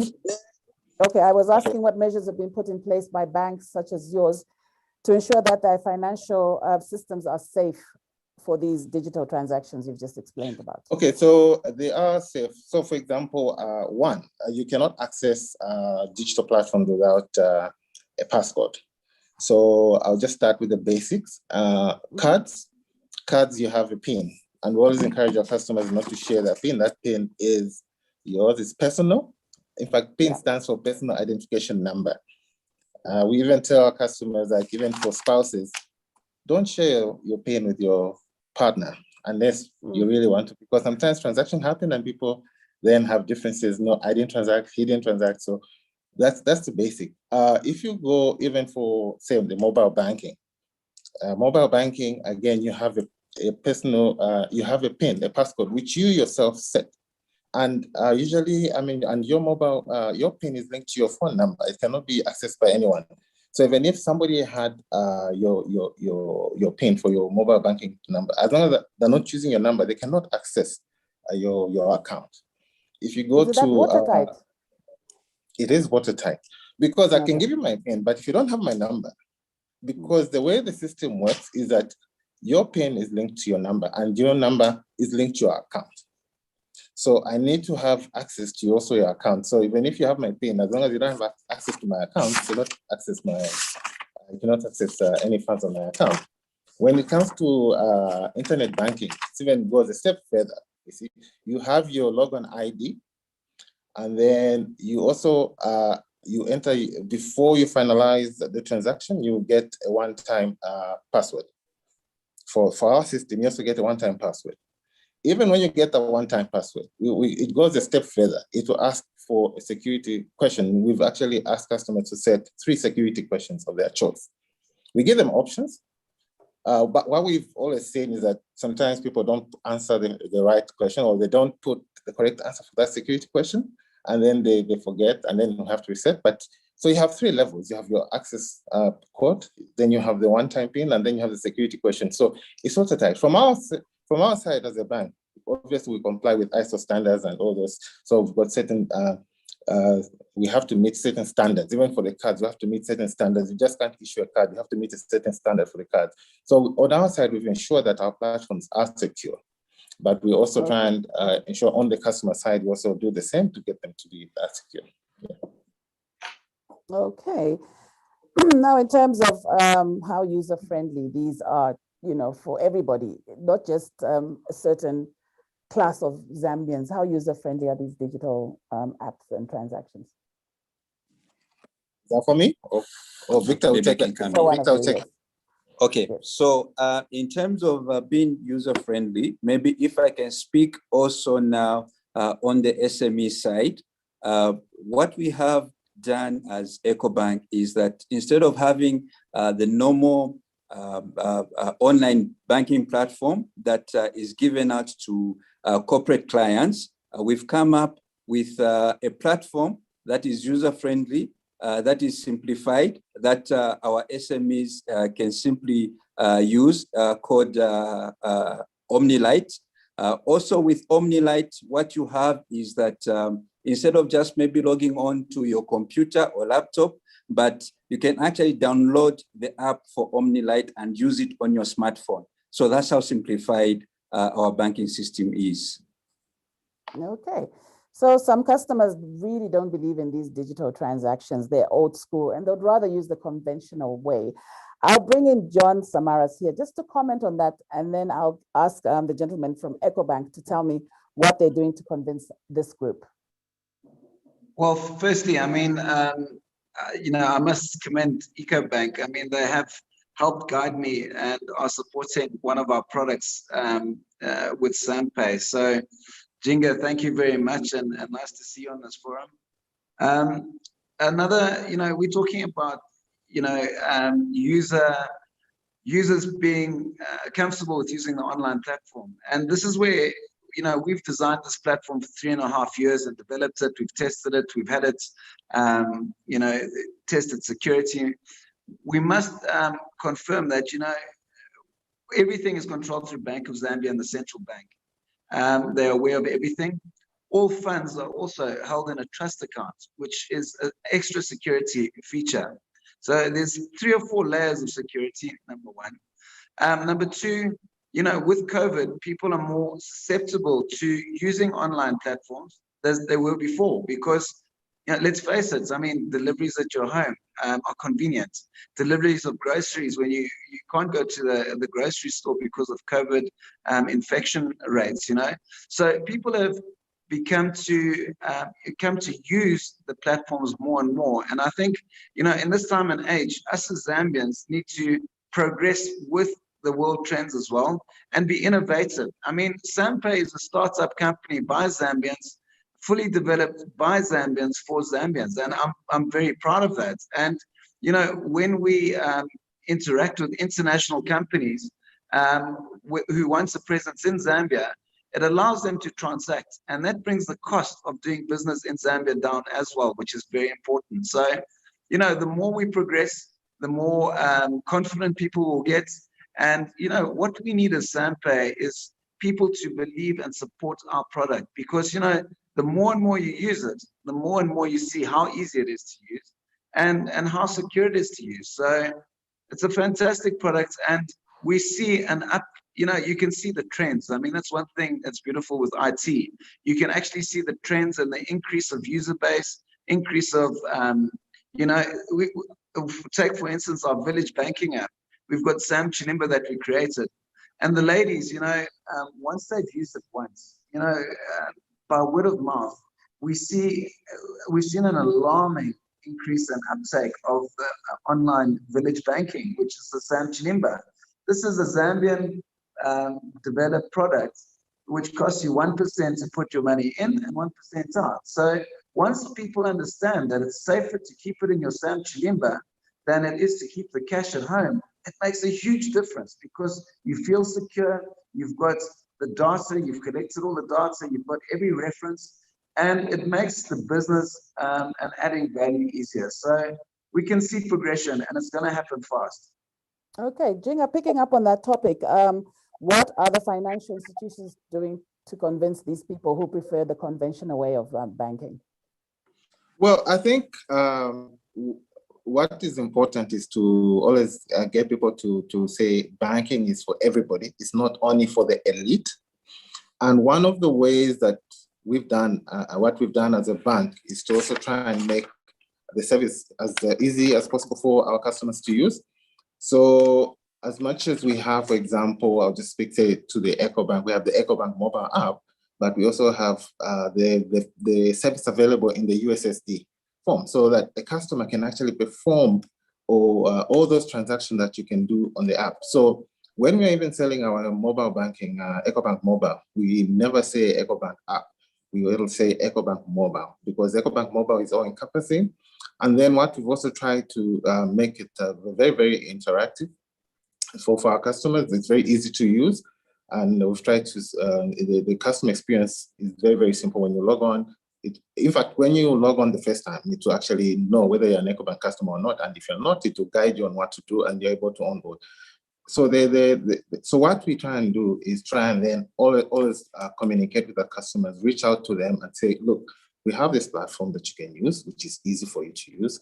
And then we've always have people to help them. And we've also extended our services through agency banking with the partners where customers can actually walk to go there and then perform transactions. So what we want to do going forward now is that we're going to have people on the ground who will be working with our agents, then talking to our customers, because you can actually open an account without any documentation. You can open an account, you can open a digital account without any documentation. And the beauty about this digital account, which is what we tell our customers, is that your phone number is your account number. So you don't need to memorize anything. In the back end, we might have a different account number on the system, but for the customer, all they need to know is that my phone number is my account number. So if you send me money to this number, I'll receive the money and I'm able to transact. So that's a message that we always give our customers. So we even have a show we do on Radio Phoenix every Friday where we talk about these things just to continue educating our customers. But we also picked up some learnings from the Financial Literacy Week because we did a lot of things on during the Financial Literacy Week. We had shows, we had talks on TV. We tried to do as many of the local languages as possible. I think we did about 6 out of the 7. I think we did about 7 out of the. We did 5 out of the 7 main languages in Zambia. And the feedback we got from our customers was very, very, very positive. We had some interactive fora where we actually did some presentation and allowed customers to talk to us. We did some shows on TV, both on radio. So we learned from there and realized that we continuously need to engage our customers, not only in English, but in local languages, because that is very, very key. Once you engage them in local languages, you have bring down your customers to a level of most of them who appreciate that, who will be able to then say, okay, I need to actually open an account. And even my grandmother was saying, well, you were talking about savings. Oh, but I can't obviously say it's too late for me, but it's just a thought that even she could pick up that we're actually speaking about certain things like that. So that's how we're trying to do it. So we're now going to sort of try and go down now another level and say, look, can we now try and communicate to our people on a larger scale by using our local languages? Okay, thanks very much for that. Victor, maybe you can come in and tell us how EcoBank, if you have any deliberate policy that is to incorporate women in accessing these digital transactions? And if so, what percentage of women use your digital services, if you have that figure for me? Okay, so as EcoBank Zambia, we did take advantage of Women's Day, which was on the 8th, and on the 9th, we launched locally our product called Elevate, which is aimed at addressing the financial needs of women. This Elevate not only looks at the financial needs, but it also looks at the non-financial needs, which includes education, which includes networking. So we have a deliberate policy of reaching out to our women. So we've been firstly targeting our women entrepreneurs who are banking with EcoBank, who have already been onboarded on this program called Elevate. And if people come to our stand during the Lusaka EXPO, you'll be able to see and meet the team on the ground who will explain much more on this program or what we are doing to actually empower women and also to reach out to them with various financial services and non-financial services. Okay, Mr. John Samaras, I'll bring you in here. Just a quick question on SamPay. You explained to us how SamPay works, especially since the advent of COVID. I mean, you've been able to help people do transactions online. You've been able to deliver stuff door to door. My question is, in terms of your clientele, when will you reach out to people in the lower income area? Because I do assume, and you may correct me if I'm wrong, that they're not accessing your service. You'll be surprised. I mean, as we progress the actual platform, it's the focus of SamPay is inclusion, like I mentioned before. The rural areas, we've got the USSD codes where money can be transferred to the rural areas. It is, I must say, I mean, we sat with my team in the beginning and I was against that. I said, look, us as a nation need to progress, and we've got a 5 principle, which is finance, information, technology, and education through smartphones. And I said, we need to progress and educate people on how to use the phone to progress their businesses and hold their value. And what happened is, what we saw is that, you know, a lot of the money transfers being sent from the densely populated areas where the younger generation were working to rural areas. So we included the USSD, and it's had a very good uptake. Inclusion, you know, we've also included a fantastic program that we're actually launching this week. It's called Sam for Women. So if you go onto our platform, you can go into the Sam for Women platform, and it's a complete partnership that we did with an American company that improves the lives and skills of women in Zambia, especially. And you do a number of programs and development trainings that you can progress, how to write a CV. Simple things that sometimes we take for granted, but can actually emphasize people when they're using these platforms. Now, you know, as a businessman, I'm impartial to male or female, but at the same time, we've identified that, you know, if you're good enough, you need to have the same opportunity, and this is where we're progressing.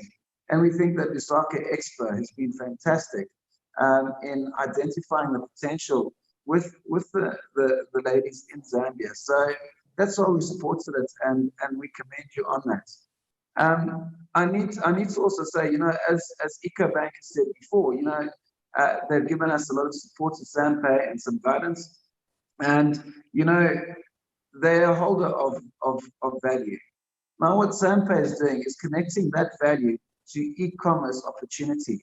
So you've got that value in your account, and then you can actually link it to an online payment platform, which is on your shopping app that you've created, to your restaurants on the SMEs platform.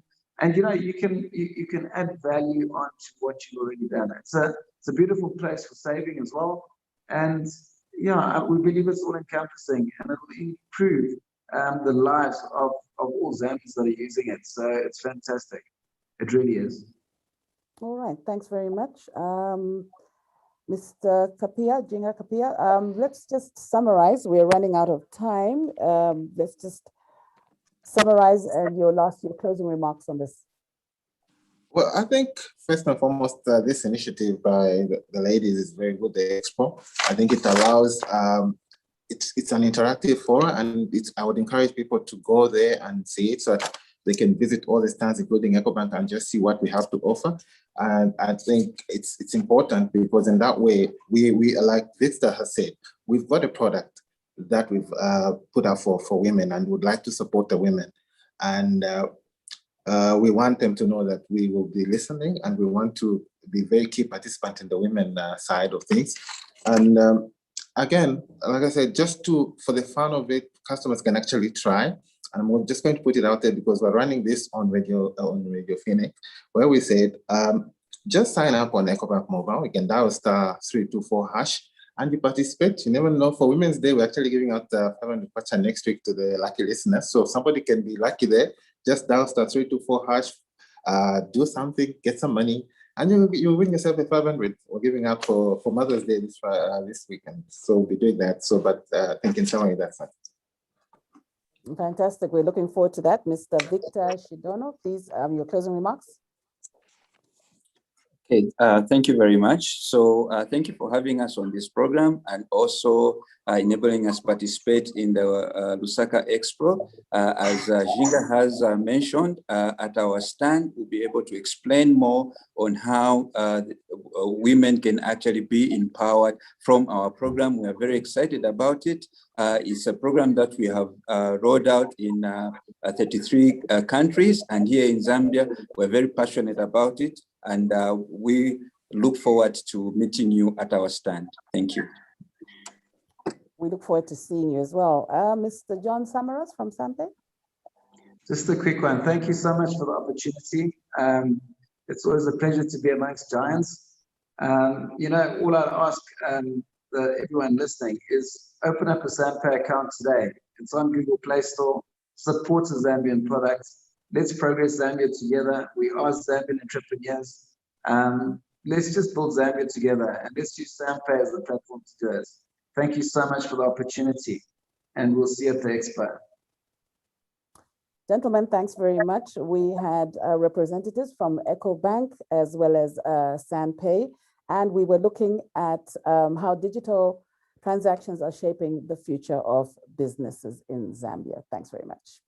Okay, so moving on now, we are now going to look at the topic of sustainable energy solutions for businesses in the post-pandemic world. And joining us now is a representative from ZESCO, Mr. Patrick Mwila. Good afternoon, Mr. Mwila.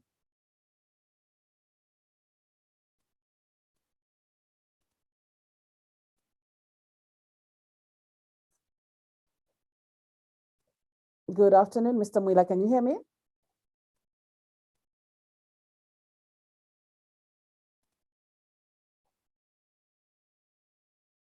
Okay, we'll get back to Mr. Mwila shortly. He'll be talking about sustainable energy solutions for businesses in the post-pandemic world.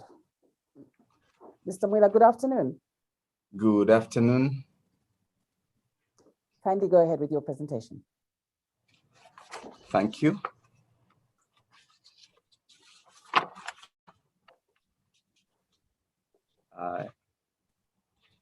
Afternoon once again. I hereby offer on behalf of Managing Director for ZESCO Limited, Engineer Victor Mlenga Mundende, our remarks concerning the expo that is going on right now.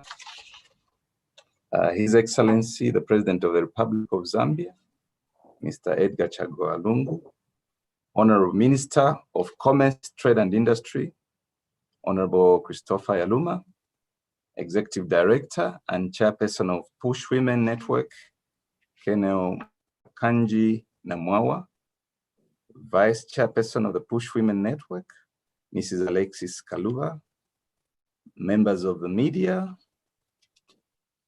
distinguished invited guests, ladies and gentlemen. Good afternoon to you all. I'm happy to join you today at the launch of the 2021 Lusaka Expo held under the theme, Awakening the Future.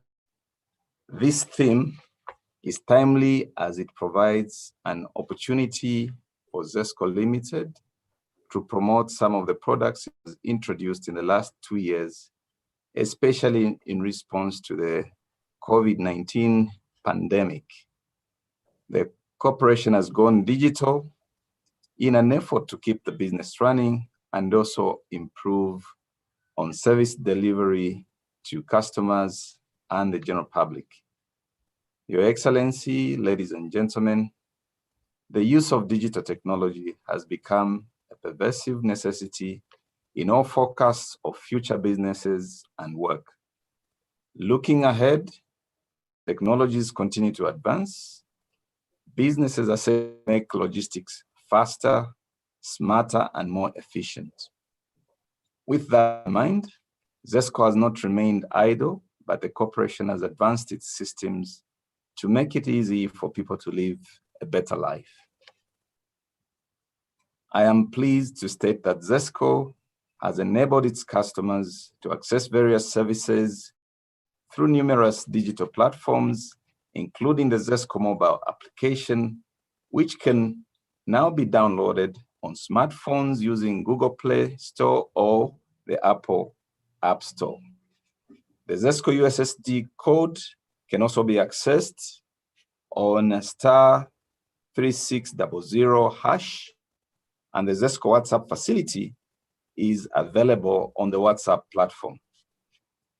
These facilities have made it possible for customers to easily log online to report and track faults, access application forms, view prepaid tokens, and check new connection requirements, among other services which previously would have required the intervention of either our call center or our customer walk-in centers. In order to remain competitive and sustainable, ZESCO Limited will continue to harness technologies to streamline its operations to make excellence delivery a preserve of the customer. ZESCO's participation in this year's Expo, therefore, is a timely undertaking which cannot be overemphasized. Your Excellency, ladies and gentlemen, our mandate is to generate, meet, distribute, and supply electricity to all Zambians by ensuring that we connect households to the national grid. Our mission is to make it easy for people to live a better life. I am proud to say that with the massive investments that we are currently implementing, we are definitely on course to realizing our vision of becoming the hub of electricity trading in the region by 2025.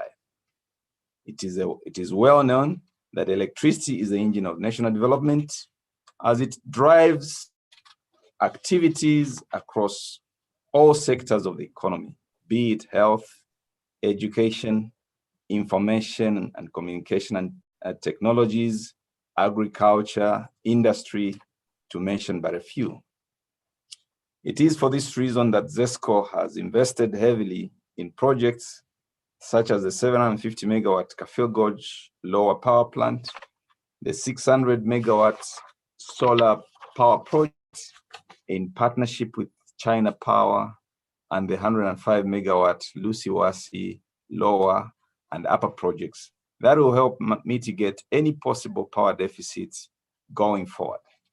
Your Excellency, ladies and gentlemen, I am grateful to the government of the Republic of Zambia, ZESCO management and its employees, all our contractors and other partners and stakeholders for the support rendered to the corporation in successfully implementing these innovations.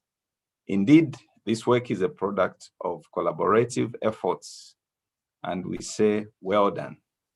To our customers, we encourage you to use these remote services by the click of your phones and from the comfort of your homes or offices, or indeed wherever you are. These solutions are for your convenience, especially now that the COVID-19 pandemic has forced us to think of means to reduce human-to-human contact in an effort to reduce or completely halt its transmission. We are indeed awakening the future. Your Excellency, ladies and gentlemen, in our effort to join the rest of the country to mitigate COVID-induced risks faced by small and medium enterprises, SMEs, ZESCO Limited granted a 3 COVID relief package to over 540,000 customers countrywide. This initiative started on 1st August 2020 with a relief package that cancelled all accumulated fixed tariff charges for over 71,000 commercial customers at an estimated cost to ZESCO of 46.3 million kwacha.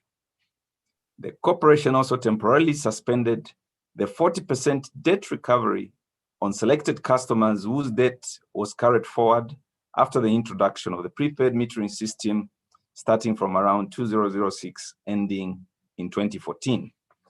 In addition to the grant stated above, on 1st December 2020, ZESCO rolled out the allocation of free lifeline bonds to 460,000 low-consuming customers and 19,000 micro enterprises.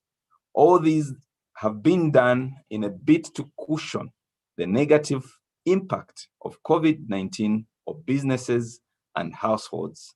This is despite that ZESCO is undergoing, obviously, the same effects that have been observed globally. We believe that the relief provided will assist the beneficiaries grow their businesses and improve their living conditions and help to cope in these hard times. I pledge to continue implementing measures that will support government's multi-sectoral approach towards the fight against COVID-19. The magnitude of this disease needs concerted effort if the battle is to be won. Let me conclude by urging all of us to stay safe, mask up, sanitize, and maintain social distancing as we continue to forge ahead in the new digital age in light of the COVID-19 pandemic. I thank you and God bless you all.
We are on a break, eh? Okay, I need to make a phone call. How long is the break? Like 5 minutes? Oh, then I'll do it later.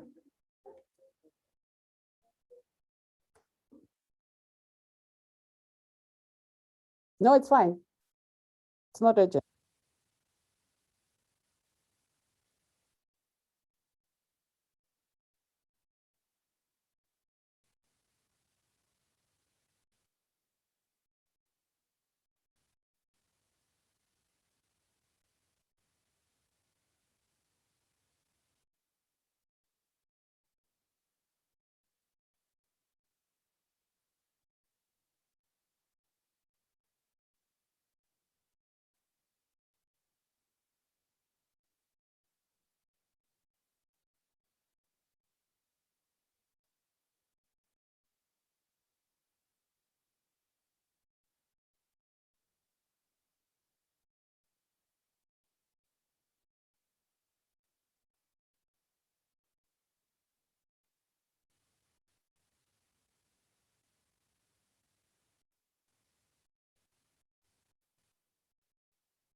Okay, welcome back. Now joining us is Madam Charity Lumpa. She's a mentor of the Push Women Network, and this afternoon she'll be talking about applying a gender lens to post-COVID business development, how exactly to support female-led businesses in order to enhance growth and sustainability. Good afternoon, ma'am.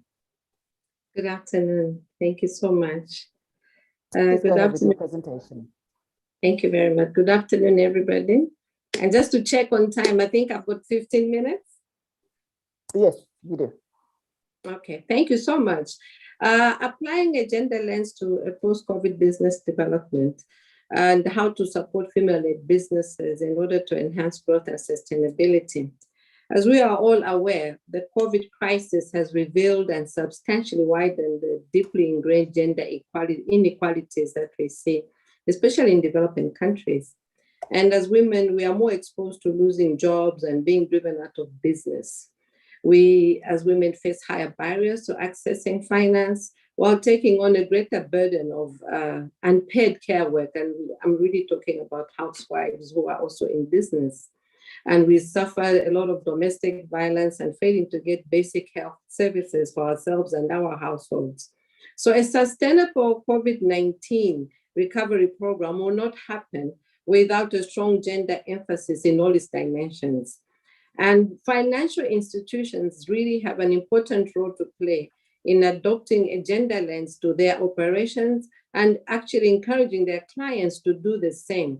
That way they can also seek synergies with other international and local players, particularly the banks, and which are both public and private. So when we look at what's happening on the global stage, what comes to mind for me especially is the 2x challenge, the 2X challenge, and the gender finance collaborative principles that were, I think, launched by the UN, and really to unlock resources that will help advance women's economic empowerment and gender equality is the key objective.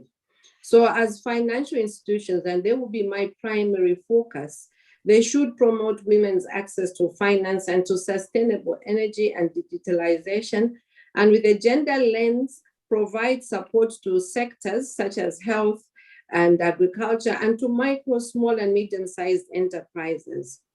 So I was looking at an article indeed from the UNICEF, and I thought I should borrow one or two things from there, a few things actually, that I think are very important for us to ensure that we have enhanced growth and sustainability through supporting female-led businesses.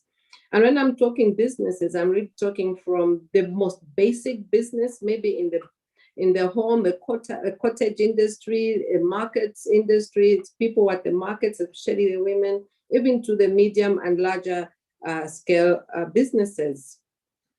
So I was particularly interested in some of the points they raised, which I'll now begin to share with you.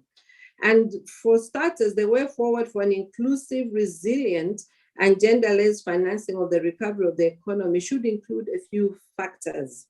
One, designating a sound proportion of coronavirus response funds and conventional finance to gender-smart investments that are actually emancipating women's position in society. In Zambia, for example, under Pillar 5 of the Economic Recovery Program, there's a program for supporting women livelihoods. How this is going to be done is very important. And when we look at the COVID-19 relief funds that the Bank of Zambia is having, it should have been done especially through a gender lens approach to make sure that female-led businesses are also supported. Because as you know, female-led businesses actually are more susceptible to growth and therefore to enhancing sustainability. So this kind of financial target. Sorry? This kind of financial target providing support to DFI clients or for financial institutions, for example, who feature gender equality in their mandate, and especially those female-led businesses that have been disrupted by their ongoing mandate.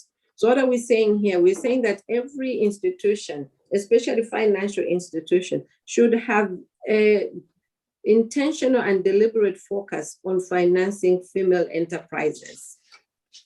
Financial institutions should also venture into financing new clients that are comprising women entrepreneurs and businesses employing mostly women, and those that provide services which are vital for women's socioeconomic and political empowerment. The COVID-19 economic recovery interventions should seek to extend to clients and activities that could benefit women in the informal sector who are among the most affected by the COVID-19 lockdown measures. And in the formal sector, priority should be on projects and businesses that are keeping women employed, and those that are offering additional contractual employment opportunities to women so as to provide them with a secure source of income despite the current economic shock. This can either directly or indirectly benefit women, notably in terms of support to micro and small, medium enterprises, and especially smallholder farmers. The third point is that FIs should consider partnering with microcredit institutions that are willing to lend to women in the informal sector. And these are women who earn highly volatile, low incomes and have no collateral to secure credit. So the microcredit financial institutions have the capacity and local experience and ability to do business with such vulnerable enterprises and individuals in the informal sector. And these are usually excluded from mainstream financial services. In this way, the financial institutions can support the most vulnerable women and recover from the COVID-19 economic shock through ensuring microfinance institutions have lending models such as group lending or village banking or village lending that economically empower women, especially in the informal sector of agriculture. And there are many examples that we can find, especially when you look at cooperatives where women have come together and formed very strong cooperative. And once you actually finance these women, they tend to grow. And in their growth, they're actually able to sustain their families and the society or community within which they live. I also believe that financial institutions can have an influence on their own clients to adopt gender lens approaches which can be given as incentives or as a requirement. And so DFIs or financial institutions should more systematically promote gender equality and through a gender lens investment by ensuring that all female-led enterprises can access finance affordably. They can access finance cheaply and also can access finance much more easier than is currently happening. Financial intermediaries and microcredit institutions, for example, are not a universal remedy, however, for all financial constraints that women are facing, especially in Zambia. As most of these ones, most of the MFIs are profit-seeking institutions that tend to lend more during sound economic conditions and they ration credit during economic crisis. So in effect, this restrains the capacity to offer credit to businesses and in times of hardship. So when liquidity and solvency risks are higher, even though they engender women economic empowerment, we find that women are also excluded. So we really need to find a way of addressing this challenge by ensuring there's more concessional lending, equity participations, and other forms of mitigating risk mechanism while effectively promoting a gender lens recovery. Because it's important that the female is put at the center of all the programs that are being put together, the female-led enterprises that are being put together to ensure that they have sustainable growth and sustainability in the economy. There's also a contention that financial institutions should actively support local and public and private initiatives and financial institutions that are benefiting women empowerment and gender equality. In this respect, we believe that these institutions can effectively cooperate with development banks, for example, the Development Bank of Zambia, and other public finance institutions, with a particular attention to supporting women in both urban and rural areas for an inclusive post-COVID-19 economic recovery. So financial institutions' operations should also be accompanied when needed by other forms of development cooperation. This is where we're saying we should collaborate more, seek synergies with other partners, especially the development financial institutions and the allied lenders. So we allow blended finance, grants, and technical assistance, and notably to support women-led or women-owned businesses and businesses with a predominant women-folk workforce. For example, in healthcare, tourism, hospitality, and education sectors. Technical assistance is important as it helps equipping the women and the women employees with knowledge and skills on how to operate in the new normal during and after the lockdown, helping to keep businesses reformed and re-establishing themselves to fit the current COVID-19 health requirements without laying off any employees. Because the whole intention is to keep women employed or to keep them in business. That way you will see that the economy will definitely grow and there'll be better sustainability opportunities. So finance services that actually promote human capital development among women is another area of strong complementarity between the different forms of finance, especially development finance that is available in the country, including with investments in human capital development with an emphasis on women. Because really women do support ensuring sustainable results throughout our life cycles. One of the top things for supporting women businesses directly is that the government should support women movements such as Push Network yourselves, the Business and Professional Women Network, and Zifaweb or something. These are movements that aim at creating more spaces for inclusive policy and decision-making and decision processes that eliminate stereotypes against women in the post-COVID-19 recovery. Such advocacy organizations should create awareness and change and equal laws in communities, ensuring equal remuneration between men and women, and guaranteeing women an independent control of their assets via formalization of ownership, as well as promoting women's access to finance that should be affordable.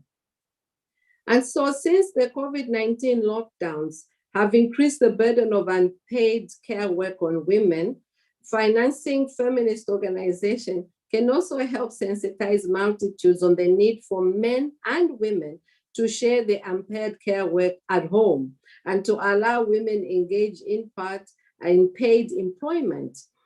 Financing women's rights and equality advocacy movements can also help in alleviating violence against women and in promoting the rights of women towards ownership and control of assets, which we know very well, especially in developing countries, is quite a challenge.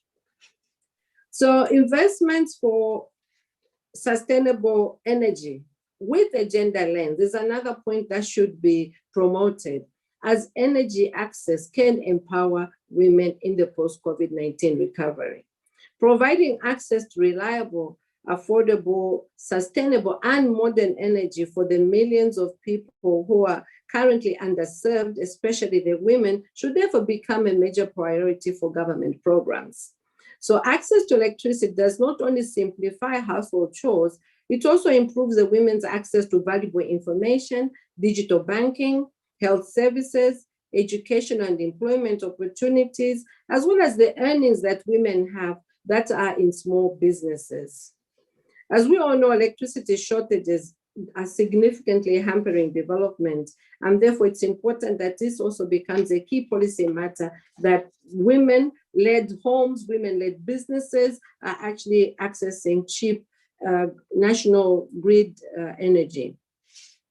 So as you can see, financial institutions have an important role to play in helping to catalyze financing for access for sustainable energy on-grid and off-grid, which can directly improve the quality of life and socioeconomic opportunities of women during and in the post-COVID-19 eras, and thus help them to grow and sustain their businesses.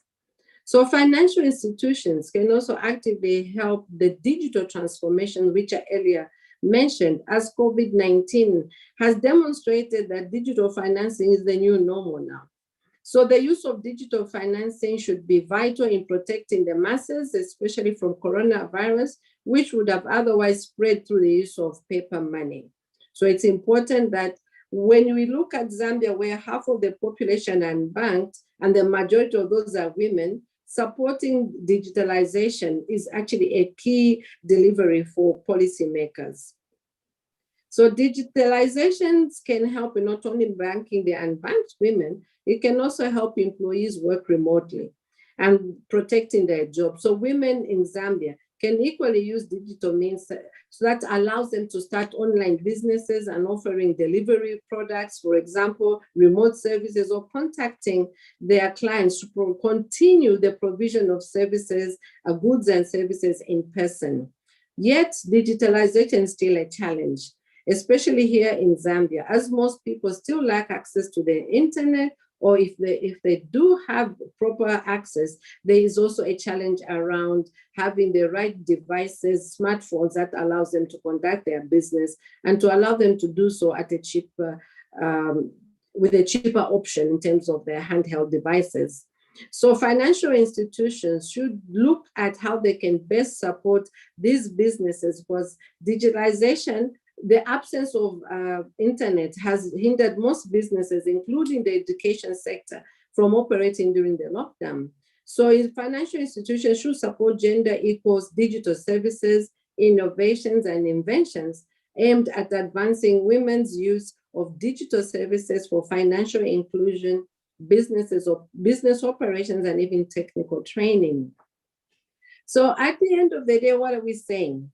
We're saying that financial institutions' support of a digital post-COVID-19 recovery, especially in Zambia, will empower women as bankers, entrepreneurs, employees, leaders, as agents of a sustainable recovery program. It's important that we allow the women to be factored in all these decisions, because women are at the center of the developing of this country. So I believe that as financial institutions, we should also more actively promote gender equality internally by having more women in senior positions, including at the head of institutions, which are still overly dominated by men. Because these institutions must increase their transparency, accountability, impact measurement, and reporting on the gender dimensions of their activities, including adopting common methodologies and reporting criteria, integrating gender into to guide all their transaction decisions, setting clear targets and timelines for achieving results. The COVID-19 recovery will not happen without a strong gender emphasis in its all multi-dimensions. So financial institutions have an important role to play in adopting a gender lens to their operations and seeking synergies with other players, local, international, as well as public and private. It is not only an imperative, but also a necessity for sustainable recovery. And above all, it makes good business sense. So thank you very much.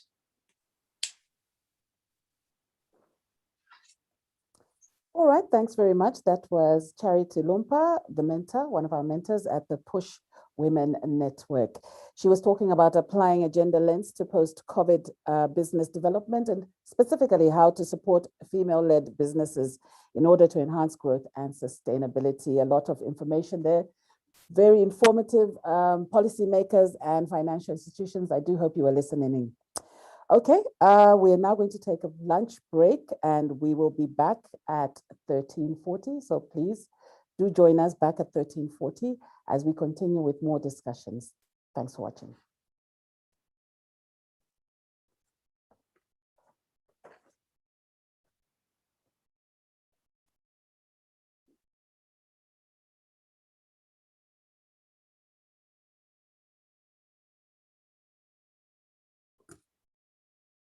Where?